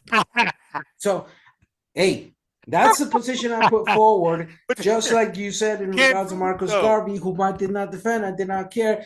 For No, me, because you your can't, positions because he in regards actually to is a liar Marcus and a Garvey imposter. went slided through. I Yo, did not he's defend him. I mad did at not me. jump in. Hey, chat, he's In mad that at me sense. because I won't allow him to lie. That is, you can't No. make. No. He's See, mad that he cannot be a liar tonight. See, this is the thing. You jumped at defending that man, dude. Is he a because scammer you or not? have Yes or an no? emotional response towards him, and Is you he a do. scammer? Yes or no? I consider him one. But I is he? have all the right as freedom of speech to No, consider a but person do a you actually need scammer. facts to back it up? Yes or no? Sure, I need facts, and Right, but do eventually you? I will get more facts in regards of him. But it's not my Yo, entire who the hell draws the responsibility. conclusion and look for facts later? Dude, that's horrible research. You're supposed to let the facts lead you to your conclusion. You don't conclude and look for facts. That is called Because I'm more pseudoscience. interested in I don't do that over attending the bullshit he lies about. Like what? And correcting. Like what? Okay. He lied His about. arbitrary decisions in regards of what is and isn't an FBA. Dude, He's that's his wrong opinion. there. Like you, no, you said Two, freedom of his speech. supremacy, his defense of U.S. Wait. supremacy So, and imperialism, working alongside supremacy and imperialist okay, now prove that against the other people. Third, prove that. No, prove that. But prove he's working along with white supremacy to further the agenda. Go ahead. Just go to his FBA page. No, I'm asking the you. fact of his I'm not doing your arbitrary dirty work. definition You of prove what it. FBA is, his clear attempts at erasure of identity of others here in the Western Hemisphere. You don't want to accept that because then it breaks your whole argument, my friend. But you're saying stuff and you're not. Now, hey, now, Ramon or Raymond, I blame you because you said I'm biased. Take him serious. He's no joke. You're a liar because he is a joke. Because I'm asking him to prove his talking points and he can't prove one. Hey, bro, can you just prove to us right now how he aligned himself with white supremacy, his ideology? Go ahead. Okay, so if we look at the definitions he's provided in his page in regards of FBA, right, it clearly shows that the arbitrary decision of what is an FBA as a U.S. supremacy control only, and I'm going to say this: he didn't say that. His ways of attending the reality clearly shows his xenophobic stances and his like you just mentioned right now. We're the best country in the world. Nobody's in competition. We are. What country is close? No, you are not. You're just a country like the rest of us, okay, trying to survive the realities of freedom, man. Okay, so what country's science can compete with ours? Oh, for Go. crying out loud. We are not competing. The world is not competing. No, science rules. You gringos are the only ones trying to compete with everybody else because you have every country a superiority complex. Every country 340 million all gringos. Trade, they all got militaries.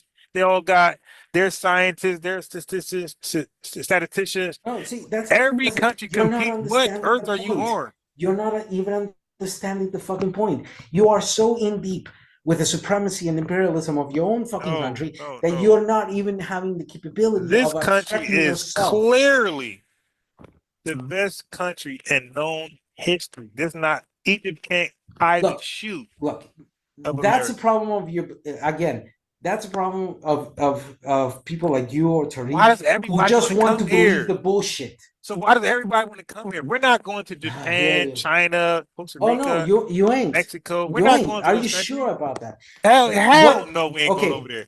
I don't even got a passport. What is the annual immigration of U.S. citizens outside of the United States annually? Small. That shit's small, Small. compared. What is small? It's What like is small? It's like 400 million of us. It's small. Like maybe I don't know, 100,000. It's It's small. 340 million. You're adding 60 million more than I Yeah, got there. bro, I'm just guessing, bro. I don't. Annually, U.S. citizens migrate anywhere between 2.2 to 2.5 million. That's a small that percentage of a 300 million, bro. United States. Okay, now watch this. Huh? There's how many Puerto Ricans? More Puerto Ricans are in America than over in Puerto Rico. You have colonized Puerto Rico. More shitty Jamaicans are in America than their own country. No. So Let now me tell you that's a about big this. difference. And The Nigerians shitty are trying their gringos, the best to shitty get over here. gringos, for example, like the shitty dictator wannabe that you elected into presidency alongside shitty individuals like Maduro or Chavez or Castro or Pinochet or Daniel Ortega.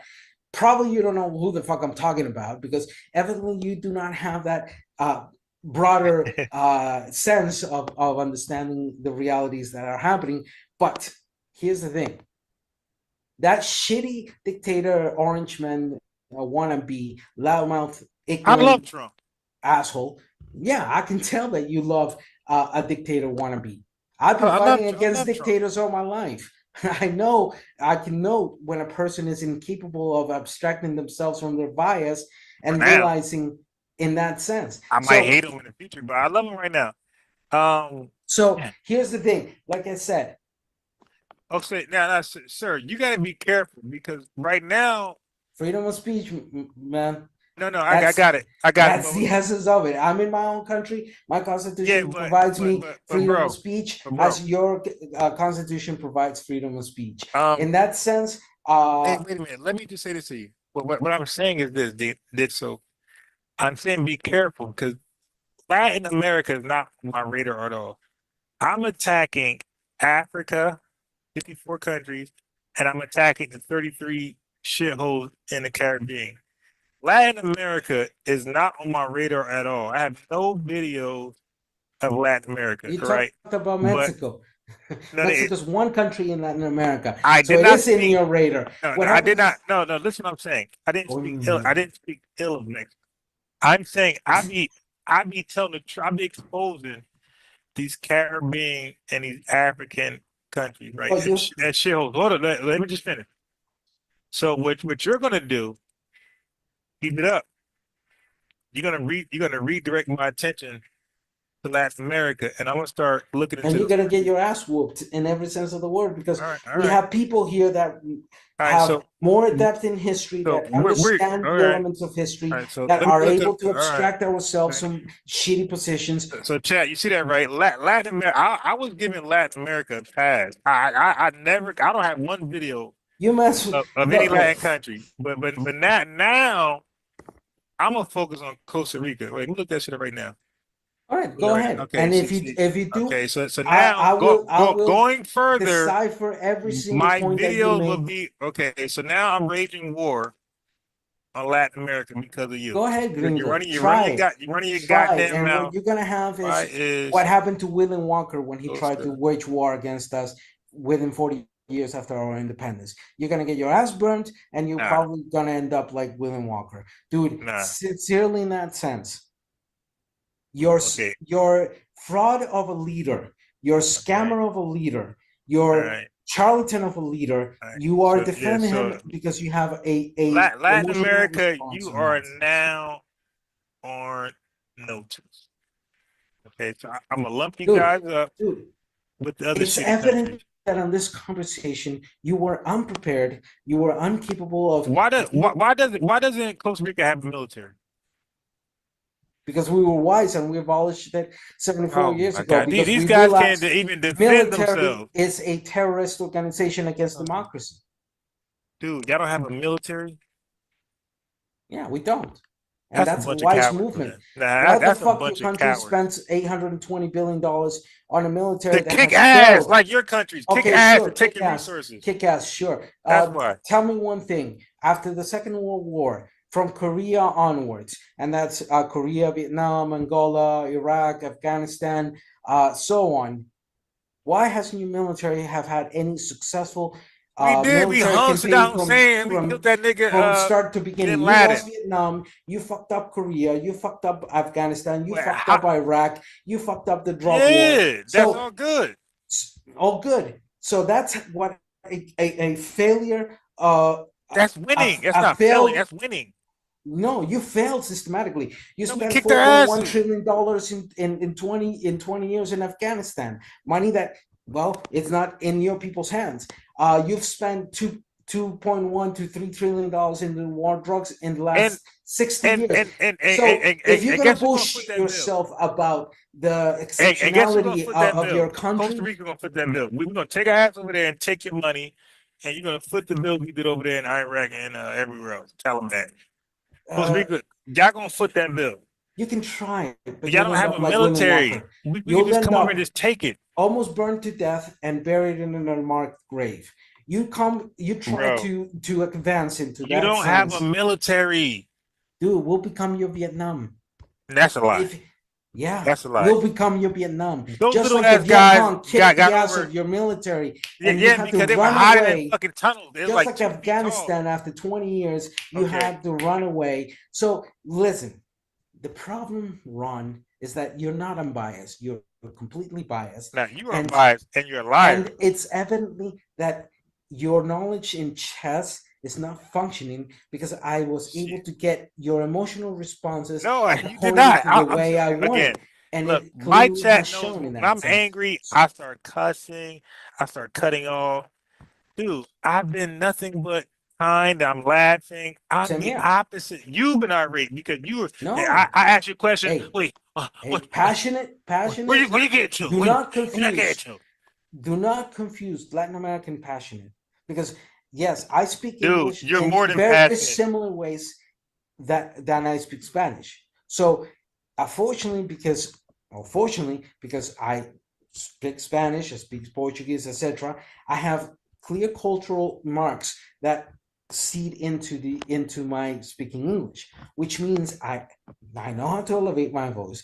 I know how to modulate. I know how to do those things, but most of it comes from that cultural lineage that I have of Latin America, where we speak very concise and very to the point as much as we can.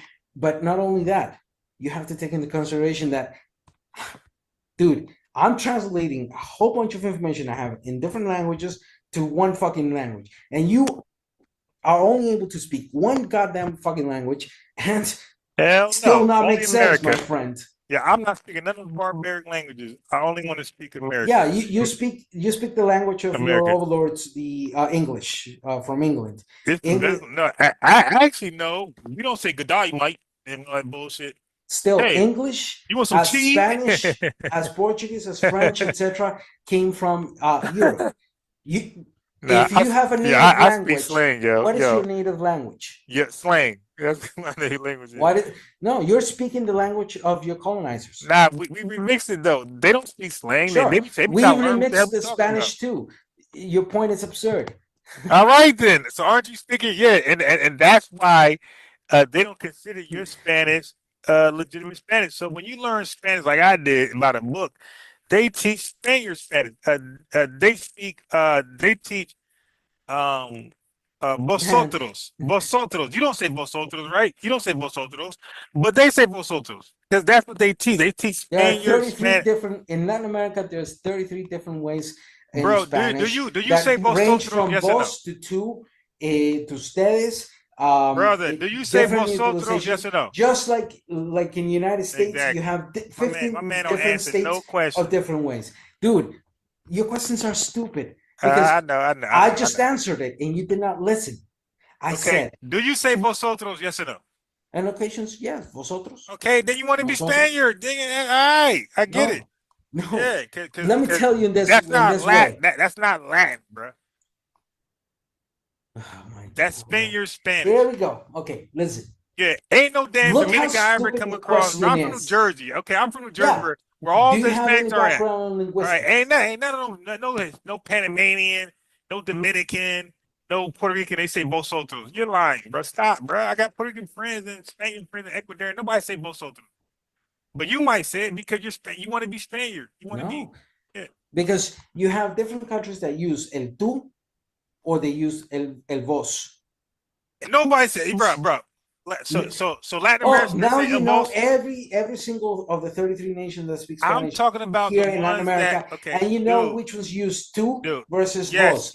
Yes. Wow. Whoever Okay, say so vos tell me is a which Spaniard are the wannabe. five major countries that make a combination between tú y vos. Okay, so if you say O sea, vos, y ya que veo que sabes mucho de español, ¿me podrías entonces indicar qué es la conjugación de vos? ¿Qué es vos? ¿Qué se define como vos?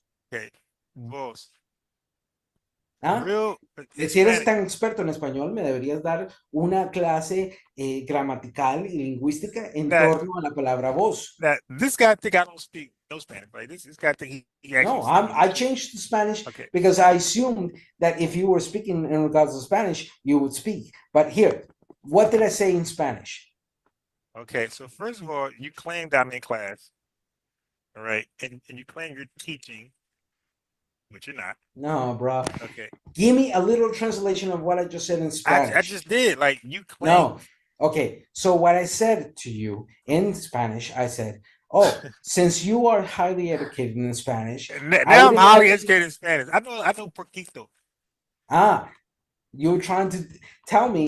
But I know vosotros. I know vosotros, though. I know that shit ain't taught in fucking Latin America. You're trying to battle a losing battle with somebody who has a linguistic backgrounds in academics, not only in Spanish, but in French, Portuguese, and English. So again, in this sense, Panamanian, you're not in the touch.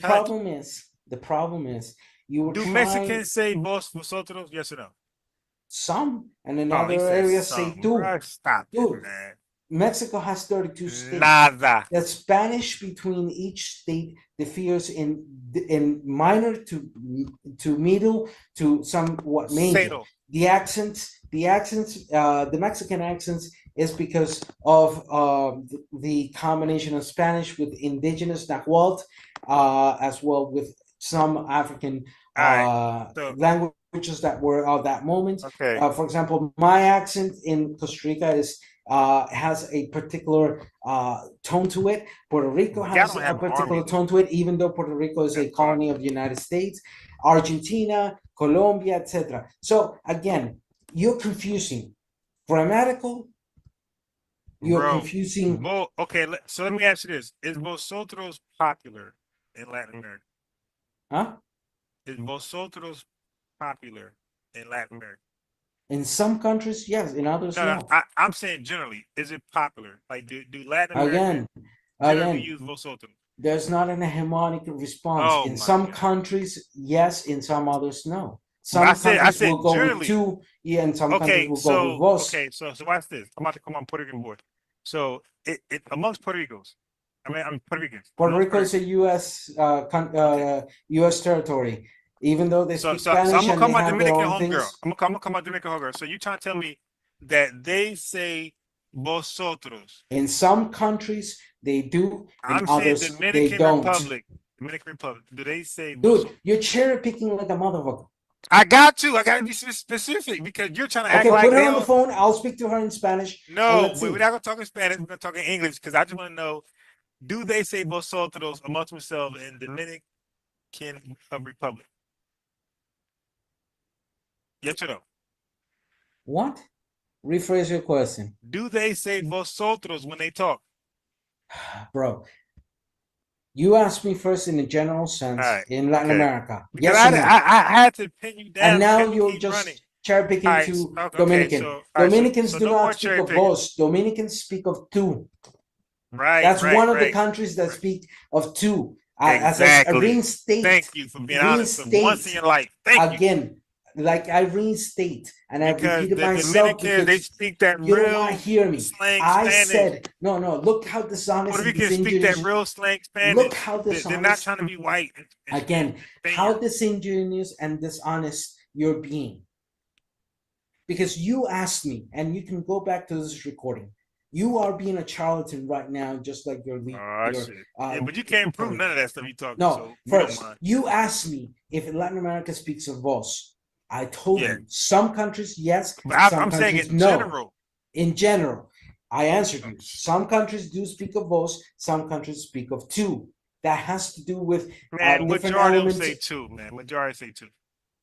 I call my As again, I right said, now. some Sam countries Laugh. speak of vos, some countries speak of two. In my particular condition, minority, we utilize small more minority. vos. Yeah, so y'all want to be white. Y'all want to be colonized. Motherfucker, that doesn't mean anything. It just means that the. All right, so let's bring it back. The two is impersonal. Right, it's slang, and that's no, what it's Latin not America slang. does. Okay, you don't know the difference between two y vos. Vos you don't know is, the difference is between two and vos. That's Spaniard garbage, man. Two and vos refer to the same I pronoun. know, but vos So is more. two Vos means is more. it's an informal, while vos is right. Vos is formal, and I'm saying that both of them are informal. Both of them are second person singular. Both of them are utilized in different contexts in that sense. To then define and say that two or vos But I was saying has to do vosotros. with. I didn't say vos, by the way. I kept saying vosotros. It's the same thing. Vos, VOS, is the shortening of vosotros. Right. Look, oh my God, dude, you've been trying to speak over a language you do not speak. Listen, I know you do not know vosotros. the grammatical yes, orders. I do. You so do when not it comes, know to anything you're vosotros, I do know saying, that. and you've been stuck on this point because you've been proven wrong, that you're being You didn't prove me disingenuous wrong. and you're being a charlatan. That your indication we don't in mind regards your of claims, two and you can never back up your claims. But okay, so let's get bro, back. Bro, I know you're pissed off on the fact that I attacked your leader. Actually, I'm having fun over here, bro. I'm having fun too. But the problem is, so let me ask this question. So you got too much earwax between those ears, my friend. You're not listening. You're no longer listening to me. You're not. You're not engaging in that because you're pissed. You're angry that I have brought down every single one of your arguments. He keeps trying to make me mad, and it's not going to happen, bro. I'm having a happy night. It ain't going to happen. I'm not mad. The problem is I'm having a happy you jump night. all over the place, my friend. You have no complete I arguments. jump around like the House of Pain, like crisscross. I'm a jump. Now look, so let's get back. So what's your problem with FBA, the acronym, Foundational Black American? What's your real white supremacist problem with that? Come on, bro. Be honest. Well, unlike your leader, the white supremacy agent, Tariq, you don't have a leader, but the scammer. Yes, you do. No, you have a leader. can't prove. You can't prove. So again, unlike your leader, I realized that foundational Black American is applicable for all the countries in the Western Hemisphere because there was involvement in Haiti, in Colombia, in Haiti, but not in America. Everywhere around. Of African descendants of slavery, or those who were directly in slavery, contributing to the independence and the foundational aspect.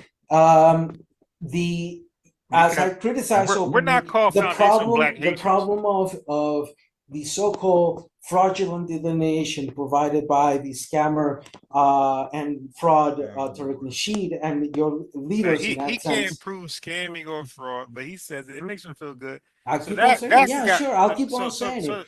Just like you say the guy who's angry, on something you disagree with.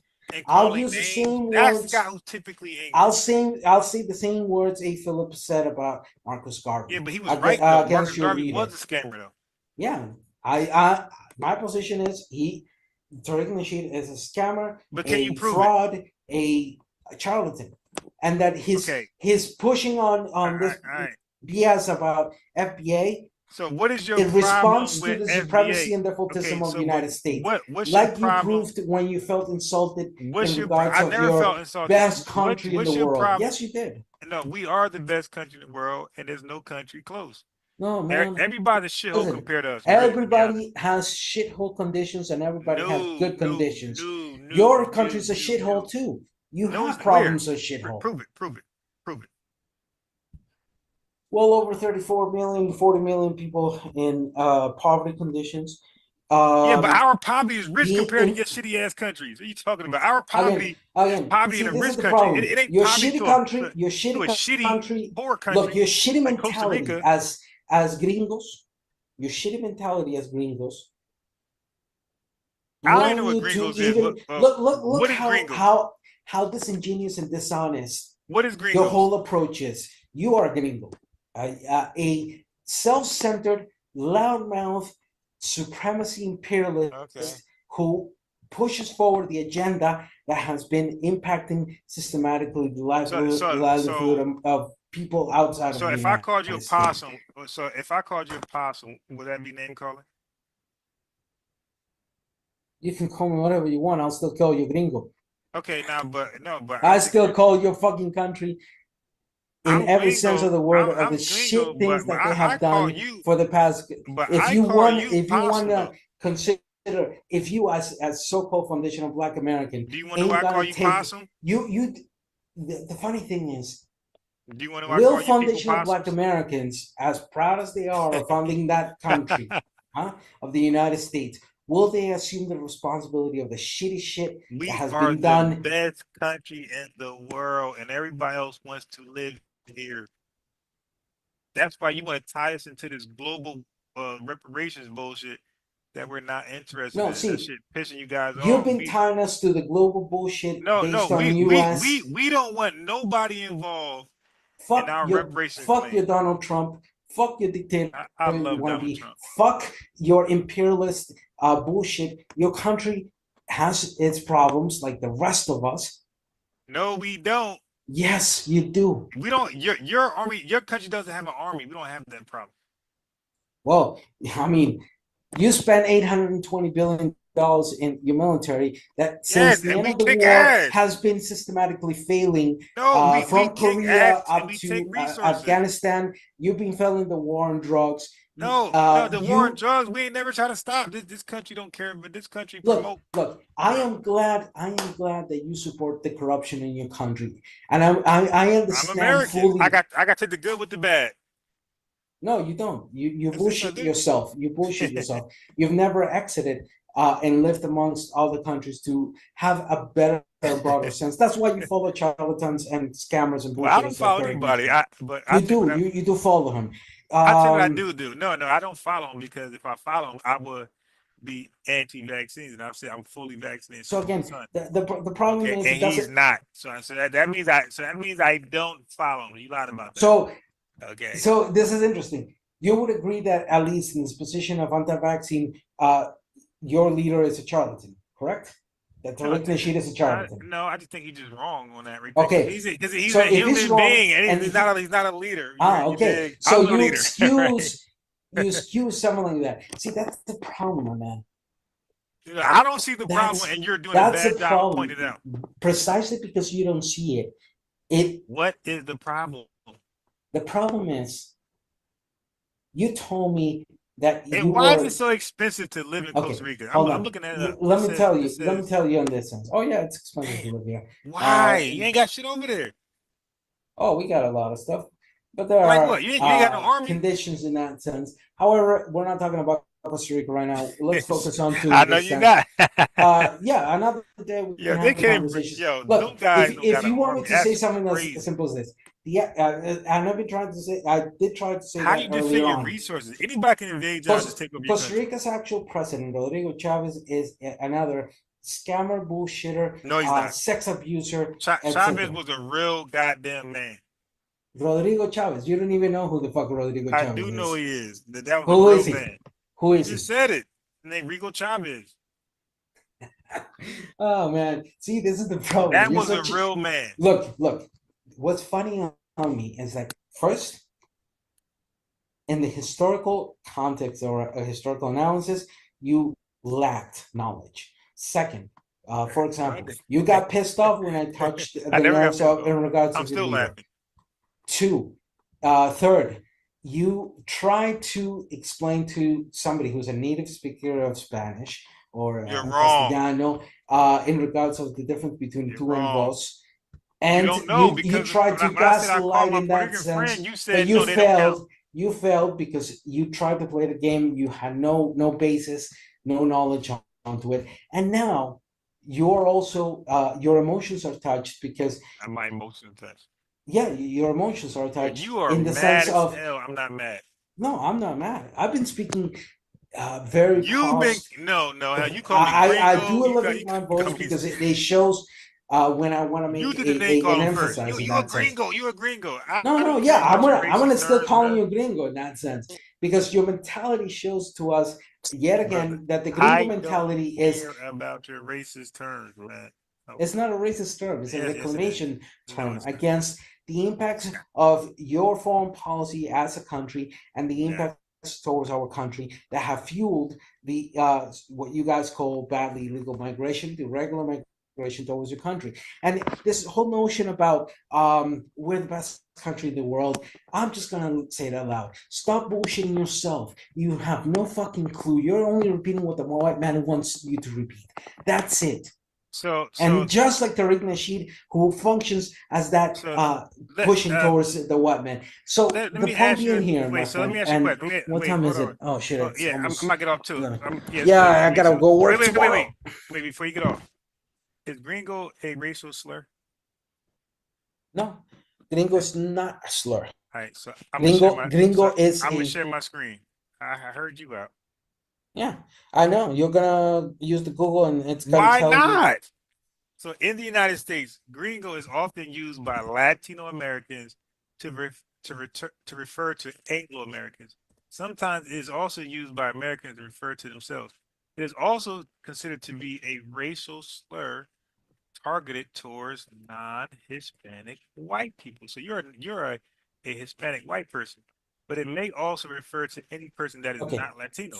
First, so it is a racial slur. And okay. First, it's towards. Do you have a source in Spanish? It's I don't even want to Spanish. Why because should we it only shouldn't even be here. First, It shouldn't even be here if it wasn't racial. Second, so it's towards not. So that means you're a it says United non-Hispanic States. white person. So that means hold that on. you're a Hispanic white person.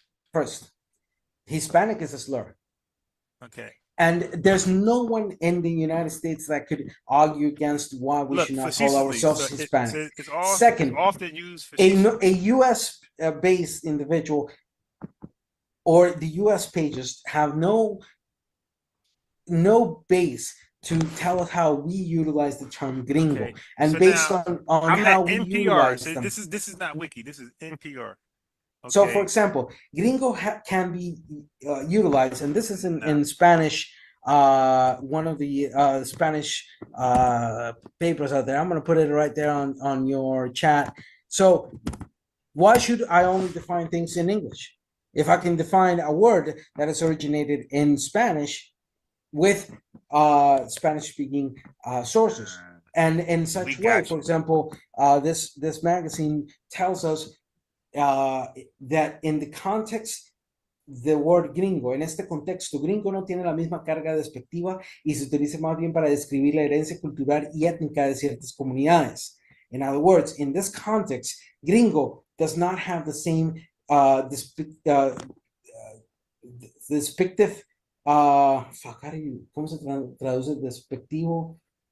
Discriminatory. So Hernandez essay was called a racist rant because she used the word gringo to we don't give a bleeding fuck how you guys want to feel about the word gringo. We're calling you gringo because of your attitude. You can't make it not racist if it's racist. No, it's not racist. Look. Okay, so right here, let me make my screen bigger so everybody can see. Okay. Are you gonna share the link in Spanish? Okay, it says she uses terms such as only in English. It says she used racist terms such as gringo and brown relief. Would white relief be allowed? Asked Martin Schrick of Dayton, Ohio, in an email. Okay, so it says you need to terminate Hernandez, and the U.S. government needs to defund. NPR said so. They're mad that she was able to use this. Okay, so it says NPR can't terminate Hernandez, So they're calling for her termination because she used the word gringo. Dude, you go over wait, the whole hold on. fucking place. Okay. You go over wait. the whole fucking place. Wait, hold on. Bro, Wait. how do we give a bleeding fuck about So how let me read. you guys categorize? Okay, so he's getting mad, getting emotional. I'm just pointing out the fact the racist term. So you can read the 600 plus comments on NPR.org, most of them critical of NPR for airing the word gringo, which Merriam-Webster defines as a term often disparaging a foreigner in Spain or Latin America, especially when of English or American origin. Okay, see, I'm a guy who sources up. I don't talk a lot. Who is Cuban American doesn't always find gringo offensive. All right. It gives a net neutral definition, but it's funny how they only use it when they're mad. They never use it when they're just like how we can say, like we can say my nigga in a endearing way, or we can say nigga in a offensive way. All right. But they only use these terms when they're mad. Gringo in of itself is not a vulgar obscenity or an epithet, said Clemens. So that's somebody, that's white supremacist going in. Okay. So why are you only presenting sources in English? Weren't you somebody who knows why the hell Spanish? would I? Well, they biased as hell. That's why they. Well, it's a word that originated in Spanish. So why don't we get to define the way we're using gringo? Because yes, we can. So we can discard what Merriam-Webster says because it's a definition or a description in English. So I've already provided you 3 articles in Spanish. I got you. Hold on. I got it. I'm sorry. I got to mute you. Here it says you can read 600 plus comments on NPR. Most of them critical of NPR for every. You're cherry picking like a motherfucker. Wait. Just let me read though. You're cursing, so you're mad. No, the worst thing is that you're reading. Okay, hold on. Just you relax. Never read you this use article. the word. Use the word without explaining. I already. Okay, so one thing about you is that you use a word, and I had to ask you what it was, and you lied. It says you can read the 600 plus comments on NPR.org, most of them critical of NPR for airing the word gringo. So these 600 comments were mad that this word was used. They're upset. I don't give a damn. Why should I give a damn about their feelings? Why should I give a damn about your feelings in that sense? You don't have again, to, I gave you three sources in Spanish that give an explanation of how we are defining he came on here earlier talking about, hey man, we black, but we back black Americans up when it's not. Bro, we call out the gringo attitude when we see it. No, he said this whole world of, but you only Again, use it on non-Latinos though, my boy. The problem and matter of fact, non-white Latinos use it on. Look, so you think you're a white Latino, and you do not get to define how we utilize the word. But I already provided you 3 sources in that sense, and you have not presented them. I use it on, but I get to define who's on this show or not, and it won't be your ass. Be gone, okay? You're right. I can't define what it means, and I ain't trying to redefine it. But I get to control who's on my damn show, and it won't be your ass. Okay, after I smacked you up, like I said, you're not late, my man. You kept trying to paint me as the emotional one. This guy's calling me gringo. Okay.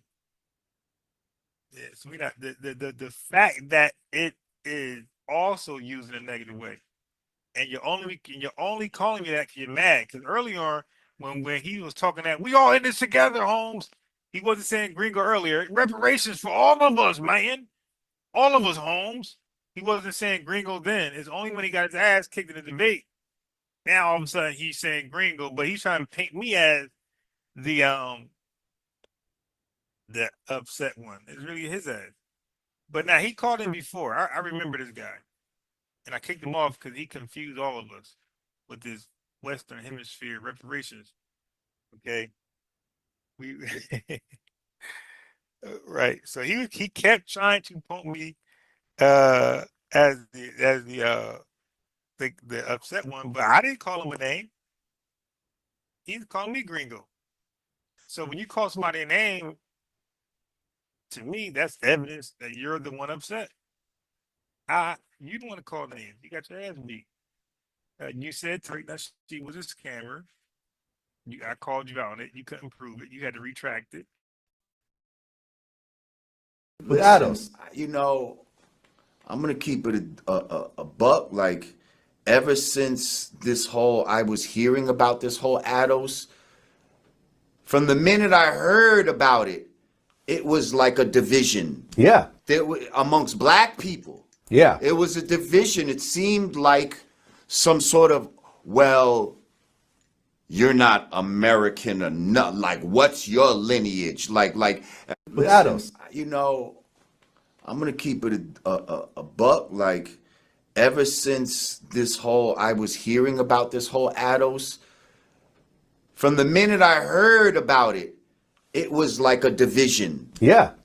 Amongst black people. Yeah. It was a division. It seemed like some sort of, well, you're not American enough. Like, what's your lineage? Like.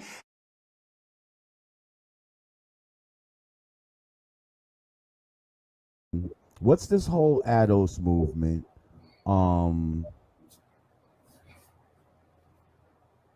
And how is this? How is that not something that's kind of divisive amongst people in this country? Like, how do we decide who's who? See what I'm saying? How disrespectful they've been to them. Exactly. Right, but then this is also, to me, I see this as a divide and conquer thing. So now I'm supposed to get oh, word? That's what the Jamaicans are saying? Well, then fuck that. You know. And on the list of tangibles, I would assume that that's where this ADOS comes in, because I'm thinking that certain people would hope that the tangibles, that the part of the tangibles would be reparations for the ADOS movement. Yes? Yes. Is that what I'm to believe? Now, not just that, but definitely number one on the list. Right. I definitely subject when you're ready, Jay. I'm not gonna have yes. Before you add on, I just would like to say, now there's some that feel that this movement is quite divisive and just another way to divide black people. Foundational black Americans, because over here in the North American continent, us foundational black Americans, we're the founders of the United States. There was no United States until foundational black Americans built it. So we are acknowledging our own designation. So that's not divisive, because other groups do the same. And I just feel like we need to come together as black people, you know what I mean, as much as possible. And it just feels like that type of thought, and I understand where you're coming from with it, but it feels like that type of thought helps to divide instead of bring us more together. Okay, this is the problem, Lord Jamar. That division is caused by non-FBA. Foundational black Americans, we have been the only people fighting for everybody. First of all, you know, there's a lot of divide and conquer with this. There's a lot of bullshit that goes into this talk of reparations.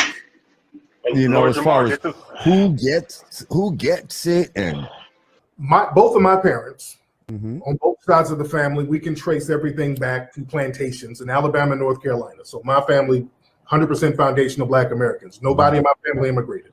How many people can do that, though? We can. We can do that. Most of us can. How many that are claiming to be can really do that? Keep it real. You can trace your family lineage at least back to 1870. You can trace your family back to the 1870 census. If you know your mama and you know your daddy, their name has been documented somewhere. You know where to trace them. Right. So a lot of them had just first names, though. You know what I mean? Like, I'm telling you, I physically, this is not no easy shit to do these traces. Like, I physically have been through this shit. Like, I've seen it. Like, I went down that rabbit hole for a second, and when you get to all of that slavery type of shit, like the records are not what you think. There's outliers to it, but generally, it's pretty easy to trace your lineage back to slavery, to a plantation, or it's easy to trace your lineage back to at least the 1870 census. The average person who can trace their lineage back to 1870, 9 times out of 10, you came from a slave plantation because they'll list you as a farm worker or domestic or something like that. So that means you came most likely from a slave plantation. And that's a little bit different from somebody who immigrated over because you wouldn't be eligible for a reparations claim. We can't open up that door, and this is for several reasons. If we start letting African and Caribbean brothers start getting reparations based on the Jim Crow treatment, then what's going to happen? The damn white Hispanics are going to start saying, okay, well, damn it, I was mistreated too. And then it's going to undermine the reparations claim. We respect CARICOM. Over in the Caribbean, they have a reparations movement. My thing is, there was a lot of suffering done by all of us at different times in America. I don't give a fuck if you got to America 5 years ago, from whatever fucking country. If you black, you're gonna go through you're gonna suffer some bullshit. Let's just say we all get $2 million, all black people that can prove it, that, they have a lineage here in these North America, and they were slaves here, and they get $2 million. What the fuck do you think these motherfuckers are gonna do with that money? Fuck. They just give the money right back. They just would give the money right back. Just like you get your taxes and all that tax time coming, half of these motherfuckers giving that shit right back to the within 6 hours sometimes in the motherfucking black community. Needs to be running around with, like, the shit would be fucking crazy. Like, and all the guns and, and Mercedes and blinged out, it would just be fuck. They just give the money right back. They just would give the money right back. Just like you get your taxes and all that tax time coming, half of these motherfuckers giving that shit right back to the within 6 hours sometimes in the motherfucking black community. Needs to be running around with, like, the shit would be fucking crazy. Like, and all.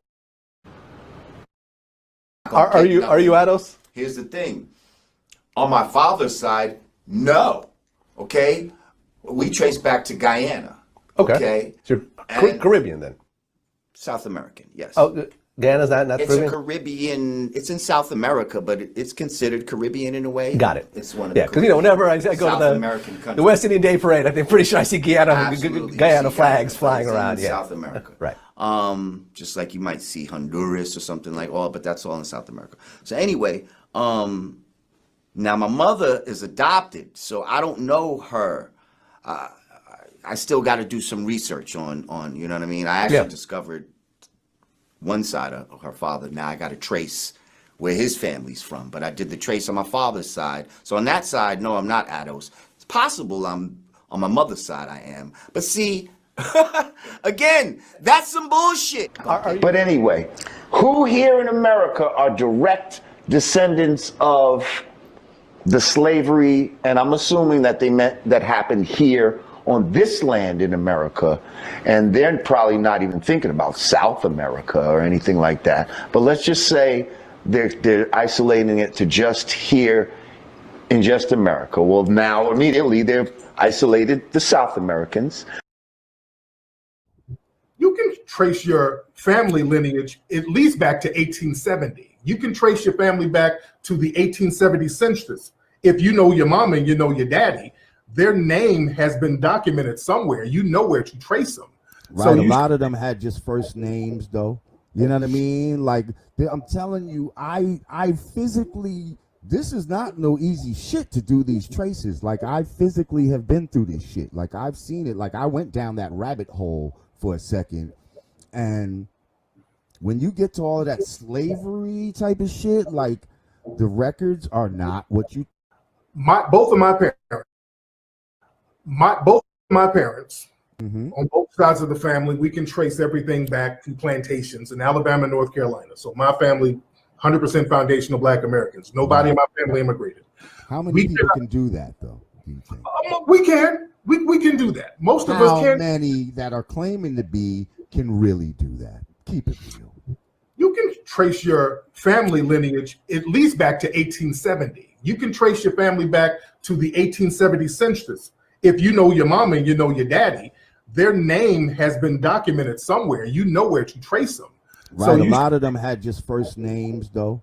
You know what I mean? Like, I'm telling you, I physically, this is not no easy shit to do these traces. Like, I physically have been through this shit. Like, I've seen it. Like, I went down that rabbit hole for a second.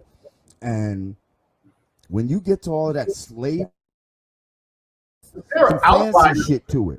There's outliers to it, but generally, it's pretty easy to trace your lineage back to slavery, to a plantation. Or it's easy to trace your lineage back to at least the 1870 census. The average person who can trace their lineage back to 1870, 9 times out of 10, you came from a slave plantation because they'll list you as a farm worker or domestic or something like that. So that means you came most likely from a slave plantation. And that's a little bit different from somebody who immigrated over because you wouldn't be eligible for a reparations claim. It's my great-grandfather on my father's side that wasn't born here. It's my great-grandfather on my father's side that wasn't born here. How does one know that they're a foundational American? I, a few years back, did a, like an ancestral so I had just did on my father's side, right? But in doing all of this, and I'm going to tell you, it traced back to Guyana, right? Okay, right. So I had just did on my father's side, right? And I'm going to tell you, it traced back to Guyana.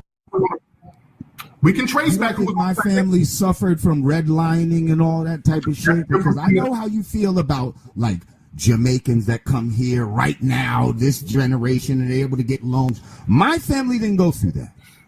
My family didn't get all that when they came here. We lived as regular Black people. So let's talk about that. Let's talk about that. That would not, if they came over and they immigrated, because your family came from immigrants. They immigrated over here, and you can Ellis Island. Because your family came from immigrants. They immigrated over here, and you can Ellis Island. Right. I know the boat. That's very different, because you can't get a reparations claim like that. Because you can't get a reparations claim like that. And it's very important to not mix it up. But now keep in mind, this is just my father's side. I understand that. We all have two sides now. My mother's side, I ain't traced that yet. Y'all would know who the southern side of her family was. So if y'all don't know, that means she's from the Caribbean. If I can understand that you don't know your dad, that's one thing. And your mom didn't tell you where your grandmother was from? Your mom didn't say shit? She had to come from somewhere, either immigrated from another country or came from the South. If she's black, right? It's just find out where your parents are from and where your grandparents are from. Your grandmother, if you knew your grandmother has a birth certificate, brother. Look at the birth certificate and see where she was born. And then see what her mother and father's name was. It's on the birth certificate. And then see where they were born. You trace it back like that. And if you can go all the way back to the 1870 census, that make you a foundational Black American. All you got to do is just trace the parents back. Okay, some of these folks, you don't know where your mama's really from. Okay, like my mom's from New York. We kind of lost, and then, okay. But folks, okay. I don't know how y'all don't be knowing where your mama from. And you don't know your mama's side of the family. At least I can understand the dad's side might be a little sketchy, but you don't know your mama's side of the family? See, that raises red flags. That raises a lot of red flags when folks don't be knowing what their mama's side of the family is. All right. That's weird. And I feel like they want us to spend our energy on this conversation when we really need to be focusing our energy on more practical things. So when are we gonna get ready? We're just not gonna be ready for it. And what are we gonna do? We're gonna blame white people for systemically oppressing us for generations. Yes. We're not gonna try. We're not even gonna try it. Well, that's what I'm saying. We need to. I'm not saying. I mean, I know, but you just made the point that.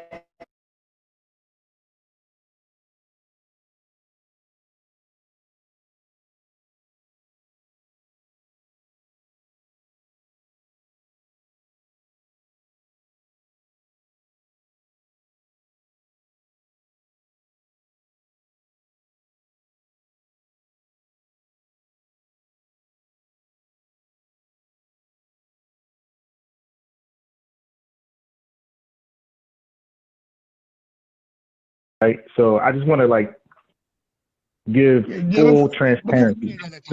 Before you play the other clip, you know my problem with this Black American thing? They're putting the blame on other people's foot more than they put it on the white people's foot. As I mentioned earlier, the images that is depicted of Jamaicans, I'm talking about, remember the Predator with the Jamaican street gang? Remember all of those movies that depicted Jamaican, rude boy, bad boy, and it's just, that is not the whole thing. Shotters. The Shotters, although Belly. that's a Jamaican produced movie. Belly, Steve Jamaican. Seagal movie. Yeah, no, I agree. The depiction of Jamaicans in this country in movies. That's why I told SMH. I said, SMH, what movie have you ever watched where a Jamaican was identified as a Jamaican and he was had a Denzel Washington role? No, where he was sophisticated, professional. The only time that happened is if, and nobody in this room is old enough to remember, there was a TV show on named Trapper John MD.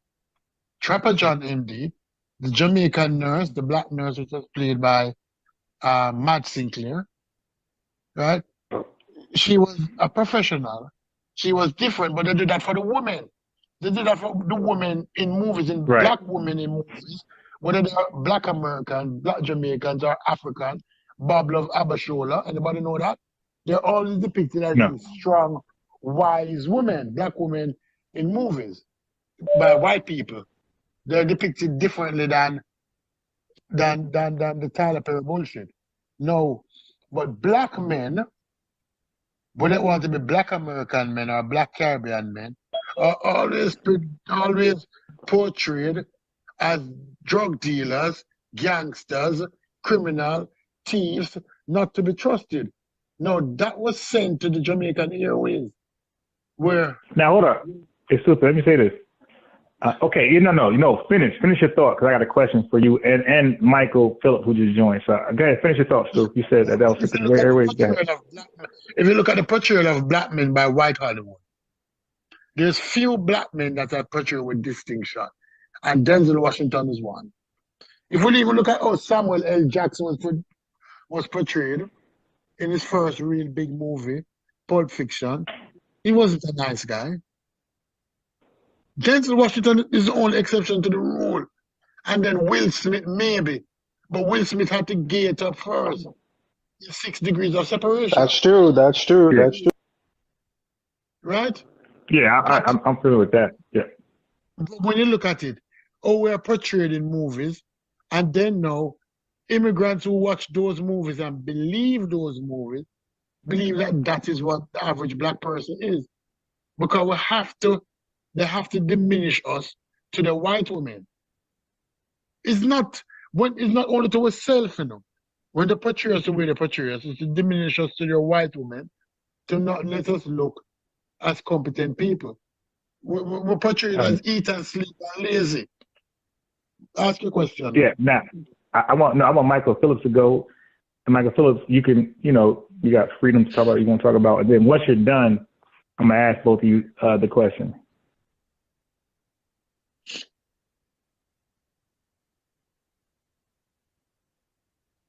Yeah, I agree with the brother. As far as for how everyone is portrayed, I don't think particularly Black people in America, take serious the images that are put forth about them.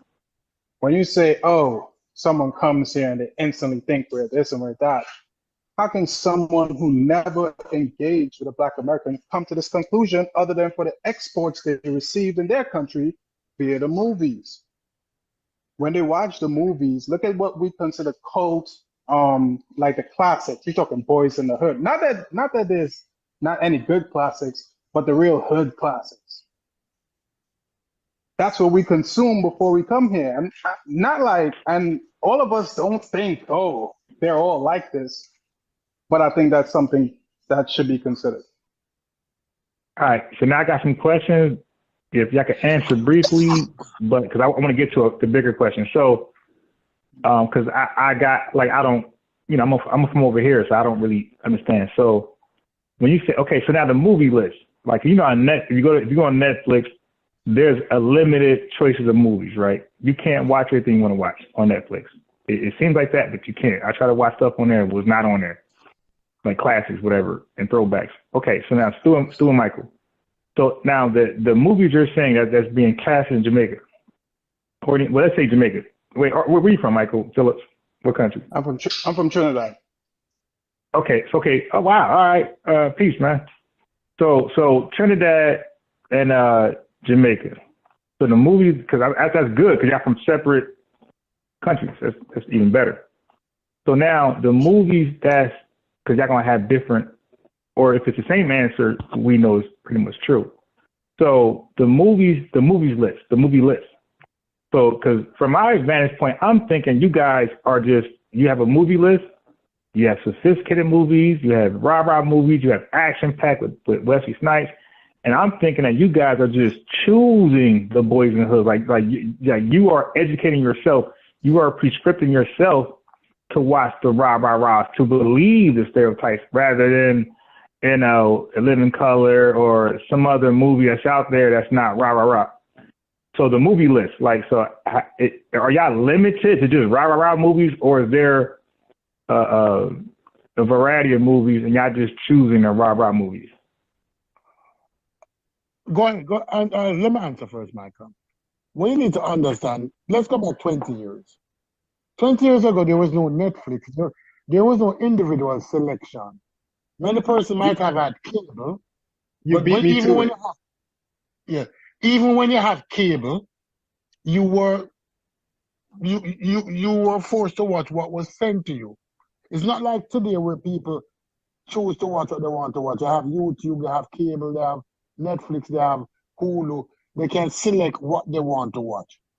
Back in the day, although you may have cable 20 years ago, the selection was pre-edited. But also, you need to take into consideration that if you watch Falcon Crest, there was three major soap operas.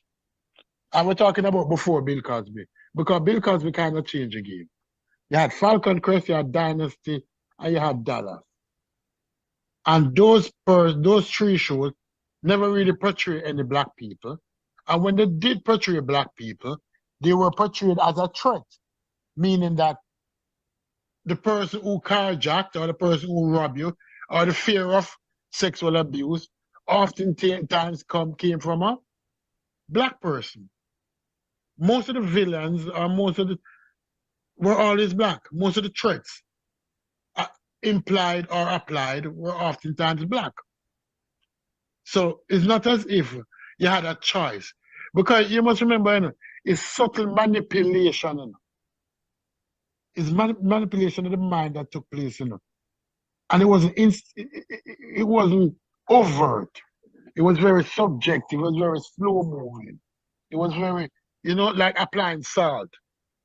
People don't understand that you get used to salt after a while in your food, although you know that salt not good for you. But that's sprinkling of this and a sprinkling of that. So that actually set the mind of the individual that if you say a black person, that person is a threat. Because that was in most of the show. No, black people in general like action. They like action, whether it be a Chinese show, a karate show. So when they start making their own movies, it wasn't about the story.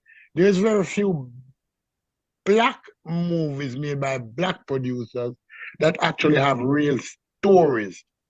They oftentimes center around action or coonery or some jokish thing, because that is what we like as a people. Would like to be entertained, right? And it's not like we're going to be entertained by our own kind of gladiator movie. We're semi-historic. It's oftentimes it gritty and it ghetto, right? And that's one of the major problems we face, is that our image and the image that we're allowed to be broadcast of ourselves was not the nicest image. Have you ever seen a small lot as a villain in a movie?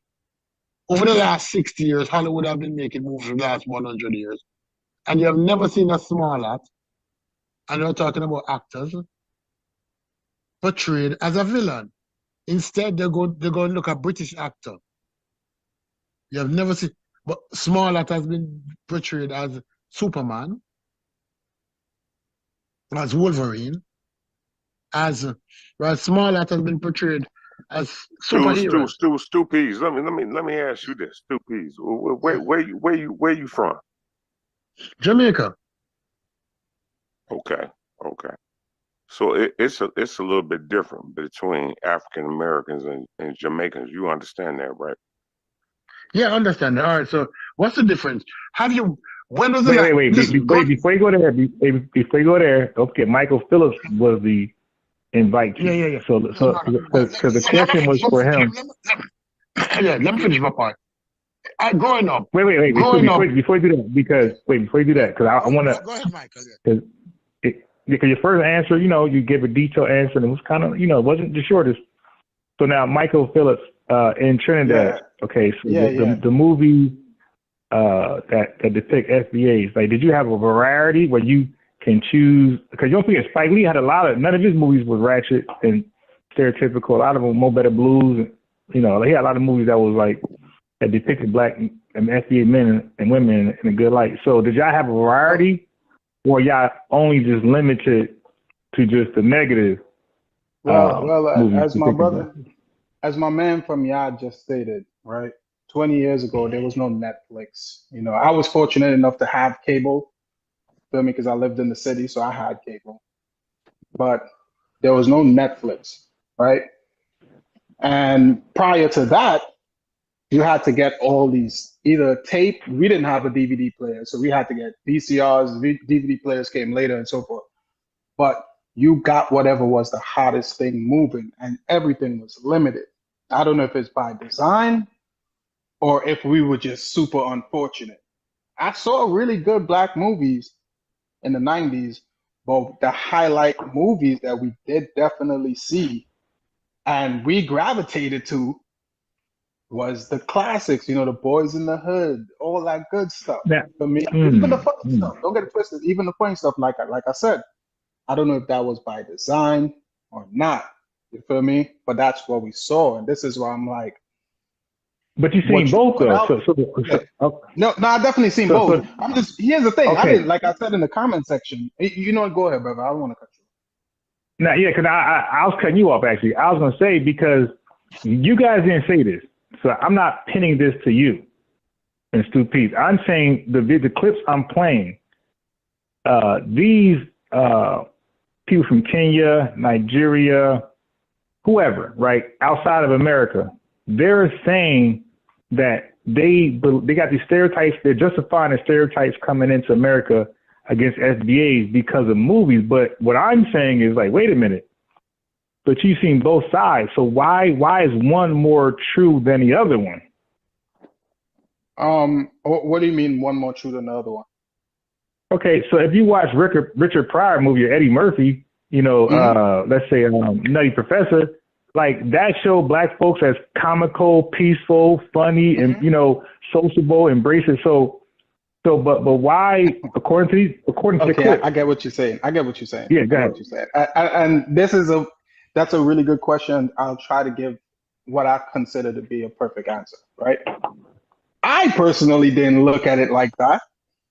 And that's what usually when I'm arguing, like, comment sections like yours. This is what I'm trying to tell them. Like, look, I personally didn't look at it like that.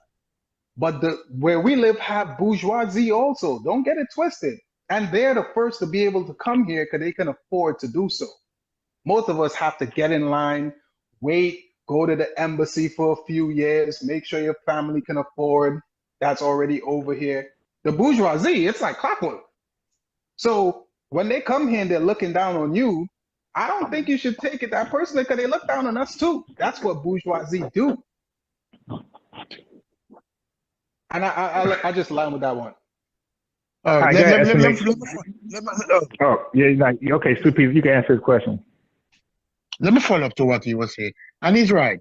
Yeah. Rich black people over the world, no matter where in the world rich black people is, rich black American, rich black Kenyan, rich black Jamaican, rich black African, rich black Trinidad, and rich black, they always look down on poor black people. It's part of the system.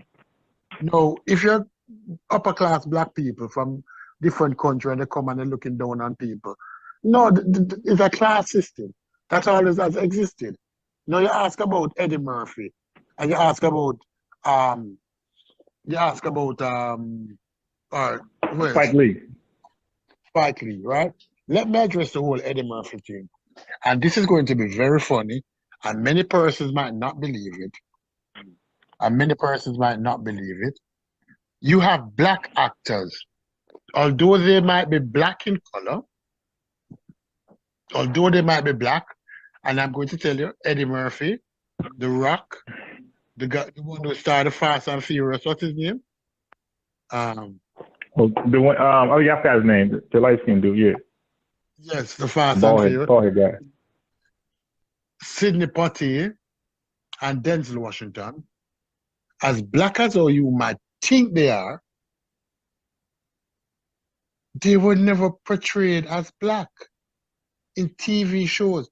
Their race never you have never heard a Denzel Washington movie apart from Malcolm X and More Better Blues, the one that he did with Spike Lee, where his race is ever mentioned. You have never seen it. The many Denzel Washington movies, and probably Carbon, his first movie. And the same goes for... They get a little pushback. But when I finish this, man. Okay. They have never been portrayed as actually black. They have been portrayed as American. The race. Black American, right? But they look black though, right? No. Denzel Washington is not portrayed as black American. He's portrayed as an American. Denzel Washington in movies. When most people across the world look at Denzel Washington in movies, they're not seeing a black American. I get what you're saying, and that's what Diddy did for his artists. But they were too stupid to realize that. I get what you're saying. Like the goal is to taste the product amongst the majority, not the minority. Ain't no money in minority. It's to taint the product, push the product to the majority where he's well received by everybody. So I get what you're saying, right? And because that's what Diddy tried to do in rap with his artists. He ain't want the hood rah rapper. He wanted the likable to every ethnicity, race, and creed. But go ahead. Right, and then afterwards you're not seen, because most people, if you ask white people if The Rock is black, they will tell you no. I might not say. I might say no, because he's not. And even the light-skinned dude, Fast and Furious, like they're not clearly black. So even I might say, I don't know about that. And if they ask him how they see Denzel, if they see Denzel as a black man, they say no. They see Denzel as Denzel. When they say Denzel, no, it's true, because I've been in a room with black people, with white people, with many white people, and I bring it up every time because I just wanted to assess and say, oh, you see Denzel Washington. They don't see his color, because even the parts that he plays, Denzel Washington don't play race-specific part. The Equalizer isn't a black assassin. The Equalizer is an assassin. So Hassan said true. He's a detective. He's not a black detective. You have never seen I mean, Denzel well, Washington. Stu. Now, okay, now that might be a little more misleading. I mean, because I get even his though, point. I get it. yeah, but in Black America, like we definitely see him as a black actor, No. and You see so him as a now, black so our, actor, but wait, they don't. They don't. no, but They see remember, no, but remember, Stu Pease, what we're talking about tonight, and for the last past days and going forward, we're not talking about Brits, we're not talking about white Canadians, we're not talking about South African or white, or even white Americans. Like, we're only trying to figure out the psyche from Black people globally, right? So, because remember, we're trying to figure out like where the leak is coming from, so we can put we can fix it. So what I would say to that is, the Trinidadians. Wait, Hassan said, he said, true, I'm from Trinidad, and Trinis look down on other islanders. He said, and vice versa. We moved to Texas, and blacks in the north made fun of black. Okay, so we'll get to that. And then he says, we blacks look down on each other because of geography, even if we are in the same country. Northern blacks made fun of us. Yeah, but making fun is different than you can make fun of somebody. I'm gonna talk about that later, because like that's where my narrative is going to. Like, making fun of somebody and accepting a stereotype of somebody those are two different actions. So, but what I was gonna say real fast was that so eliminating white folks altogether. When the Trinidadians watch these movies with Denzel, and when the Jamaicans watch these movies with Denzel, now look, we got to be honest, because this is live. Are you telling me that the Trinidadians don't see a black man portraying a detective? Are you telling me the Jamaicans don't see a black man playing a detective? I'm going to tell you this. I'm going to tell you. Wait. Let me just say something, man. Let me say something. Let me answer this, and there you go, please. Denzel Washington, Cindy Poitier. Denzel Washington and Cindy Poitier. They are internationally owned, meaning that when a Trini see Denzel, him see himself, him don't see an American actor. Exactly. When a Jamaican see Denzel, him don't see an American actor, him see himself. When an African see Denzel, Denzel is not an American actor. Denzel is an international actor that is owned. He might have been born in America, and this many FBAs might be mad at me for saying this, but he's internationally owned. So the image that he portrayed is the image that all of us want to be. So he's not seen an American actor when he sees Denzel. That's an unfortunate situation. He's the best among us, and all of us own him. Whether you want to be a black man in Timbuktu, or a black man in Beverly Hills, or a black man in Kinshasa, Denzel is like Muhammad Ali. When a black person sees Muhammad Ali, do you think he's an American? Hell no! He sees himself. That's what Denzel is. So although Denzel has been portraying the best image possible, he's not portraying primarily an American image. He's portraying in the ideal black image, and he's owned by everybody. So unfortunately, but let me ask you this, Stu Pease. What's the difference between Jamaicans and African Americans? There's no major difference. From where we stand, matter of fact, can I hit you with something? Ask the cops what was the difference, because when I grew up in New York under Bloomberg, and they lined all of us up, and they had FBA. Unfortunately, I gotta mention Puerto Ricans. I guess y'all gonna go somewhere with that later. FBA, Puerto Ricans, I ain't talking about them at and all, the actually. Caribbean. All right, cool. So they lined up the FBA, the Puerto Rican, and the Jamaican, and myself, and they searched all of us and roughed us up. Did they know the difference? They didn't seem to. And if there was a difference, I don't really like that analogy. Sure. All right, tell me why. I don't really like that. I don't really like that analogy because hold on, my bad. They wanted. I don't like that analogy because again, we're introducing white people. I don't care because like not right now. I don't care about the Brit psyche, the Canadian white man psyche, the South African white man psyche, or the American man psyche, white man. We're trying to figure out. That's what all these shows right here I'm showing you. All these shows, they're not considering white folks at all. They're only speaking about black people. Like what we see and why do we see. Yeah. But hold on, unbiased. When you say black people, who are you talking specifically about? Jamaicans, black people. That's across the board. No, when you say black, that's everybody black. That's Africans, island, FBA, it's everybody. It's everybody black. But black is a neutral term for everybody. Everybody black. Because you got black Africans, black Jamaicans, black Trinidadians, black Barbados. No, I don't agree with that. Hell. So are you saying that we're not? No, hold on.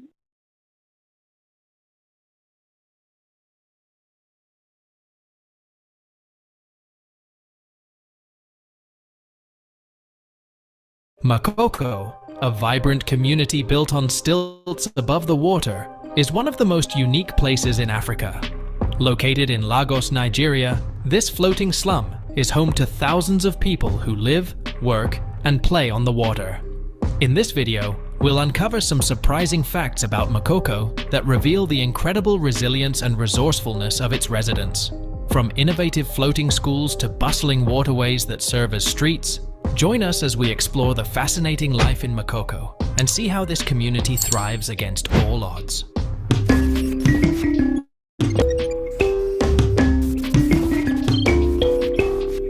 Number 1. Floating homes. In the center of Makoko, more than 100,000 people live in floating homes, occupying wooden houses precariously balanced on stilts or peacefully floating on the water. These houses, showcasing a picturesque sight with their corrugated iron roofs and wooden walls, hide a never-ending struggle against the unpredictable forces of nature, despite their rustic appeal.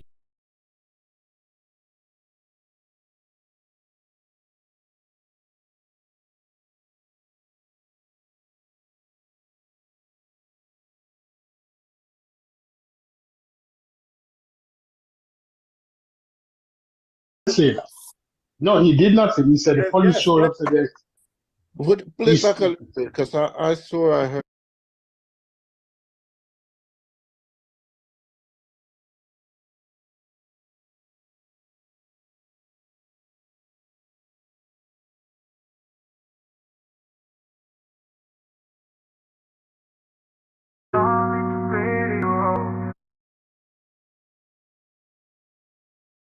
Groups or countries that really come here and undermine FBAs, but you kind of generalize and everyone catches strays. Yeah, that's how it. Everybody's gonna have to look. We told people, hey man, why don't y'all get your tether class and check them? Because if we start checking them, I mean, the people are gonna catch strays, man. And we beg y'all for years to check your tethers. See, with us, our Sambo class, we check them. We always check them. Like when Jesse Lee Peterson comes up somewhere, we say, hey, listen, guys, there's a guy named Jesse Lee Peterson. He's a Sambo. He's gonna say something dumb. So when he comes in, don't even trip. We'll say, hey, there's a dude named Larry Elder. He's a butter biscuit eating Sambo. He's gonna say something dumb, so don't worry about it. So we kind of warn people about our Sambos. Y'all don't warn people about the folks y'all Sambo. They just show up, and then all of a sudden, weird stuff start happening. So we have to find out on our. I think our contributions overshadow the few like or whatever. You know what I mean? Like I feel like we contribute. We contribute a lot, and like get some tether online talking. Like you're gonna have people talk. I mean, you feel what I'm saying? Like. Okay, what are these contributions? I got to hear this. What's the contributions? I mean, like we talk Hubert Harrison, Marcus Garvey. I mean, I can go down the list. I mean, the greatest leaders, well, not the greatest. I mean, but a lot of prominent leaders were Garveyites. Nation of Islam. That was Elijah Muhammad was a Garveyite. You know what I mean? But Garvey didn't get anything popping. Garvey only got things popping because of foundational Black Americans. It wasn't the other way around. Garvey didn't get popping in Jamaica. Garvey got nothing popping in Jamaica. Garvey got things popping because of us. We helped Garvey. Garvey was allowed over here. They didn't want to let Jamaicans over here in 1915. They had a policy where they weren't letting Caribbeans and Africans over here. It was Black folks on the grassroots in Tuskegee fighting to get those policies removed. That's how Garvey was able to come here. The foundational Black American community elevated him because we were on that global Black pride kick. We were on. He came and that was our foreign brother. We elevated him. It was not the other way around. Understand? You ever heard of a group called Blacks for AI? No, who is that? Well, it's the only Black group in terms of like the AI field. It was founded by an Eritrean woman and an Ethiopian woman. And they also took the government to court because they were using artificial intelligence to discriminate against everyone here, all of us Black folks. So that should look into that. Well, yeah, that's some kind of anecdotal. That's not no big major movement. You understand? And AI is AI. There's all types of AI apps and prompts and things like that. So yeah, you're talking about some type of little anecdotal organization that filed a suit. That's not a major contribution to our society, sir. Taking the government to court because they were using AI to pretty much discriminate on Black people was not contributing? No, it's not, because we've already been with these folks. No, what, another lawsuit? They go to court. People go to court with these folks all the time. We've been filing lawsuits against these people since the 1800s, dude. That's not nothing new. It's actually groundbreaking. You kind of you got to look into it, actually, yeah. It ain't really groundbreaking, dude. We've always gone to court with these folks for discrimination. That ain't nothing new. We fought discrimination in this country from day damn one. We've been fighting discrimination since 1526 over here. Understand? That's nothing. But I can keep going on and on and on, especially back in the day, civil rights. So that's what I'm saying. You're comparing that to some tethers talking online. You know what I mean? Yeah. Tethers talk. That's and these tethers who talk crap online end up being vice presidents like Kamala Harris. You understand? Yeah, Kamala Harris is the Indian bedwench. That's what I'm saying. So yeah, she's not a tether. Coleman Hughes is not Black. He's a tether. But he's not Black though. Kamala Harris is the queen of the tethers. That's the queen definition of a tether. She's running around here trying to cosplay as a Black person. That is the very definition of a tether. That is the very definition of a damn tether. And that's not just somebody talking crap on the internet. See, it'll start on the internet, but if you let it fester, then they'll slip up in the White House, and then we got a tether dictating our policies. Like Obama, the tether. I even heard you call that Haitian lady who works for the Biden administration a tether. I mean, you just throwing that label around. She is a tether.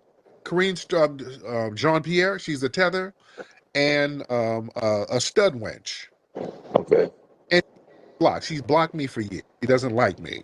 I mean, me personally, I would rather have my daughter look up to her than Sexy Red, but everyone's cup of tea is a little different. But the irony is Sexy Red's manager is Haitian. You see? That's the irony. So yeah, this is why we got to clean up.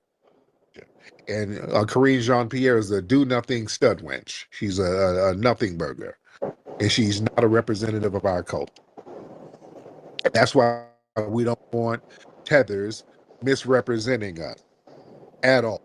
All right, cool. I can see there's no talking sensitivity. It's just, you know what I mean? So, have a good one. You're just giving us random anecdotal tidbits about nothing burger. You haven't talked about any real contribution because there are none. I just said the Nation of Islam was a Garveyite. The Nation of Islam was a foundational Black American, an Honorable Elijah Muhammad. That was the Honorable Elijah Muhammad, foundational Black American, who built up the Nation of Islam. one of the longest, most respected organizations in this country. Ain't got a got with Garvey. If that were the case, why are Marcus Garvey's organization still around with respect as huh? Yeah, Okay, I disagree with you, Tariq, because I think you're saying everything I'm saying is underwhelming. You're dismissing it. Now, how can you dismiss Garvey? Yeah, I am. Garvey was not what y'all think he was. Garvey was somebody who we elevated. We elevated Garvey. Let's get that Garvey thing straight. Garvey didn't get a damn thing popping in Jamaica. We done said this multiple times. Garvey didn't get a damn thing popping in Jamaica. The Jamaicans did not even like Garvey. Garvey tried to get his movement started in Jamaica. He failed multiple times. He only got it popping when he came around foundational Black Americans because we were embracing everybody. If you were Black and you were talking about Black empowerment, come on, you are our brother. It is not the other way around. He didn't influence us. We influenced his movement. And we elevated him. We were already on that. We were already about elevating Black people globally. Yeah, Garvey never even went to damn Africa. Garvey failed. Garvey failed. Let's be real. And then when he went back to Jamaica because of the whole mail fraud thing, because some of the Caribbean tethers he had around him were undermining him. That's what John Henry Clark said. Some of his men that were undermining him, feeding information to law enforcement, were Caribbeans. His fellow Caribbeans undermined him. And then when he went back to Jamaica, he ran for political office against a white man. The white man won. That's why he left Jamaica. He said he's ridiculous over here. He died in Britain. He was disgusted with Jamaica. Let's get that Garvey thing straight. That didn't do us no damn favor. He didn't do anything for the Honorable Elijah Muhammad. And Elijah Muhammad stood on FBA business. Elijah Muhammad had the real blueprint. He did things the right way. That's why the organization is still strong to this day. The template is still strong. Nation building, men standing on business, respecting the women standing on business, respecting the men, Black empowerment, investing in land, investing in businesses. Elijah Muhammad was standing on FBA business. You understand? And he influenced so many other people.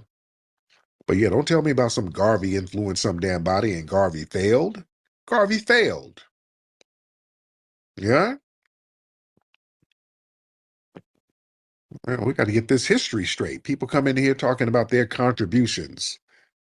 Man, please, y'all been getting it in off of what we've created. And I'm not trying to denigrate nobody, but no. We got to speak truth to power. And this dude start talking about some random lawsuits. That's not some major contribution to us collectively because some people filed a lawsuit. Are we going to get the lawsuit money? What happened with the lawsuit? Sound like the lawsuit failed. So yeah, no. I don't like when people do these little non sequiturs and act like that's something to pop your collar to. That wasn't none for us. The Honey Badger and the Mongoose is a children's story for the family of how a honey badger and mongoose fight an evil alliance of venomous cobra snake and hyenas that overhauls the balance of the savannah. The Big Five. The honey badger demands reparations. Will the Big Five give reparations? Can the evil alliance be stopped? You can find this book at Amazon, Audible, and Kindle. But the Klan is known as white. That's the white society trash. Like they're the dumbest amongst white society. They have less resources. They have no political pull. Like they are the most barbaric. So why would you not go with the intellectual to get something done? Why would you go with the worst people who have no political pull, no strength, no nothing? They're actually the garbage can of white society. Why would you go there to get something done? In the 1920s, the Ku Klux Klan was the biggest white organization in America. Go and research the Ku Klux Klan. No. It had I more don't than need 3 to. million members. Okay, cool. You said they had no power. Yeah, You they don't said have you no. just They said they had no okay. vote. I And did that's say in that. an I did say that. organization with Okay, so 3 let me million help you out. people So let me tell had you why I no said that. power. Okay, so let me tell you why I said that. In Monroe, North Carolina, the Klan was 7,500 deep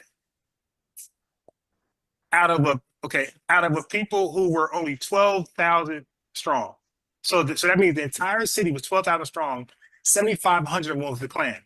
Now, when I say they don't have no power, 7,500 Klans member couldn't defeat Robert F. Williams and 59 other armed black men. They chased the Klan out. And matter of fact, the city had passed an ordinance to never let the Klan back in without police approval.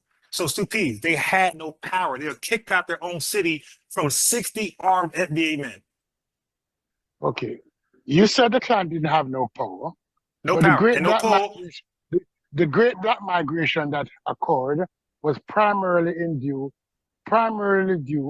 to Klan activities, the lynching activities. They lynched black people out of the South. Okay, you kind of like missing what I'm saying. What I'm saying is, you're saying that the Klan had no power. No, okay, no, look, deeper than that. What I'm saying is, if you meet with a group, you hope to accomplish something afterwards. I'm saying when he met with the Klan was not able to ever accomplish anything politically like what Garvey wanted. The Klan had no power. White society looked at them as clowns. They were the degenerates of white society. They were hoods. Okay, dude, they were hoods to hide their look. They were so much buffoons. Wait, okay, I got you. Well, first of all, it never got okay. So what happened? He met with them, and what happened? Did something get done? Nothing got done, but people meeting people all the while. Nothing got done. Exactly, that's people my point. People all the while. Okay, so no. FBA is gonna meet with the Klan. Okay, so watch this. The time he met with the Klan, did he know that FBA is gonna rock with the Klan, or did he not know that?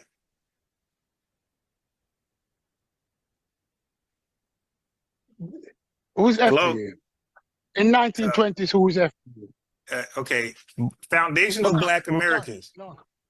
Garvey had a movement that was over 1 million strong in 1920s. He had his movement who was rocking with him. Did the movement continue to rock with Garvey after he met with the Klan? The answer is yes. So he was about his movement. Yeah, yes, no, the answer yes to what? What was the question? What you mean yes? Yes to what? The question is that his movement with his more than 1 million strong members continued to rock with him. No, I was asking about what got done. So, for example, let me help you out. So, Philip A. Randolph and W. Du Bois, they were civil rights activists. That means that they were fighting for equality in America. Matter of fact, every FBA person in the country was fighting for equality. Not one person, well, maybe one. Wait, hold on. Just let me finish. The bulk, because I'm gonna say I'm not gonna be absolute, but the bulk of FBAs, high percentage FBAs where you do not know that. That's an assumption. Okay, cool. I got you. But I know one thing we're not doing. We were not looking towards Africa as a safe haven. Okay, so when Garvey came over at Stupees, why didn't Garvey first? That's not true either. Okay, that's not true either. Cool. Because okay, during that time. So no, we're gonna tackle that in 1 second. We're gonna tackle that in 1 second. Just hold on.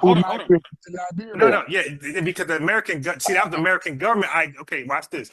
That was listen, bro. That was the American government idea. That was not our idea. But now watch this. Why did Garvey come to America to link up with Africa? Why did he link up the Jamaicans with Africa first? No, as I said, you're jumping all over the place. No, I'm on task. I'm on task. You're not on task. Why didn't? Okay. We don't come to. All right, let's go back to the beginning. No. Let's go because I have a few questions for you, and then you can rock out for 5 minutes. Hold on, because what I do is I talk about Garvey. And I talk about how irrelevant he was, and he was a fleer. He fled Jamaica.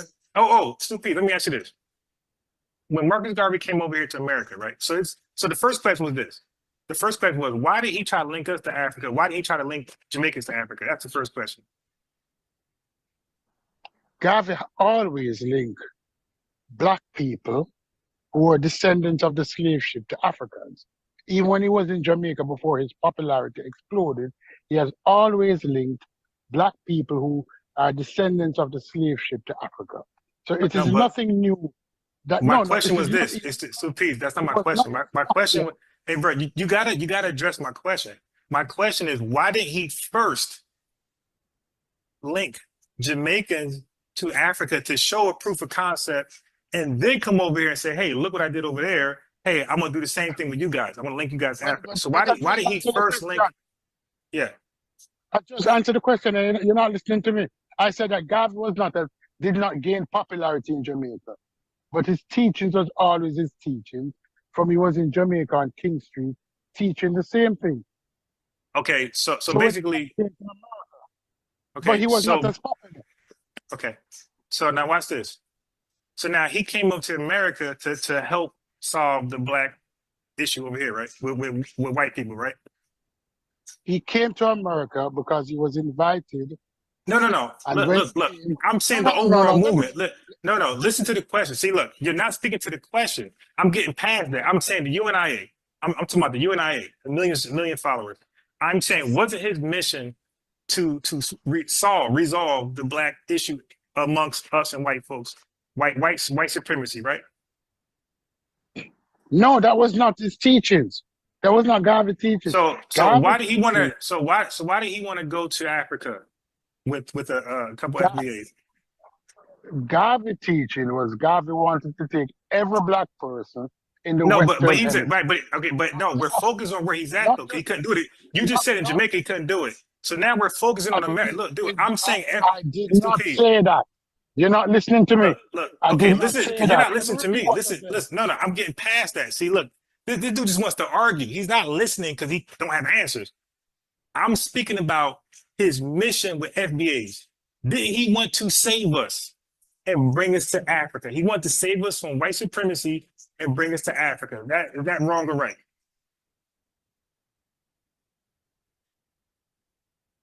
No, mute yourself. Is that wrong or right?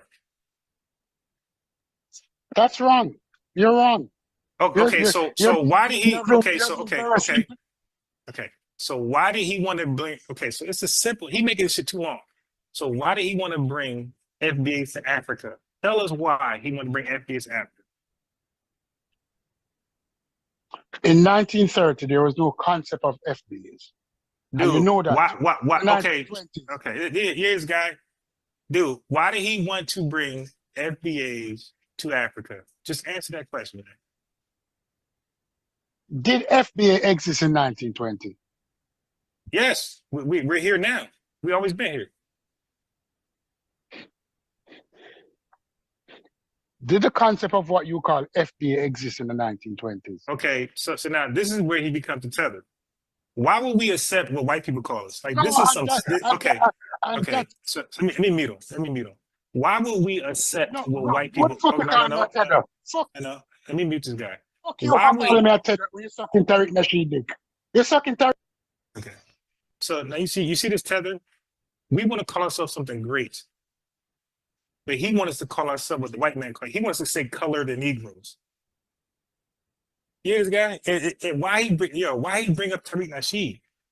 We're not talking about Tariq Nasheed. Why is Tariq Nasheed name even mentioned? It's you and I. It's two people myself. He can't hang with the conversation. I'm asking him a simple question. He's in the waiting room. I didn't kick him. I'm about to invite him back on. And I only called you tether because you are undermining the conversation. You're trying to make us call ourselves something the white man called us, and I'm calling ourselves something great like FBA. Why we can't self-identify? See, that's some white tether shit right there. That's some white supremacist tether shit where we got to call ourselves Negroes and colored and slaves. I don't want to do that. I want to call ourselves something we agree to today. FBAs. Guess what? Ethiopian. Hey, chat, check this out. How disrespectful it is. How disrespectful would it be if I tell an Eritrean, hey, there were no Eritreans at that time. It was only Ethiopians. How disrespectful would that be? If I'm telling Eritreans they can't call themselves Eritreans because we're talking about a time when no Eritreans were around. Wouldn't that be disrespectful? So you respect them by calling them what they want to be called today. And they're saying, looking back, you say Eritreans. Okay, so back to you. Why did No, fuck you. Fuck you. Why are you calling me a tether? Okay, so okay, all right. So he's out of here. He didn't want to talk. Now he couldn't answer the question. why did Garvey want to bring us back to America? Why did Garvey want to take us from America and bring us to Africa? So you see, he kept trying to deflect. Anybody else want to try? I say he does not know Garvey more than me. I answer a simple question. All right. Okay. So look, now he's playing victim. He's gonna sit here and disrespect me. I'm calling ourselves something great. We're self-identifying. And I make the best example, the best analogy, Eritreans. Why would you talk to an Eritrean person and call them Ethiopian?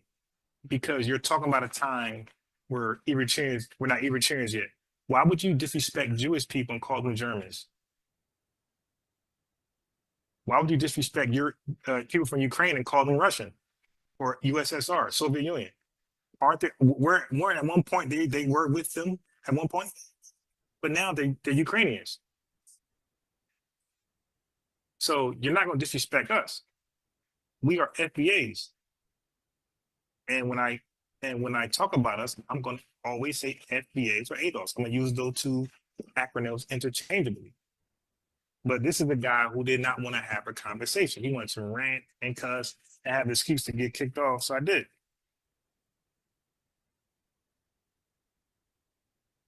Okay, so he's not ready and nobody else is ready. He can't have us because I was going to cook him.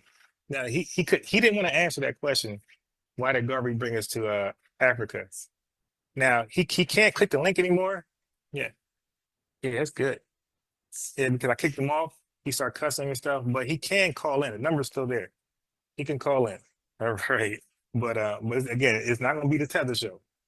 You called in my show, my podcast, this FBA podcast. So you're a guest. You're an invitee, and you're gonna play ball the way we play ball. We're playing chess. I'm the white piece, and you're the black pieces. I'm going first. Yeah, go. Okay. The big cheese, that's a fact.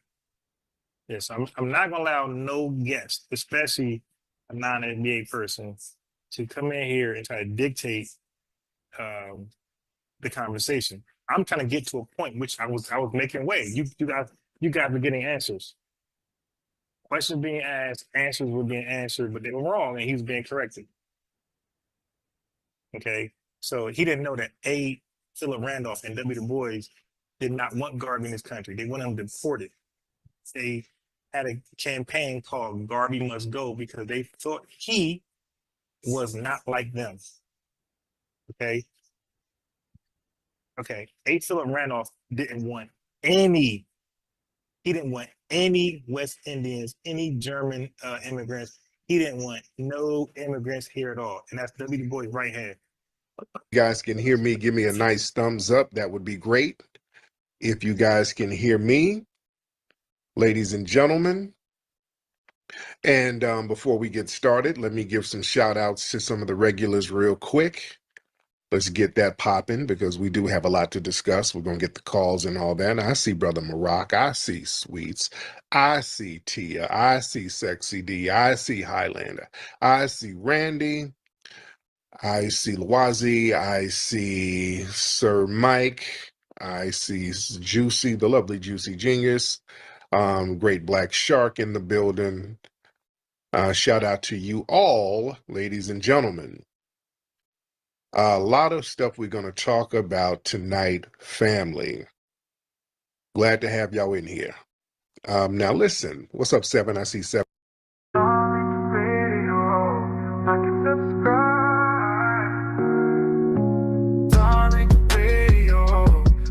Subscribe.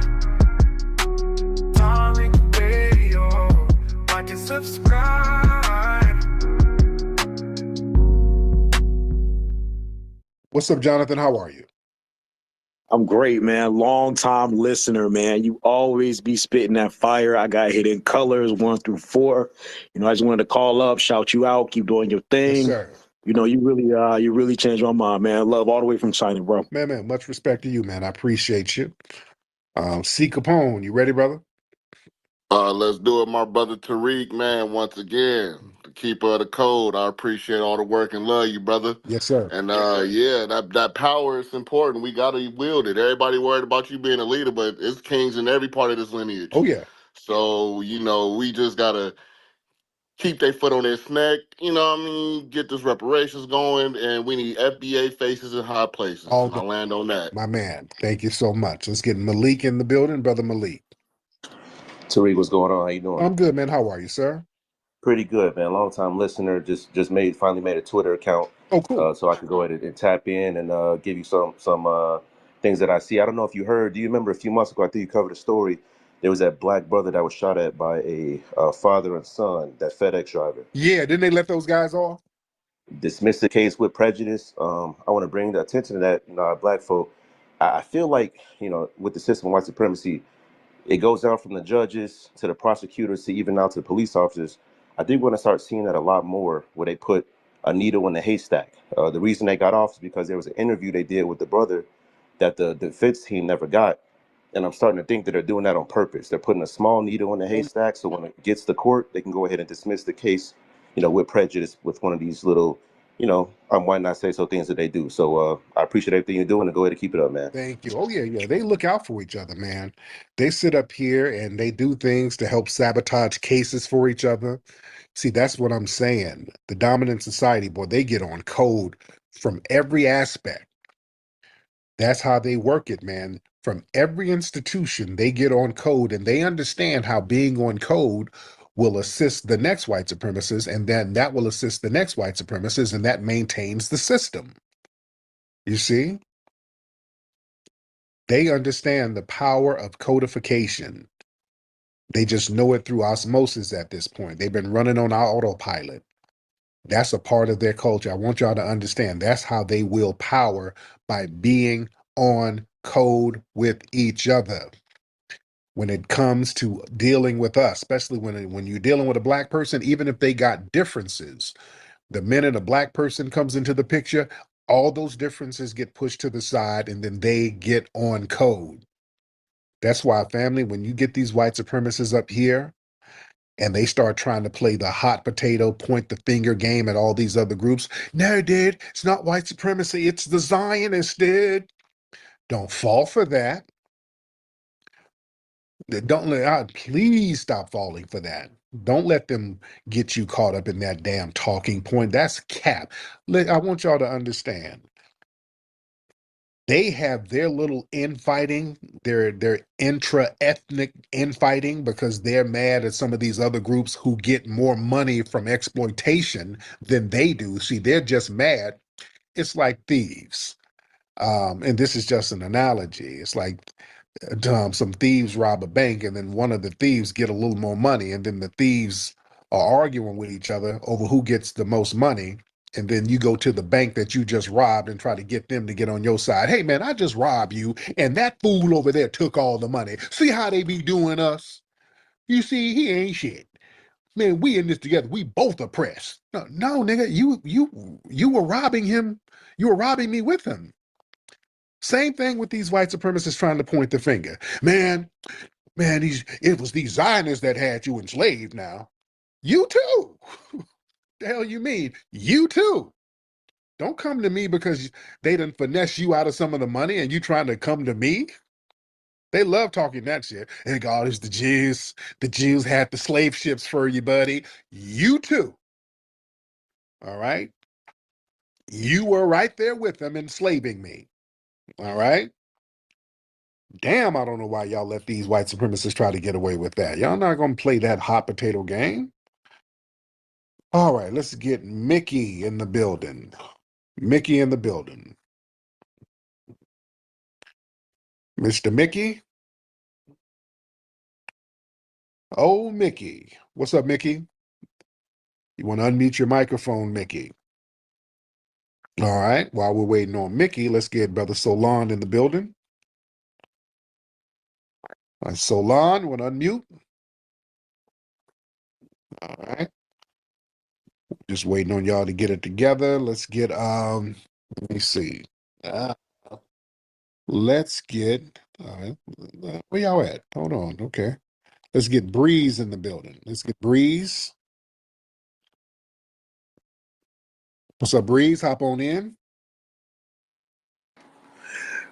Thanks a lot, my good brother, Tariq. Long time listener. I met you at the first rally for reparations when the little sister was sitting right there, and she had that really nice sign, and you was behind her, and I took the picture of you, and then you fist bumped me. So that's it right there. Still resonates with me, good brother. Yes. Been at the second rally for reparations. Went to the joint you did down in ATL. So all the stuff you've done has always been great to me. I first found you through our good brother Neely Fuller Jr. That was about 15 years ago. And you always reminded me of a young Neely Fuller Jr. So I was like, that's the brother right there. Everything you said has been like 100 on code. Yes. Through you, I met some of the wonderful brothers and sisters. My sister Wani, yes. The activist, Black Alpha, all of y'all. So what you've been doing is something I've been wanting to happen for a long time, and I'm appreciative of it. And it just everything is coming to a culmination right now of what we always thought and we felt. The delineation, getting our reparations, standing on business, and just being about blackness. And I want to thank you so much and give you your flowers, brother, because you definitely set it off right. When my wife passed away, it was like people like you that kept me going on, because listening to you, having you influencing my daughters on what you were saying, all that stuff was good, brother. So I want to say thank you. I appreciate you so much. And I'm a native New Yorker, but my mama from Elizabeth City, North Carolina. My daddy from Tuscaloosa, Alabama. So you know how that go. Yes. Appreciate you so much, brother. Thank you. Thank you so much, brother. That's real good stuff, man. And condolences to your queen passing. Brother Salon, hop in. Hey, peace, Tariq. How you doing? Can you hear me? Tariq, you there? Can you hear me? Oh, yeah, I can hear you now. Yeah, today's focus, we got to push forward with solutions over division in terms of conversation. We got to build economic self. Okay, damn it. Okay. Ride Tram. What up, man? How you doing, man? Man, what is that? I thought that was my brother Salon. Okay, what's going on with your phone? What's all that noise, brother? That wasn't me. That was his shit. That wasn't me. But I still hear it in the background on your phone, brother. Oh, nah, I don't know. My fault. Where you at, brother? I'm at a cafe right now working. Oh, okay. Yes, sir. Yes, sir. What city is it in? It's New York. Oh. Yeah. What kind of machine is that at that cafe at this time of night? I think that's the espresso machine. Okay, y'all serving it? Yeah. Something like that. Okay. Well, what's on your mind, brother? Nah, I wanted to say thank you because you helped me out a little while ago. I had a little viral moment. I had slapped up some Indian on a bus, and you retweeting this shit. It kind of helped me get out of it because some people saw it and like helped me out and shit when I got out of it. But it only went so viral because of you. If not for that, they would have been able to railroad me. So thank you for that, helping me out with that for sure. Okay, I don't remember, but that's interesting. Yeah, you helped me out with that. It was some racist Indian was on the bus calling them black folks niggas, and I had slapped them up and whatever.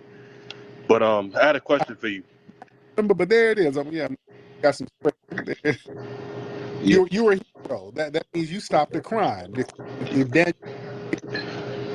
Yeah, for sure, bro. Thank you so much, bro. Thank you. I do have a question. Well, okay, I get you back up in a minute, brother. Yeah, that machine was killing me. Let me get Brother Salon back up here. Oh yeah, my bad. Hey, shout out to Right Trim. I know who he is. Cool. Yeah, salute to him. Well, I wanted to talk about. Can you hear me? I can hear you now. Yes. Okay, it's better. All right. Yeah, today's focus, we should be pushing forward with solutions over division by building economic self-sufficiency through our businesses while addressing systematic challenges through nonprofits or think tanks or different type of, let's say, political action committees that we should have.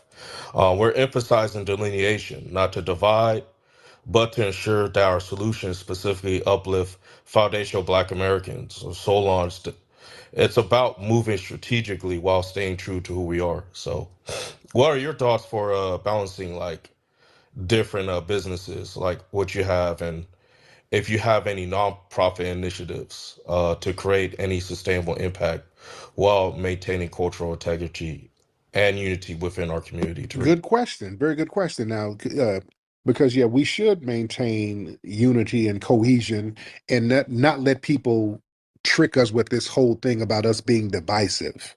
We're not divisive because we are recognizing our lineage and we want to empower our lineage first.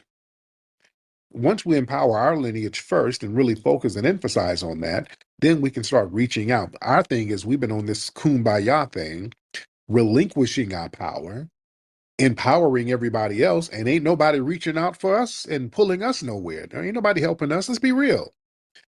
And collectively, ain't nobody doing shit for us. That's just the long and short of it.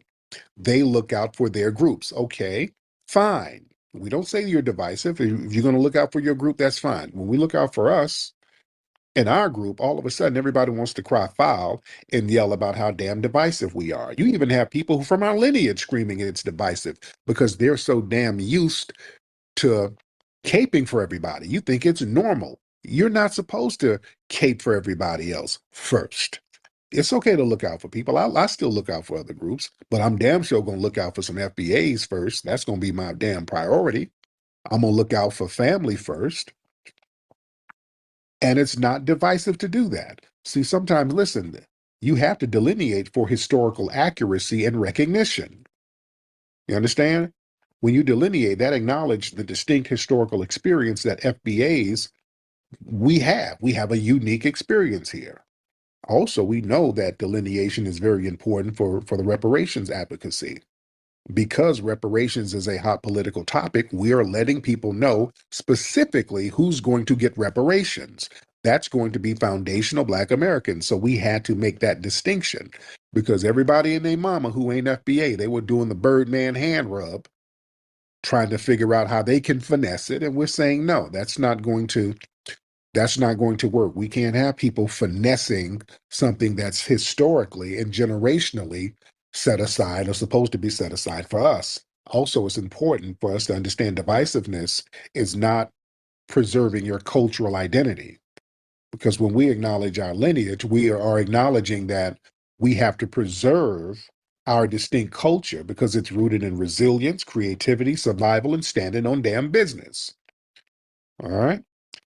And when we delineate, that protects and preserves that culture from being overshadowed and appropriated, because that's our damn problem. For too long, we sit up here and let people appropriate every goddamn thing we do. We sit up here and create stuff, give it away, and then they turn around and tell us we ain't got no culture. I don't know why we kept falling for that silly shit. So now we're like, no. If we're going to start talking culture, we're going to start putting all of the culture up on the damn chalkboard and comparing it with everybody else and see who has the culture. That's not divisive. That's mathematics. We have more culture than all of these people because we are the culture of America. That's either a fact or it's not a fact. We as foundational Black Americans are the culture of America. Everything that's culturally fly and desirable comes from us. That's the reality. Also, another thing, man, our ethnic classification, that's not division, just identifying us as a distinct ethnic group. That's similar to recognizing Haitians, Jamaicans, Nigerians. The classification, it fosters respect for cultural differences without diminishing solidarity. Let's be clear. We're not against anybody. We never said we're against anybody. We don't go around saying we hate other groups. We don't. It's not even practical for us to hate other groups. We didn't say that we wouldn't assist you or help you if on a need to be basis. We're not going to neglect people if they need something. Hell, if you need a help and I'm your friend and you're not of the lineage, I still got you. I'm not like F y'all niggas. It ain't like that. Us just appreciating our lineage is us appreciating and recognizing our lineage and making sure that like our brother Salon said, the integrity of it is there. Because if you open your lineage for everybody to claim, then you've squandered your lineage. You've become non-existent. You've made yourself invisible. You understand? And that's what they do with us. They've been making us invisible using these terms that disempowers us, because they use terms like colored and Negro and Black and African American. Anybody can be a damn African American. Anybody who comes over here from Africa or the Caribbean is an African American. Kamala damn Harris is an African American. Elon Musk is an African American. That's a very disempowering term. We've used it, because it was something that was already in the public lexicon. But when we start using common sense, and I got the game from not Neely Fuller, but Claude Anderson. That's who I really got the game from. He was telling us we need to stop using that term African American. We need to stop that bullshit. Claude Anderson was telling us this. This is why I stopped using it. That term, that erases you. And we had to stop doing stuff like that. You are a distinct ethnic group. You are a very unique ethnic group. You should be treated as such. Yeah? You should be treated as such, and we should treat ourselves as such. We are an exceptional damn people. And when you study history, because I'm a historian, I study history and I study all of our stuff. And when I start looking at our history here, that makes me very proud and empowered. I'm telling you, once you start learning the history of your people and the resilience that we have, and just really, really getting into what they were doing here, because what they do in the schools, they always got us looking over to Africa, which is cool. But they got us focused on that. They got African studies. They don't have a problem with you learning about Africa. They're like, yes, we'll give you all the money for an African studies class. Yep. Yeah, Wakanda, Egypt, in Africa, Africa, Africa. They don't have a problem with that. And I wonder why. I'm like, hey, the white supremacists, they don't mind pushing Africa. They really don't mind. But the minute you start talking about what you were doing here, I noticed they got nervous. Every time you start talking about, well, you know what? I just read some documents and there was a lot of Black people over here and we've been here for a long time. Oh, that's not peer-reviewed information. It's not peer-reviewed. We got to really take it with a grain of salt. And everything was all dismissive. And also, when you start looking at research, I'm like, hey, how come they don't really show all the archaeological digs in North America? When you start asking questions, y'all notice that? They'll show archaeological digs all over the place, but they never show them over here. They don't show you archaeological digs in North America. They act like shit wasn't nothing here until Columbus. They don't never show you the archaeological digs in North America. You know why? Because they start digging up niggas. That's why. When they get to digging, you pulling niggas up out the ground. That's why they don't say nothing. When back in the day, they would do DNA tests on some of those, quote, Indian cemeteries and find out they were Negro, and they get real quiet about the shit. Down there in Brazil, when they dug up them old ancient bones, the oldest bones, and they said, we're going to do a reconstruction of what they look like, a black-ass woman. Oops, shit. No, we can't. Let's be quiet about that. Uh-oh. We can't say too much about that out loud, you see. So, yeah, I noticed when we start talking about what was going on here, everybody want to change the subject. And also, when we start talking about what foundational Black Americans did and what we were doing out of slavery, see, this is why when we do the next Hidden Colors, we're going to have to get into some of the stuff we were doing that's never taught right here on this soil, how resilient we were. And they were giving us trash and we knew how to flip it. We could just flip stuff as foundational Black Americans. That's the great thing about us. That's that Majara spirit, that spirit of creation. We can create certain things. And I always talk about the Civil War. The troops left those instruments down in New Orleans. those Civil War instruments. You know, the military, they have bands. So they left those instruments down in New Orleans. The FBA brothers and sisters picked them up and created jazz. Yeah? Little shit like that. They put brothers out there to work on the railroads, and they started making railroad songs with harmonicas and banjos, and the songs were mimicking the sounds of the trains. That became country music. You see? We take something and flip it and turn it into gold. We're like alchemists, man. Back when black folks had the juke joints and the honky tonks, they would give them old pianos. They would give them pianos that damn near wouldn't work. Just give them throwaway pianos. The pianos would have keys missing.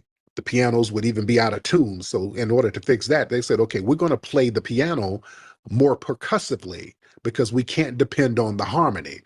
So they started playing like and started creating boogie woogie music, which was the seed to blues and R&B and all of this other stuff.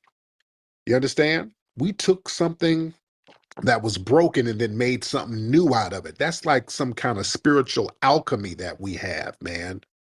I want us to recognize that shit. You see? And we just keep doing that over and over again.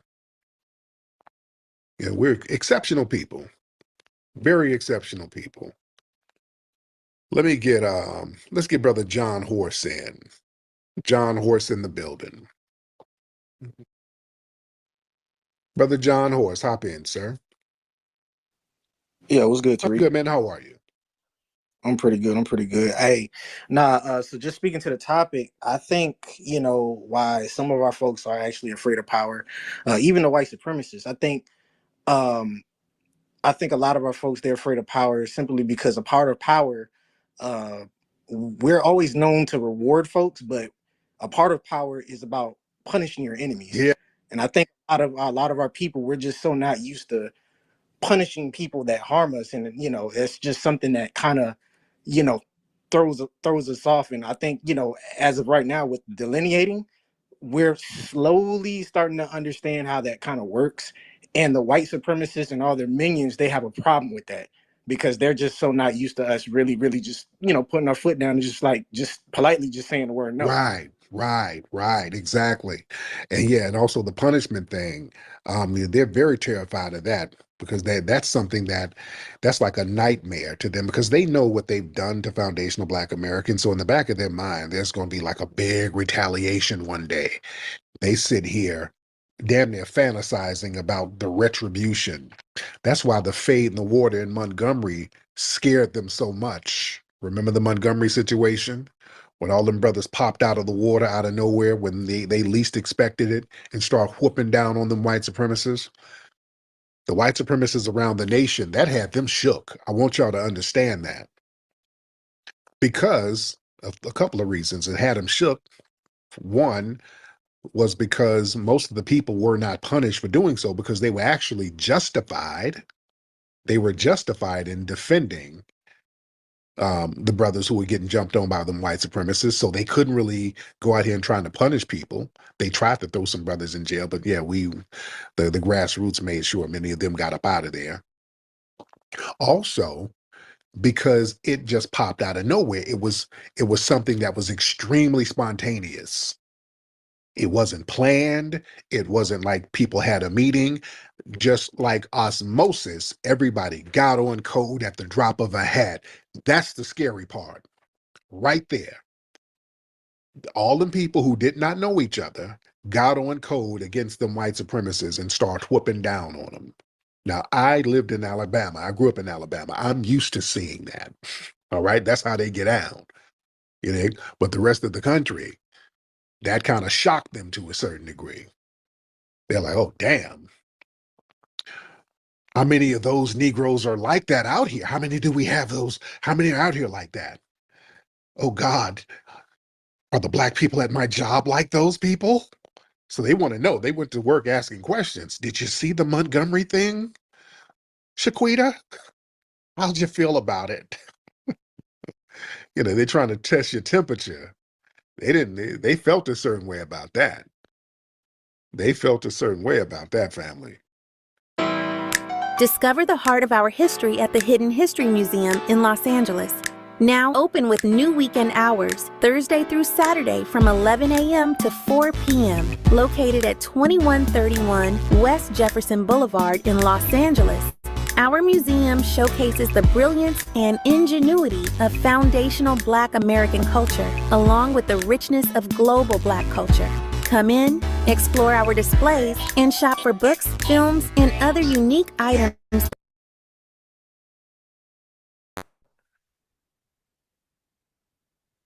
To about right here. Okay. Remember this? So let's explore that. That's really interesting. So, I had no idea. So I have this tweet by McBeanie_, and they said African Americans are by far the worst representation of Black people. They are obnoxious, self-righteous. So we are the worst representation of Black people. And she's naming like a bunch of adjectives. Like these are not even actions. Like these are just projection or your personal opinion. Assholes that make people's lives a living hell anywhere they go. And then she got like 390 likes. So we make people's lives hell where we go. Like you act like we walk around killing folks. Is she also Black? No, I don't know what she was. But Okay. This is what she said. I work. So I have to be like loud comes to like Africa, like all that say like, but like my mom would agree with that comment. Like, she would agree with that post. She would say like, you know, lazy, like loud, rude. So we're lazy. All the negative we're connotations. Loud. Like you can. Okay, keep in mind, we're lazy, we're loud, we're rude. All right. So this is Jamaican lady talking. Think about when it comes to like like born and raised like African Americans. That's what my mom was gonna call them, right? Yeah. So why would she say that? Because I don't like Jamaican, like Caribbean people. I don't even know if it's like a Caribbean thing or just like a Jamaican thing, but we come here when my mom comes here and she's working, right? Like she's okay, like, now here's this lie. I mean, yeah. What? Where do you guys live at that Black people are not working? Like, why do they do that?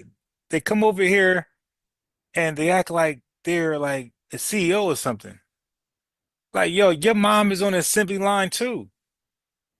But what's this lie that their mom come over here working and Black folks are just looking at them? like busting her butt. Her mom is here busting her butt, and like there's this, and I'm from New York, so like. Oh, y'all all from New York, Ellis Island. I don't know about anything going on like in the South, but like we're from New York. We come here and like a lot of people are like, you know, living on like government assistance and okay, all right, okay. Here we go with this. Here we go with this. Here we go with this. I mean, I don't even know where to start. Okay, so we're going to start right there. If living on government assistance is bad, so then why don't y'all got the same smoke for all of the Europeans that came over that immigrated over here?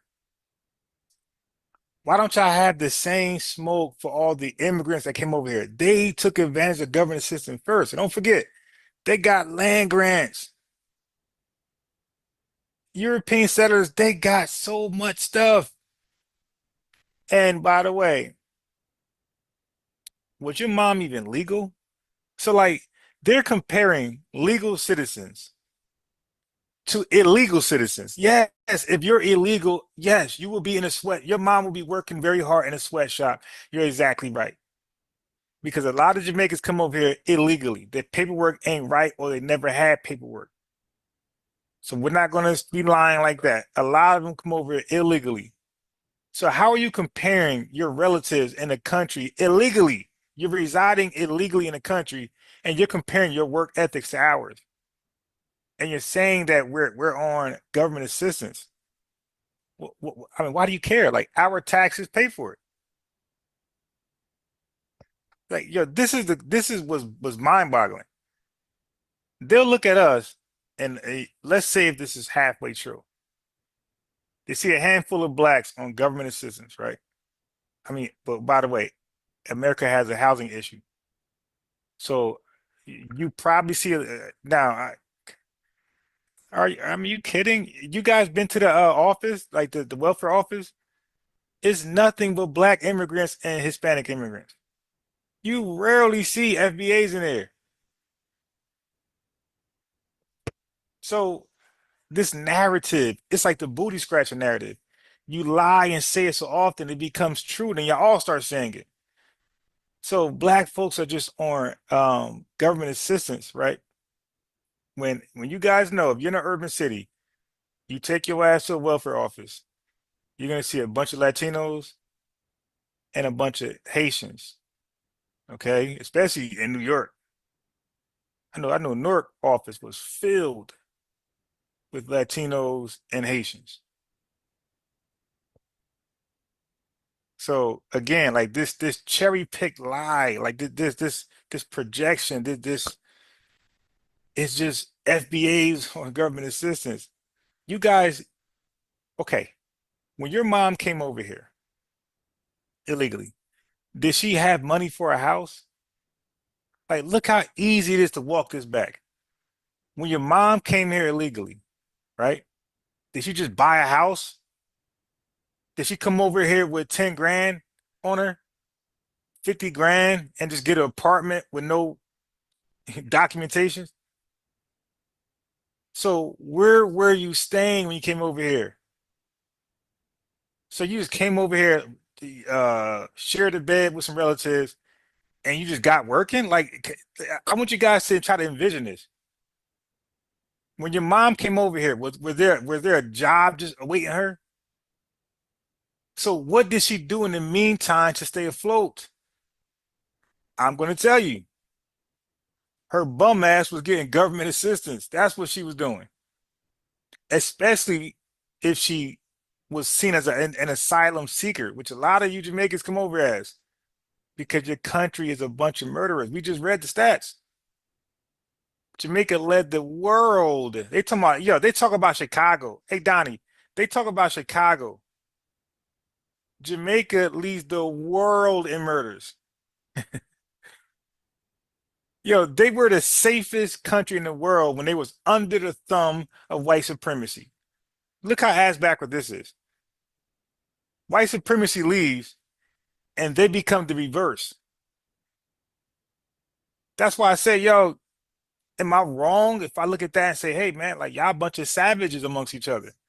When white Zaddy was there, you guys were in line. When he was whipping out with that damn whip, you guys were the most non-violent people in the world. More non-violent than Gandhi and Dr. King. But once white supremacy uprooted, left, and went back to the UK, you guys became the most dangerous country in the world. Your politics are so shitty that nobody votes. They say 30% of Jamaica votes.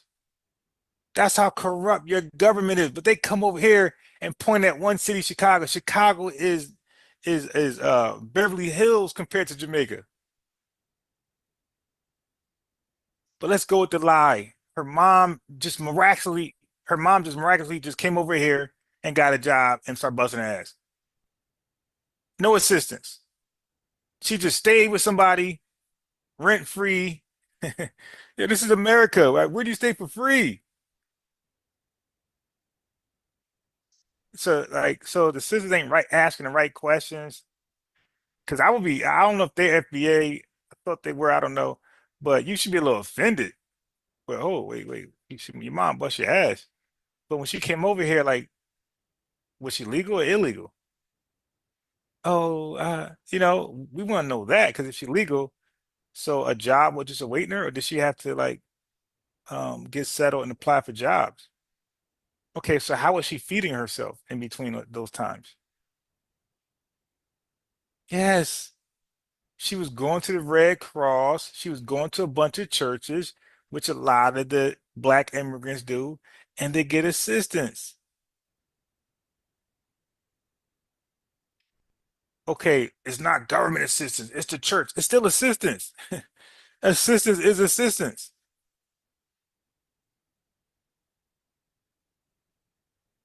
Anyway, like, let's go. All those type of things. So like there's that negative like connotation of like Black Americans don't want to work. They don't want to get to. Okay, so now it's all of us. All right. Okay, so now let's keep the same energy. That's why I say, man, listen, man, gloves are off. Hook, line, sinker, checkmate. You dig? 3-move checkmate. 4-move checkmate. The wayward queen attack, whatever. Like, I gotta go in. I gotta go in. So government assistance and then collectively. So they get mad at a word tether. That's a verb. The way we define tether, it's a verb. It describes an action of a Black immigrant. Okay, so do we put this action on all? We don't do that. We don't put a blanket on all Black immigrants, but we're going to start. We're going to start slowly but surely curving that word tether to mean all y'all, because I gotta go low with you. I gotta fight fire with fire. I can't keep taking the high route. I just can't. I gotta go low with you. What's that little that game, that dance where you go under the thing, limbo? Yo, let's do a limbo competition. Let's see who can get lower. East Side boys. I'm tired of taking a higher route. I want to go low with Lil John and East Side boys. To the window, to the wall. I want to do that with you guys. Okay. So she meets a couple, well, she suspects and projects some Black folks in her city was on government assistance. So somehow that equates to the entire Black populace in America. All right. Again, you see, they continuously put a blanket over all of us. So that's why I don't mind some FBA just use the tether thing for everybody. It's like, all right, it's wrong. That's not how it's defined, but I accept. Because it's getting like that where, you know, we got to do fire with fire, man. You go low, the hell? You go low, we're going lower. All right. Okay, so where is my email? Okay. Let's finish. To it. They don't want to like get ahead in life and like increase their generational wealth and stuff. So we don't want to get ahead of life. We don't want to increase our generational wealth. So now this Jamaican tether, she just admit that she was never in the South. She came to New York. Okay, now this is why I kept telling these tethers that come on my podcast. It's like, yo, you don't know Black history, so you keep making this mistake. Okay, so earlier I played a video, convict leasing, coupled with I think it was medical apartheid. So I was showing the lengths that white supremacy would go to subject FBAs. I mean, I don't even know what words to put it in, but the inhumane, right? The inhumaneness, how low white folks would go just to stop us from getting ahead, from creating that general wealth that you just talked about. Where there was a law in Jim Crow South where you tethers know nothing about, where they had laws where if a Black man worked at a farm, he could not quit and work for another farm. The farm boss had to give the approval to work for a different white man farm. If you didn't, so you get like paperwork where now you can go somewhere else. So you were pretty much contracted. You dig a 360 contract. That's what I'm saying. Like these record label contracts, they stem from convict leasing. So you were in a contract forever, a lifetime contract with this farm you decide to work for freely, but now you can't leave. You can't quit and you can't work for another farm unless the owner writes you a letter. Okay. So you got things like that going on. You got vagrancy laws that only apply, that was only enforced with FBAs. So white folks not working, because remember, this is right after the war. How many people working? So this and it's after, and this is right after Black Reconstruction, where they literally just uprooted us from our jobs and positions, and then say, hey, if you're not working by tomorrow, I'm gonna put you in handcuffs and charge you for vagrancy.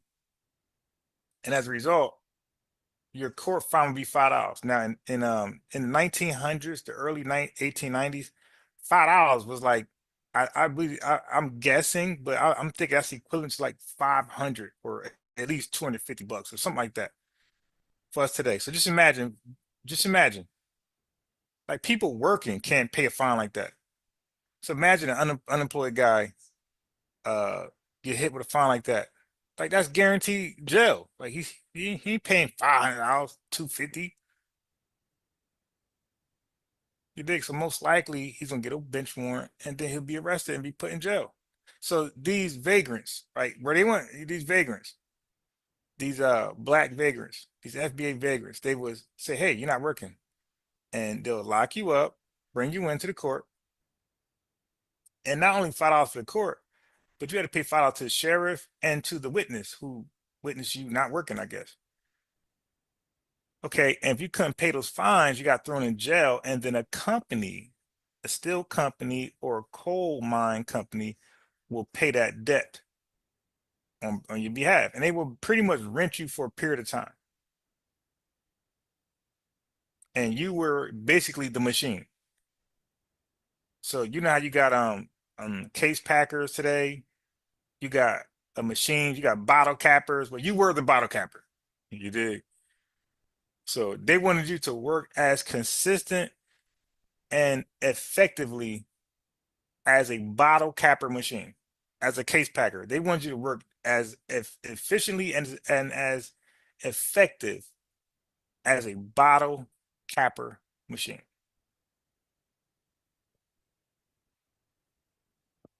Okay. And they see this ain't slavery, right? So they could work you to death. Slavery, like that was his livestock. You know, they got chickens, cows. They don't want that to die. But slavery, because you're free, right? So you're nobody's AKA or quote unquote property. So you're responsible for taking care of yourself, basically. So they will work you to death. So I'm just going back. So for her, so anyway, I'm pointing out that this country systematically blocked us out of the wealth gap. Like, don't worry, I got videos on that. I might give you one today. So now she started off by saying this, right? So this is why I say you really can't build an alliance with none of them. Because she started off by saying, hey, those words were hateful. I don't have that hate in my heart, but my mom does. But now you look at her whole face. She got serious as hell. Now she's spewing that hate from her heart. Oh, they don't want to work. They don't want the wealth gap. Like, how do y'all make yo all day long, they sit and think about us. Why these niggas don't increase their wealth gap? Why these niggas, why don't you just level up and surpass us? If it's that easy, why you worry about what we're doing? Do you walk through Pennsylvania? What's that street over there with the crackheads? Do you walk over there and be like, damn, these folks need to get a job? If we're that destructive, right, then leave us alone and you go do you. They sit, again, I showed you from the time of this country, white Europeans came over here like the Tethers, unemployed. But unlike the Tethers, white people gave Americans, they call them nativists, American nativists. That's like white people. American that founded the country, or founded America. You know, the founding fathers, like that stock. The American nativists or nativists. So when I say nativists, I'm speaking about the founders, the people who settled here from Britain and fought for independence, fought the British. Okay, they are called the nativists, and they call the early Europeans that immigrate over here old immigrants, and that's one section or one group, and they call the second group the new immigrants. Okay, well, both, when they came over here, ran into government subsidies and government assistance, including welfare. Okay, and they were giving land grants with low interest rates.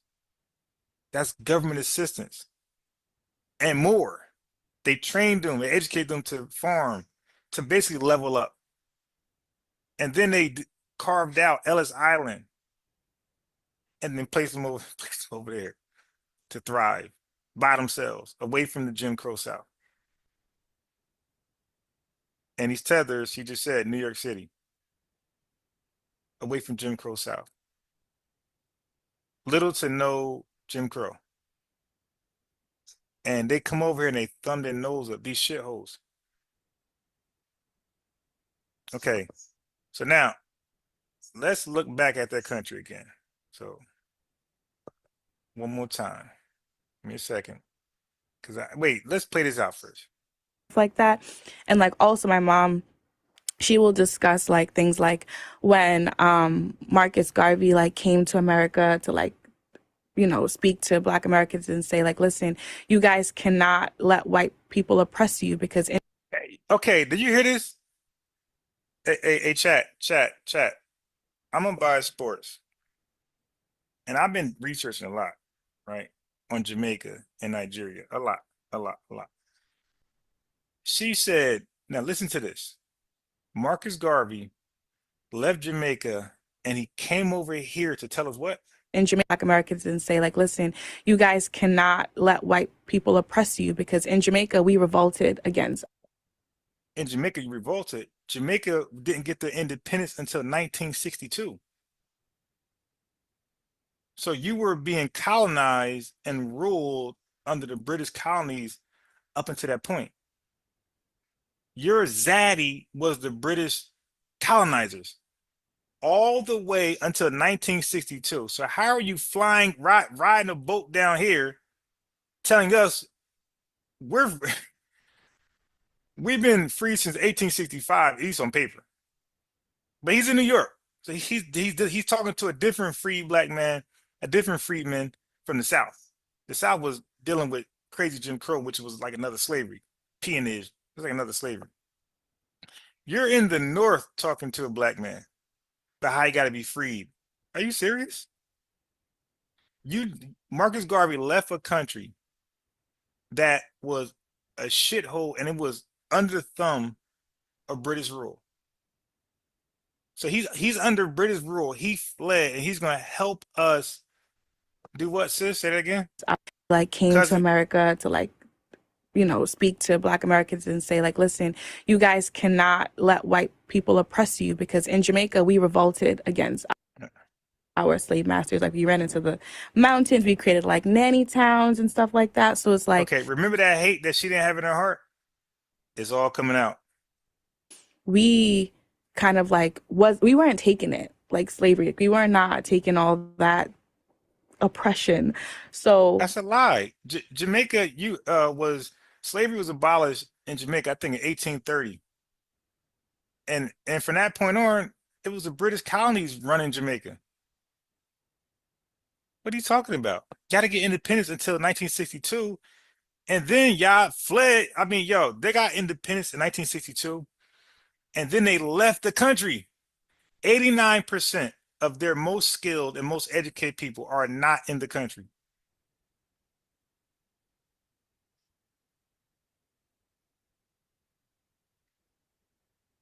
Yeah, I agree with Jaffia. I think I'm saying your name right. I'm gonna say Jap. I'm gonna say Jap. So Jap, I keep hearing that, and I'm gonna do some research behind that. I keep hearing because even some Jamaicans said Garvey was an agent. So I keep hearing that, and when you and I'm gonna put some effort behind that. I keep hearing that because again, I told the Jamaican dude that's on my channel, I was like, "Yo, how did Garvey get in this country? They had strict immigration rules. I mean, these immigration rules was against the Chinese, it was against the Europeans. How was this big black guy able to get here and just roam around like he's Prince Charming?" He was like, "A good question." I was like, "Yo, I think he came in here either illegally or what Jap is saying. He came in here like an informant."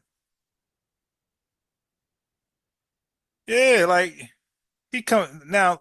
This guy, it leaves a country that's colonized. They didn't get their independence until 1962. And she's acting like Garvey came over here like Batman and shit. What this is I don't know what's going on, man, but this is why I had to do what I had to do. I came on my channels, my airspaces, and I showed that Garvey was a fraud. No different than the other frauds in Jamaica and Nigeria. No different. No different. He came over here. He didn't like, what did Garvey build? Like he came over here and he tried to flee again to Africa. And then our big brother, A. Philip Randolph, was like, nah, nah, nah. No tethers allowed. He was an immigrant. Listen to these words. A. Philip Randolph was an immigration restrictionist. That means he ain't want nobody outside of black folks in this country. So there's no way he approved the Garvey. He wanted Garvey. So he was the ones who's calling for Garvey must go. That Garvey must go campaign. A. Philip Randolph was one of the main guys with it. Okay. So now Garvey's coming here to tell us. Now Garvey in 19, so the Booker T. Washingtons, the W. Du Bois, the A. Philip Randolphs, all these other, and you got all these other guys at this time who was trying to get us to get right and fight for equal rights, fighting to like end, Jim Crow. They ain't know any better. A tether from Jamaica somehow gets in this country with no paperwork, like something's not adding up.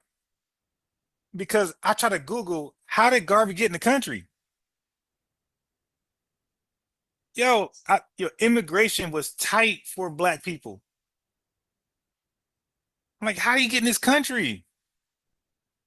Then he's in New York. I don't know about that, man. But hey, look, I'm gonna try to look to see what I got now. I hope Donald Trump declassifies some of this stuff. There was, I think there's a lot there. There's a lot there. I think There's a lot there. There's a lot of lies there. All right, so now.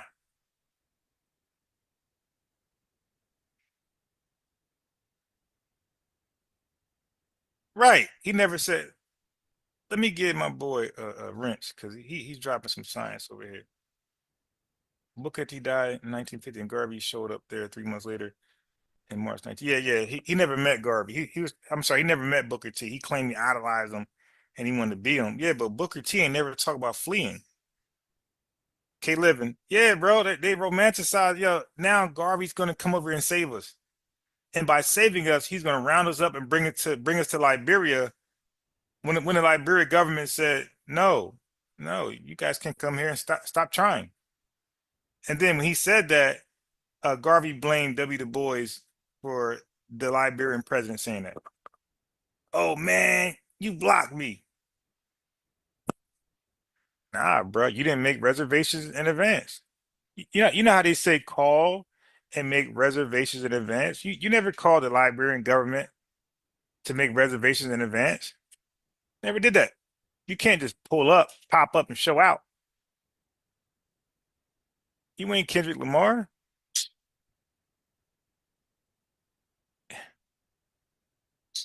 Yeah. She's smiling. Like, she really thinks she was like cooking.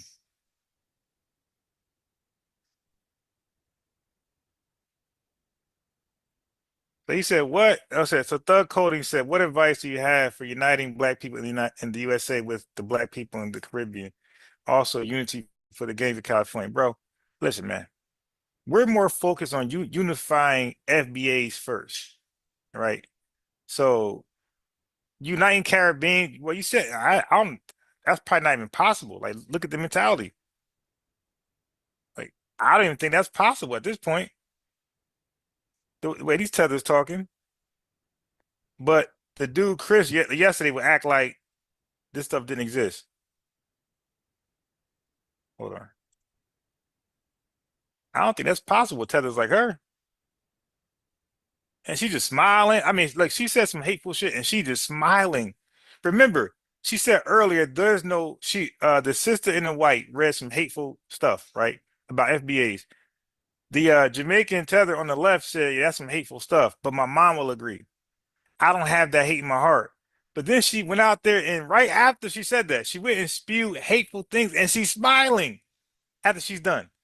Oh yeah, well that's it. It is what it is. And she is smiling. Thug, yeah, at this point, I don't believe that's even necessary, bro. We need to focus on signal boosting, the unification, get on code with FBAs, and we ain't gonna get a lot of them. Well, we ain't gonna get all of them, but let's get as much as we can, right? And then be this powerhouse that can just cancel people on the fly. And dig where people got to cater to us if they want, some of our dollars or this and that. Yeah, man, we got to put some respect on our names. So this tether right here has some strong words for us. The hyena of the Lion King. Yo, I just can't. Muck Muck said Garvey tried to bring that Caribbean colorism to America to say, yeah, exactly. That ain't work. All right, so let me hear over here because I'm gonna go to the other channel in a second. So follow me over there because the other channel, I ain't gonna lie, the other channel be more lit. Yo, yesterday, yo, we had 50 something people all the way to like, I don't know how long I stayed, like 2 a.m. Yeah, we had 50 people to like 2 a.m. 2, 3 a.m. yesterday.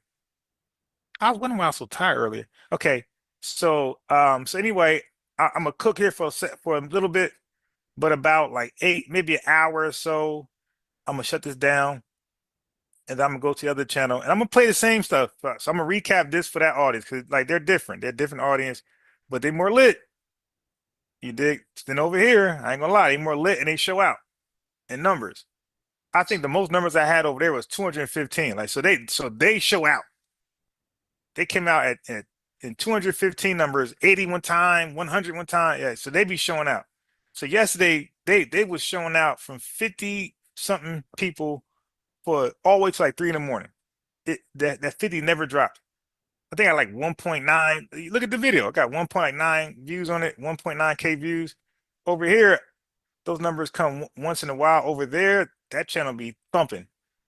So I'm trying to give y'all the exclusive first. I'm trying to regenerate y'all, get y'all energized, get y'all interactive.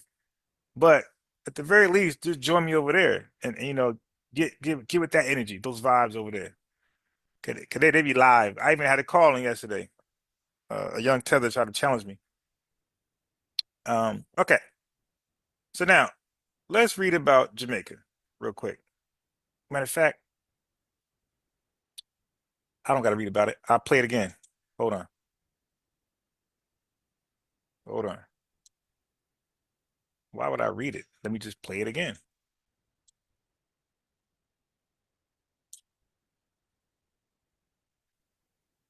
And this chick just smiling her little tether self off. All right, all right, all right. Let me see. Okay. So let me play this right here for you. So this is why I say, man, we got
Inform Okay. me.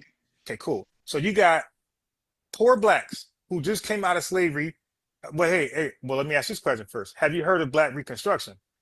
Yes, I have, Okay. like Black So, Wall Street. So before, got good. So before what you were talking about,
Adams, I'm gonna keep it a buck. Like, ever since this whole, I was hearing about this whole ADOS, from the minute I heard about it, it was like a division. Yeah.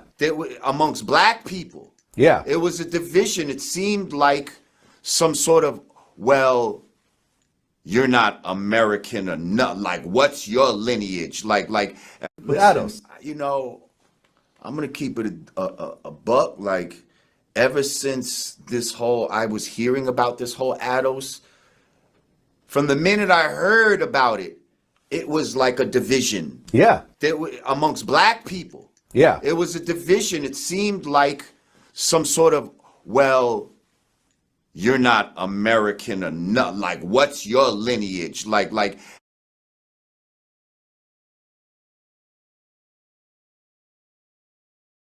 What's this whole ADOS movement?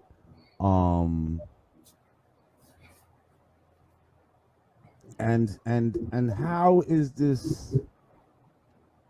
How is that not something that's kind of divisive amongst people in this country? Like, how do we decide who's who? See what I'm saying? How disrespectful they've been to them. Exactly. Right, but then this is also, to That's me, foul. I see this as a divide and conquer thing. So now I'm supposed to give oh, word? That's what the Jamaicans are saying? Well, then fuck that, And on the list of tangibles, I would assume that that's where this ADOS comes in, because I'm thinking that certain people would hope that the tangibles, the ADOS. that the part of the tangibles would be reparations for the ADOS movement. Yes? Yes. Is that what I'm to believe? Now, not just that, but definitely number one on the list. Right. I definitely something when you're ready, Jim. I'm not gonna have Yes. Before you add on, I just would like to say, now there's some that feel that this movement is quite divisive and just another way to divide black people. Foundational black Americans, because over here in the North American continent, us foundational black Americans, we're the founders of the United States. There was no United States until foundational black Americans built it. So we are acknowledging our own designation.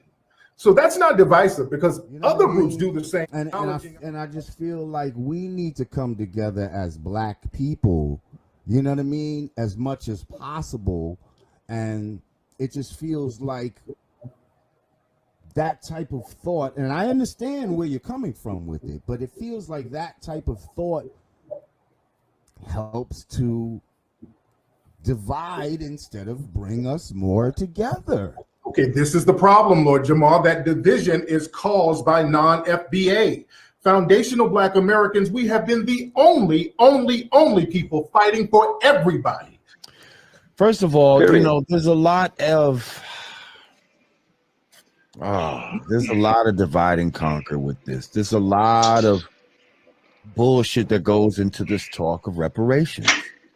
You know, as far as who gets it, and both of my parents, on both sides of the family, we can trace everything back to plantations in Alabama and North Carolina. So my family, 100% foundational Black Americans. Nobody in my family immigrated. How many people can do that, though? Do you think? We can. We can do that. Most of us can. How many that are claiming to be can really do that? Keep it real. You can trace your family lineage at least back to 1870. You can trace your family back to the 1870 census. If you know your mama and you know your daddy, their name has been documented somewhere. You know where to trace them. Right. So a lot of them had just first names, though. You know what I mean? Like, I'm telling you, I physically, this is not no easy shit to do these traces. Like, I physically have been through this shit. Like, I've seen it. Like, I went down that rabbit hole for a second. And when you get to all of that slavery type of shit, like, the records are not what you think. There's outliers to it, but generally, it's pretty easy to trace your lineage back to slavery, to a plantation. Or it's easy to trace your lineage back to at least the 1870 census. The average person who can trace their lineage back to 1870, 9 times out of 10, you came from a slave plantation, because they'll list you as a farm worker or domestic or something like that. So that means you came most likely from a slave plantation. And that's a little bit different from somebody who immigrated over, because you wouldn't be eligible for a reparations claim. We can't open up that door, and this is for several reasons.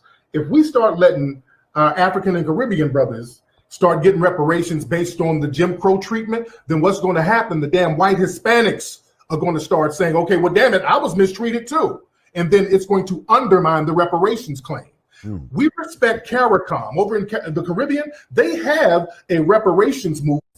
My thing is, there was a lot of suffering done by all of us at different times in America. I don't give a fuck if you got to America 5 years ago, from whatever fucking country. If you Black, you're gonna suffer some bullshit. Let's just say we all get $2 million, all Black people that can prove it, that, they have lineage here in these North America, and they were slaves here, and they get $2 million. What the fuck do you think these motherfuckers are gonna do with that money? They just give the money right back. They just would give the money right back. Just like you get your taxes and all that tax time coming, half of these motherfuckers giving that shit right back to the within 6 hours sometimes in the motherfucking Black community. Needs to be running around with, like, the shit would be fucking crazy. Like, and all the guns and, and Mercedes and blinged out, it would just be... Fuck. They just give the money right back. They just would give the money right back. Just like you get your taxes and all that tax time coming, half of these motherfuckers giving that shit right back to the within 6 hours sometimes in the motherfucking Black community. Needs to be running around with, like, the shit would be fucking crazy. Like, and all. Are you Ados? Here's the thing. On my father's side, no. Okay? We trace back to Guyana. Okay? So you're Caribbean then? South American, yes. Oh, Guyana's not It's Caribbean? a Caribbean, it's in South America, but it's considered Caribbean in a way. Got it. It's one of the because whenever I go South to American countries. the West Indian Day Parade, I'm pretty sure I see Guyana flags flying around. Yeah. South America. Right. Just like you might see Honduras or something like but that's all in South America. So anyway, Now, my mother is adopted, so I don't know her. I still got to do some research on, you know what I mean? I actually discovered one side of her father. Now I got to trace where his family's from, but I did the trace on my father's side. So on that side, no, I'm not Ados. It's possible I'm on my mother's side, I am. But see, again, that's some bullshit. But anyway, who here in America are direct descendants of the slavery, and I'm assuming that that happened here on this land in America, and they're probably not even thinking about South America or anything like that. But let's just say they're isolating it to just here in just America. Well, now immediately they've isolated the South Americans. You can trace your family lineage at least back to 1870. You can trace your family back to the 1870 census. If you know your mama and you know your daddy, their name has been documented somewhere. You know where to trace them. Right. So a lot of them had just first names, though. You know what I mean? Like, I'm telling you, I physically, this is not no easy shit to do these traces. Like, I physically have been through this shit. Like, I've seen it. Like, I went down that rabbit hole for a second. And when you get to all of that slavery type of shit, like, the records are not what you. Both of my parents, on both sides of the family, we can trace everything back to plantations in Alabama and North Carolina. So my family, 100% foundational Black Americans. Nobody in my family immigrated. How many people can do that, though? Do you think? We can. We can do that. Most of us can. How many that are claiming to be can really do that? Keep it real. You can trace your family lineage at least back to 1870. You can trace your family back to the 1870 census. If you know your mama and you know your daddy, their name has been documented somewhere. You know where to trace them. Right. So a lot of them had just first names, though. You know what I mean? Like, I'm telling you, I physically, this is not no easy shit to do these traces. Like, I physically have been through this shit. Like, I've seen it. Like, I went down that rabbit hole for a second. And when you get to all of that slave, there are outliers shit to it. There's outliers to it, but generally, it's pretty easy to trace your lineage back to slavery, to a plantation, or it's easy to trace your lineage back to at least the 1870 census. The average person who can trace their lineage back to 1870, 9 times out of 10, you came from a slave plantation because they'll list you as a farm worker or domestic or something like that. So that means you came most likely from a slave plantation. And that's a little bit different from somebody who immigrated over because you wouldn't be eligible for a reparations claim. It's my great-grandfather on my father's side that wasn't born here. It's my great-grandfather on my father's side that wasn't born here. How does one know that they're a foundational American? I, a few years back, did a like an ancestral so I had just did on my father's side, right? But in doing all of this, and I'm going to tell you, it traced back to Guyana, right? Okay, right. So I had just did on my father's side, right? And I'm going to tell you, it traced back to Guyana. We can trace back. My family suffered from redlining and all that type of shit, because I know how you feel about, like, Jamaicans that come here right now, this generation, and they're able to get loans. My family didn't go through that. My family didn't get all that when they came here. We lived as regular Black people. So let's talk about that. Let's talk about that. That would not, if they came over and they immigrated, because your family came from immigrants. They immigrated over here, and you can Ellis Island. Because your family came from immigrants. They immigrated over here, and you can Ellis Island. Right. I know the boat. Hey, that's very different, because you can't get a reparations claim like that. Because you can't get a reparations claim like that. And it's very important to not mix it up. But now keep in mind, this is just my father's side. I understand. I understand that. We all have two sides now. My mother's side, I ain't traced that yet. Y'all would know who the southern side of her family was. So if y'all don't know, that means she's from the Caribbean. If I can understand that you don't know your dad, that's one thing. And your mom didn't tell you where your grandmother was from? Your mom didn't say shit? She had to come from somewhere, either immigrated from another country or came from the South. If she's black, right? It's just find out where your parents are from and where your grandparents are from. Your grandmother, if you knew your grandmother has a birth certificate, brother. Look at the birth certificate and see where she was born. And then see what her mother and father's name was. It's on the birth certificate. And then see where they were born. You trace it back like that. And if you can go all the way back to the 1870 census, that make you a foundational black American. All you got to do is just trace the parents back. Okay, some of these folks, you don't know where your mama's really from. Okay, like my mom's from New York. We kind of lost, and then, okay. But folks, okay. I don't know how y'all don't be knowing where your mama from.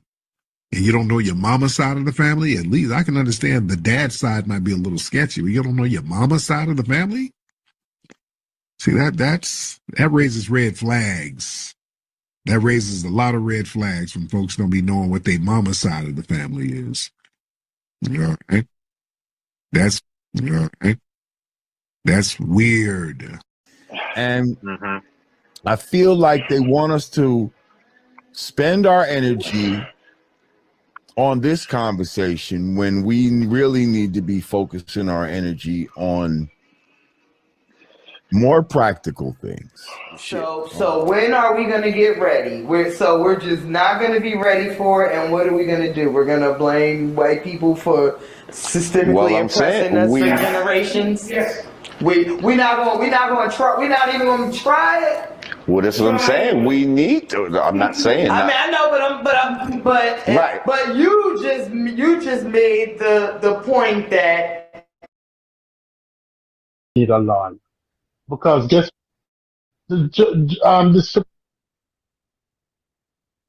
So real clear, he says suspect or no suspect, and I made it clear. With this police and this lawyer. This police and this lawyer. And they were give me that link. Having a roundtable discussion. No. They were having a roundtable discussion at law school. Okay, so Brother Reggie, this is going to be 3 minutes. Well, not even that, probably 1 minute. I'm just pointing out that this dude has a track record of getting out there, debating stuff that he's not well informed on. So he is saying that it is advised by law enforcement and attorneys to don't speak to law officials under no circumstances. And I'm saying, Stu Peace, that advice is only for suspects. He said suspect or no suspect. So just real quickly. So he said he had a link. I said, all right, give me that link. I guarantee you, they're talking about a suspect. They're not talking about. No, they're not talking about no suspect. Okay, so he does. So now I said, I guarantee you, he's talking about a suspect. He said, no, they ain't talking about a suspect. All right. You ready? Let me find the video. Yeah. With this. Just as Jackson stated, quote, any lawyer worth his salt, today we would say his or her, will tell. Now, this is Stu P's source, by the way. This is the link he wanted me to play. Just as Jackson stated, quote, any lawyer worth his salt, today we would say his or her, will tell the suspect, his client, in no one. The suspect. This is his link. It said suspect. Dude, crazy. Terms.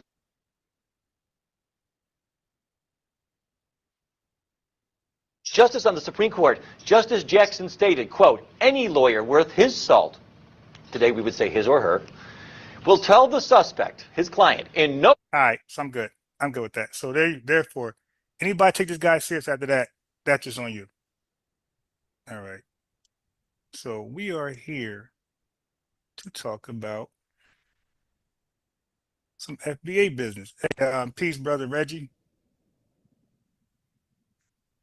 Is your mic? Can you hear me? Oh, he stepped out. All right. So as you've seen, I'll wait for Brother Reggie.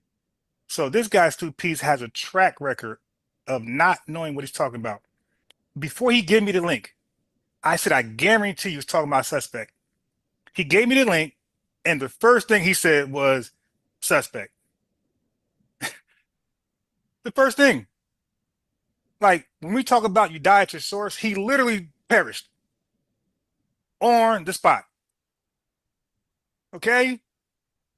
Yo, my brother's a police officer, and I know so much about this type of law enforcement, not through him, just researching online and reading, that my brother, when he does his tests about like stuff like that, he'll ask me because he want to know if I know, because I know so much, and he'll tell you like I know a lot about civics and things like that. So I told Brother Reggie, and that's why I was that confident. I said, bro, there's no way they're going to advise you to not talk to a police officer at all. It's only for suspects, because we are law-abiding citizens, and we're supposed to talk to police officers, especially to stop a crime, because if you own a house and you got crime going on, your property falls, your school is screwed, and it doesn't benefit.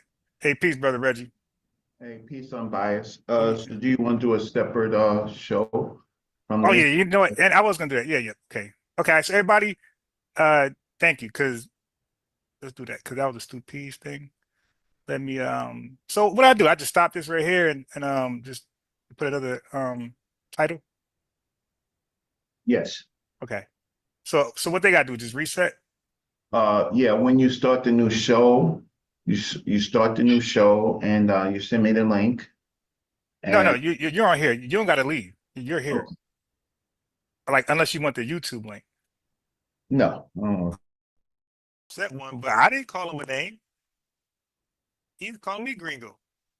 So when you call somebody a name, to me, that's evidence that you're the one upset. You don't want to call names. You got your ass beat. You said Tariq Nasheed was a scammer. I called you out on it. You couldn't prove it. You had to retract it. And then, you tried to defend Garvey. You couldn't do that. I kicked your ass on that. You admitted that Costa Rica doesn't have an army, which proves my point. It's a coward ass country, scared to bear arms to defend its resources and its people. I can't even imagine that. So then y'all don't have no Second Amendment.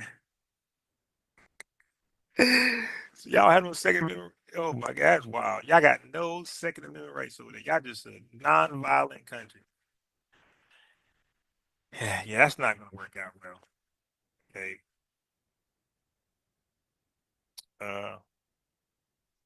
Natural emoji. Well, it's late tonight, but but you can definitely call in tomorrow. But yeah. My man, so that's why, hey man, we can't trust everybody who claims to be with us, because I was never offensive. I was just questioning, why is Tariq a scammer?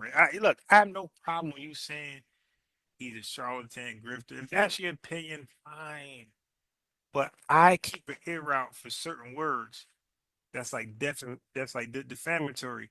So when you say scammer, when you say things like that, that got to be proven. You can say charlatan, that's a matter of opinion. You can say grifter, that's a matter of opinion. But when you say scammer, I know scamming is illegal in this country. When you say defrauding, that's illegal. So any illegal charge you want to put on anybody, not just Tariq Nasheed, you could have said Donnie in the chat is a scammer. I'm gonna need that evidence. Okay, I'm gonna need that. If you can't produce it, then you're questionable now. It's like, dude, why are you just lying? It's okay not to like somebody for your personal reasons, but to make them a criminal to fit your narrative, then you call me a gringo, which is a racist slur in some cases. Maybe not all. I don't know, but that term new to me. And you didn't even explain it before you called me. You just called me. So why would I? And we're arguing, we're disagreeing. So it cannot be some type of endearment. You know what I mean? So it got to be negative, because you're mad that you're not getting your point across. And we're not even talking about Western Hemisphere reparations. Okay. Let me give you guys the backstory. We were both on a we were both in a chat of a Tether channel who was upset with Tariq Nasheed, and as a result, other FBAs. You know, he's making the same mistake Fat Joe's making. He's lumping us all up because they're mad at Tariq. So the topic is FBAs, FBAs, FBAs. So I told old boy Ditso, hey man, if you believe what they're saying, holler at me on my channel. I'm about to go live once they go off. He agreed. He comes over here, and now we're talking about the Western Hemisphere reparations. I'm like, ho. They weren't talking about that on their channel. They were talking about FBAs and reparations here. So now why are we talking about something different? But no problem. We went down a rabbit hole, and we exposed the racism within them. And that don't bother me. Like, when you understand and experience white supremacy racism, no other racism is really authentic compared to that. So it doesn't hit the same. It's like, dude, you can call me names, but it doesn't hit the same as a white supremacist using it. But then again, you might be white because it said you use that term towards non-Hispanic whites. That means you believe you're Hispanic white, whatever that is. But so that is really that. And you said Boy Scouts can kick that. Yo, my man said they ain't got an army. I was done. And it's gonna be expensive to live over there. Like, yo, why is it expensive to live over a country that's a shithole? Probably tourists go over there. I don't know why it's so expensive, but it's a shithole country nonetheless. And like these people got real smoke for America. Like, it's okay. You can be bad in America. That's your right. But to say it's not the greatest country in world history, like you're just lying at that point. So he's sticking to his nature, just lying. And that's why I told you guys, I bet you I cannot have an honest conversation about this topic. Not about all topics, about this topic on reparations and FBA ADOS ability, their rights, our rights to self-identify. I don't believe I can have an honest discussion with a non-FBA, non-ADOS person. And I've proven my hypothesis that is now turning and evolving into a theory. I think on this subject, if you're not FBA, non-ADOS, you have to lie. So he can't try to lump us up in this we all in this together reparation package. Like, dude, why would we do that shit? That shit hard as hell trying to get every country on board.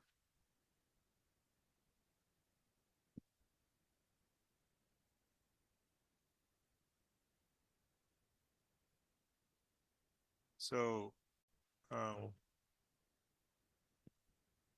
nah, I don't. Well, it said non-white Hispanics. So I'm gonna take and then why is he calling me gringo? I'm not white. Okay, and why is he calling me racist slur? Period. I'm not calling him a name. I didn't call him out of his name. His name is Ditso. I called him Ditso. So now keep in mind, he's saying that I'm emotional. He's saying that I'm mad. So clearly not. And then he started calling me gringo out of nowhere. And gringo is supposed to be, I'm supposed to just accept that word as a friendly word. I look it up. It says racial slur. I don't give a damn who's against. Why are you calling me a racial slur against anybody? I'm not calling you a racial slur. I'm not saying my nigga. I'm talking to him like a human being. Okay, I can be saying, yo, my nigga, my nigga. I'm not doing that. I'm not calling him a racial slur. So why is he calling me racial? And he's only doing that after he's getting his ass kicked. I'm not tripping. It's a racial slur. Don't call me any racial slur. I don't give a fuck who it's for. Don't call me no racial slur. How about that? How about nobody call each other racial slurs? Okay, and that usually be the case. People usually get upset in their feelings, and they usually end up calling FBA dogs racial slurs. Okay, first. And then you like focus my attention on Latin America. All right, let's see how these countries doing in 2025. Because I remember some conservative comedian during Trump's campaign said Puerto Rico is a floating garbage can, right? I never did much on that. You know, I reported it like I'm supposed to, like a YouTube journalist I am. I reported it, but I never really carried on about that. I got to revisit that now. I got to revisit that comment. And now I got to look up Puerto Rico to see if it truly is a floating garbage can. Okay, shit. Nigeria's a floating gas station. So a floating garbage can is plausible, possible.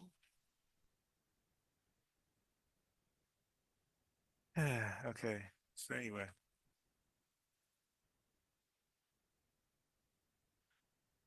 Okay. Well, brother, I listen. You are free to share my video. You are free to clip it. I promise you, I won't say anything. Won't bag you. You are free to share whatever you think works in your favor on this channel. Right? Everybody's free to share whatever they want. You can clip it, remix it. No. Once you remix it, I'm gonna flag you. So if you clip something, download it, and make me say something I did not say, I'm definitely gonna flag you, and I'm gonna have your video take it down. So, but as long as you keep my words intact, I won't flag you. You can use it. If you remix my words and chop and screw and make me say what I did not say, that whole video coming down. Okay, so keep my words in context. I'm very satisfied how I handled myself tonight. I believe I proved you were not on my level at all. Okay. You brought the conversation to Western Hemisphere. I never agreed to that, but I stay quiet and wait and listen, because I'm a sponge for knowledge. Right. But I mean, you can say that I lost, but I don't know what point you won on. Like what point? Okay, so in a debate, you have to have an argument, and I have to have a counter argument, and you have to prove my counter argument is bullshit. That's how you lose. Okay, but what was the name of the debate? Because we had to debate a topic. All debates have topics. So what was the topic of our debate, and how did I lose? Because I thought the topic, if there's a topic, shit, might be market garden. See, that's a quick L for you. Right. But I had fun, man. I'm glad you hopped on so I can make an example of you. And I was very light on you, bro. I was very light. I turned up a little bit at the end only because I like to meet energy. I like equality. So if you come with negative energy, I like to meet you right there. So it was, I believe in equality. I mean, all right. So anyway, on time, so that is 11:30, and but that's why I maintain throughout the conversation that you're not on my level, and I just proved it. But why? The question for you is that you need to go to bed on is why did you keep saying I was mad and angry? You just kept saying that, and people see me on my show be mad and angry for real, for real. Like there's evidence, consistent evidence, 4 or 5 years in a row evidence of when I'm angry. And it's usually I'm just cussing, yelling over you. Oh, I didn't do none of that. None of my angry moments I'm laughing and having fun. Not one. Yeah, I'm angry on all of them. Okay, but anyway, good luck to you.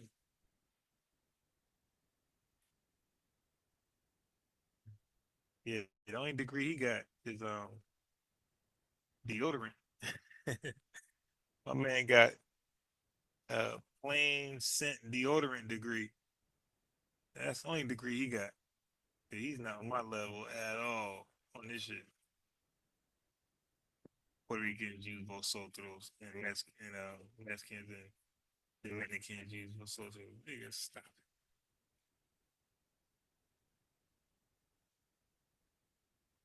All right. Anyway, thank you guys.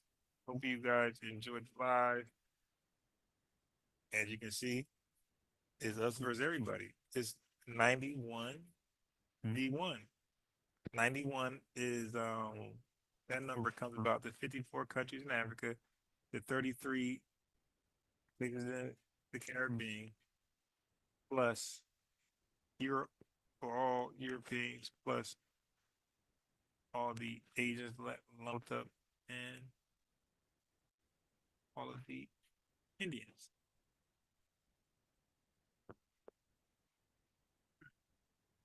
So I'll re-air this tomorrow.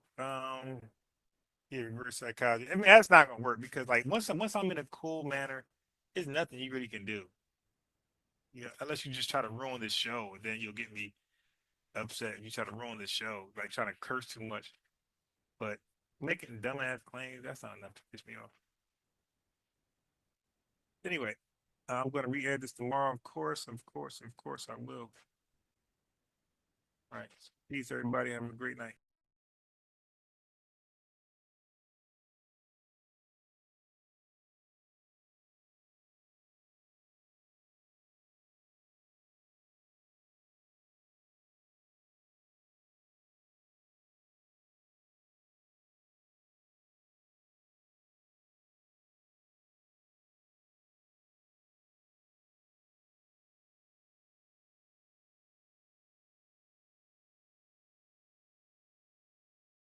Right. So I just want to like give full transparency. Before you play the other clip, you know my problem with this Black American thing? They're putting the blame on other people's foot more than they put it on the white people's foot. As I mentioned earlier, the images that is depicted of Jamaicans, I'm talking about, remember the Predator with the Jamaican street gang? Remember all of those movies that depicted Jamaican, rude boy, bad boy, and it's just, that is not the whole Shotters. It's the Shotters, although Belly. that's a Jamaican produced movie. Belly, Steve Jamaican. Seagal movie. Yeah, no, I agree. The depiction of Jamaicans in this country in movies. That's why I told SMH. I said, SMH, what movie have you ever watched where a Jamaican was identified as a Jamaican and he was like had like a Denzel Washington role? No, where he was sophisticated, professional. The only time that happened is and nobody in this room is old enough to remember. There was a TV show on named Trapper John MD. Trapper John MD, the Jamaican nurse, the black nurse, which was played by Matt Sinclair, right? She was a professional. She was different, but they did that for the women. They did that for the women in movies, black women in movies, whether they are black Americans, black Jamaicans, or African. Bob Love Abashola, anybody know that? They're always depicted as these strong, wise women, black women in movies by white people. They're depicted differently than the Tyler Perry bullshit. No, but black men, whether it want to be black American men or black Caribbean men, are always portrayed as drug dealers, gangsters, criminals, thieves, not to be trusted. No, that was sent to the Jamaican Airways. Where now hold up, it's super. Let me say this. Okay, finish your thought because I got a question for you and Michael Phillip who just joined. So go ahead, finish your thought, Stu. You said that was the Airways. If you look at the portrayal of black men by white Hollywood, there's few black men that are portrayed with distinction, and Denzel Washington is one. If we even look at how Samuel L. Jackson was portrayed in his first real big movie, Pulp Fiction, he wasn't a nice guy. Denzel Washington is the only exception to the rule. And then Will Smith, maybe. But Will Smith had to gate up first. 6 degrees of separation. That's true. Right?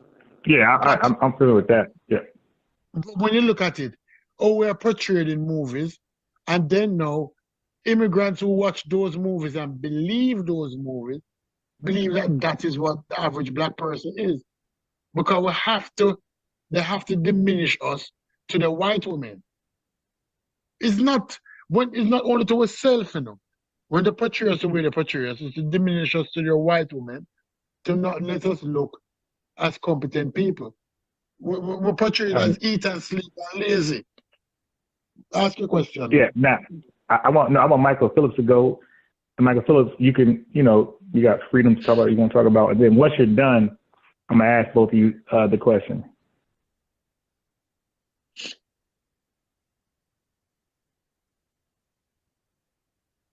Yeah, I agree with the brother. As far as for how everyone is portrayed, I don't think particularly Black people in America take serious the images that are put forth about them. When you say, oh, someone comes here and they instantly think we're this and we're that, how can someone who never engaged with a Black American come to this conclusion other than for the exports they received in their country via the movies? When they watch the movies, look at what we consider cult, like the classics. You're talking Boys in the Hood. Not that there's not any good classics, but the real hood classics. That's what we consume before we come here. And and all of us don't think, oh, they're all like this. But I think that's something that should be considered. All right, so now I got some questions. If y'all can answer briefly, but because I want to get to the bigger question. So, because I got I don't, I'm from over here, so I don't really understand. So, when you say okay, so now the movie list, on if you go on Netflix, there's a limited choices of movies, right? You can't watch everything you want to watch on Netflix. It seems like that, but you can't. I try to watch stuff on there, it was not on there, like classics, whatever, and throwbacks. Okay, so now Stu and Michael. So now the movies you're saying that's being cast in Jamaica, or let's say Jamaica. Wait, where are you from, Michael Phillips? What country? I'm from Trinidad. Okay, so okay. Oh wow, all right. Peace, man. So Trinidad and Jamaica. So the movies, because that's good, because y'all from separate countries. That's even better. So now the movies because y'all gonna have different, or if it's the same answer, we know it's pretty much true. So the movie list. So, because from my vantage point, I'm thinking you guys are you have a movie list, you have sophisticated movies, you have rah-rah movies, you have action-packed with Wesley Snipes, and I'm thinking that you guys are just choosing the boys in the hood. Like you are educating yourself, you are prescripting yourself to watch the rah-rah-rahs, to believe the stereotypes, rather than A Living Color or some other movie that's out there that's not rah-rah-rah. So the movie list, are y'all limited to just rah-rah-rah movies, or is there a variety of movies and y'all just choosing the rah-rah movies? Go ahead. Let me answer first, Michael. We need to understand, let's go back 20 years. 20 years ago, there was no Netflix. There was no individual selection. Many person might have had cable. Even when you have cable, you were forced to watch what was sent to you. It's not like today where people choose to watch what they want to watch. They have YouTube, they have cable, they have Netflix, they have Hulu. They can select what they want to watch.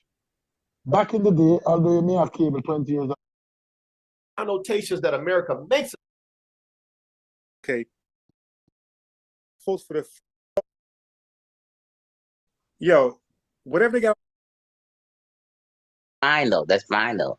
That's your choice if you're caught up on names, okay?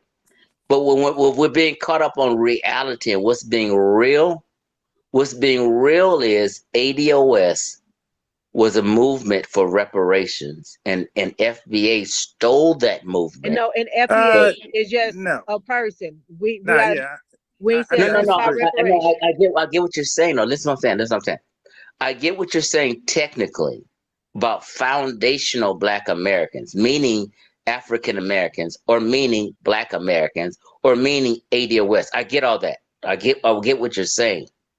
My point is FBA phrase was started by Tariq Nasheed, who is a known Who fraud started and scam. ADOS? Who started ADOS? Wait. ADOS I got is a a question for phrase Chief X. started. Okay, go ahead. Bias. Was ADOS created to replace African American? No. Okay, that's the difference. Exactly. This is what people That's get the difference. confused at. This is what people get confused at. That's the difference. Right. ADOS is only a moniker for a reparations advocacy movement. We're not confused. That was expressed here with Brother Reggie. The confusion is on your part and Brother Reggie part, but I straightened him out. Bro, the reparation movement could go away. White people could say, it ain't happening. Stop asking. And guess what? Fine. I know. And guess what? It's still FBA. You're going to go back to the place of African American, but we're going to still say the term is still FBA. Yes. It resonates. Say that again. Say that again. Faster. Okay. So a lot of people know the reparations movement could blow up in pieces. It never happened. And then you guys will go back to be African Americans, right? You'll feel like that's a proper term. We're still going to want an all-exclusive term to identify us. Yes. And we're going to go FBA. So here we go. African American. Okay, I get what you're saying then. So I get what you're saying. What you're saying is, see, everybody has a different agenda and a different understanding. So what you're saying is, screw all the terms. FBA is a more fitting term for what we call Black Americans. So you're talking about terms. No. We're saying for me, for us. I'm not saying. I'm not saying that. No. Because I said ADOS, Freedmen, and the FBA. But you just said this. You said ADOS is not created. So that's your language. You said ADOS is not created to replace African Americans. So it's not screw that. It wasn't. That's not his intentions. So it's not even. It's not even on the table. Right. So what's left on the table is either Freedmen or FBA. So you could say screw Freedmen, but ADOS ain't even on the table. Okay, so now this is new. Now you're throwing in Freedmen. Okay, that's different. Go ahead. Yeah. Well, okay. So when you know this country history, if I could say something real quick on bias, wait, just one second. When you know this country history, when there's arguing the articles of faith, yes, you're gonna have ideas. You're gonna have a Democrat party, and you're gonna have ideas. You're gonna argue them as a people. So there's nothing wrong with FBA saying, hey, it's a lineage, and I'm saying, hey, I like it as a ethnic group identifier. There's nothing wrong with that. That's normal, and then we hash it out somewhere in the middle. But that's normal to agree on the body politic or the general idea, and then have small disagreements and work it out later. Okay, so what I get is So what I'm getting from what you're saying, I'm biased. You're saying let's have a new ethnic identifier. Yes. Outside of African American or Black American. Now. Replacing African American. Right. This is what you got to understand and see where we're chasing waterfalls. Like, it's 45 million Black Americans. Yes. We're not looking for a new name for us. Oh, well, hold on. Hold on. Stop. Yeah, see, you're not aware of how we were called Black, bro. We were called African American. Black. No. Let me finish Islam James Brown shit. And guess what? Let me finish my point. Okay, Let me finish my point. I get. What I'm saying is, I understand. But they're going to be foundational anyway, so it don't matter. No. I get what you all are saying. It's going to be foundational anyway. This is where we fuck up at. I'm an African American, or I consider myself a Black American. I have no problem with either terms, but I will not, in 2024 and 2025, begin to argue about a new title for us. Okay. When 45 million Black Americans, when my sister, my brother, my daddy, and my mother have never ever heard the word FBA or ADOS. And guess what? So we're not gonna. I don't think it's never heard of African American. Right? No. Listen to what I'm telling you. Let's be honest for a second. Yeah, let's be honest. Every Black American, every African American heard of a term Black American and African American. Let's just be honest. Let me make my point. I'm gonna be finished. Because you're not being honest. Because when they first called us African American, that was just as new as FBA. And all 20 million black folks ain't know about no damn African American. Okay? That'll start appearing on applications, on I'm TV not disagreeing shows. with that, though. Okay, so the same, look, the same way African Americans put on us, because most of us didn't agree to that. It was forced on us. It was on applications, TV shows. They promoted it everywhere. I don't think it was forced on us, though. So wait, bro, I never liked I that term. feel like it was. Let me just clarify. I never said that term African American. I call myself black most of my life. Let me clarify. I never said African American. I said black. Okay, fine. That's fine. Let me just clarify, because I'm not saying anything out of context.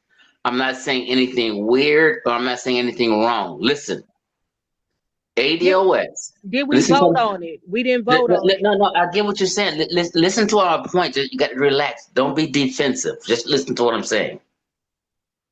ADOS and FBA, both of them, although I'm considering myself ADOS and not FBA. But let's just be real for a second. ADOS and FBA, both are new terms over the last 5 years. This is a fact now. Look, hold on. Okay. Actually, so my point, 7 years. 7 years. Okay. Well, okay. That's another argument. But let's just say this: ADOS jumped off 5 years ago of a political process for a reparations movement. Okay. FBA started 4 years ago with Tariq Nasheed. Okay. Just be real for a second. Now, who started ADOS? Just let me make Don't talk to Yvette Cornell. Right. They're the founders of ADOS. Okay. My point is, these are terms we're using to identify people based off of a movement for reparations advocacy. Prior to 5, 6, 7 years ago, no one was using ADOS or FBA. My mama, my daddy, everybody listened to me, grandparents, identified as Black Americans or African Americans. Now, all of a sudden, we're going to change that. Yes. And get 45. Hold on. I get what you're saying. I get your point. I get your intent. I want to get in here. I'm speaking on y'all's intent. Just listen to what I'm saying.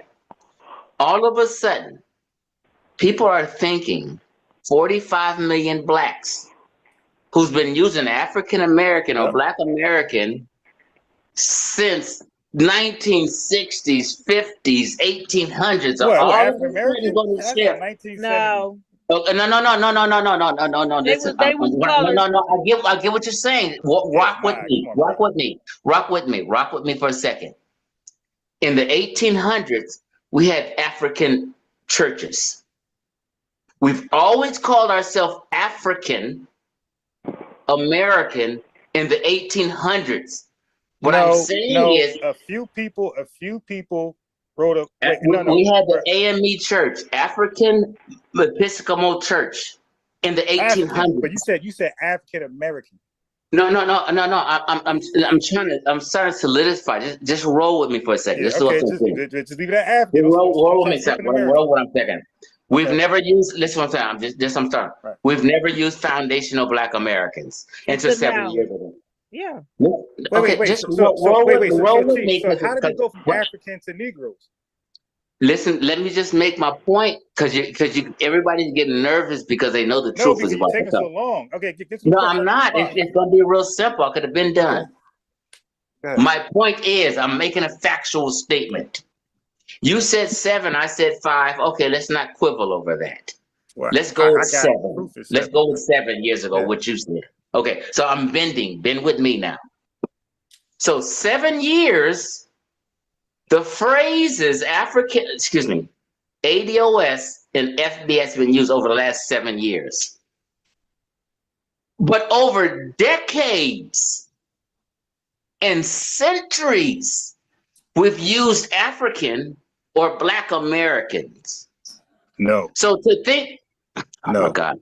Listen. We did not see Black American for centuries. Okay. Let him finish. Let me correct myself. Let me correct myself. Black. I mean, we're gonna be fast. Let me correct myself. Okay. We haven't used it. Let me correct myself. Yeah, that's Brother Reggie stuff. We haven't specifically said Black Americans, but we said Black forever. The continent, sub-Saharan Africa, was called Negro.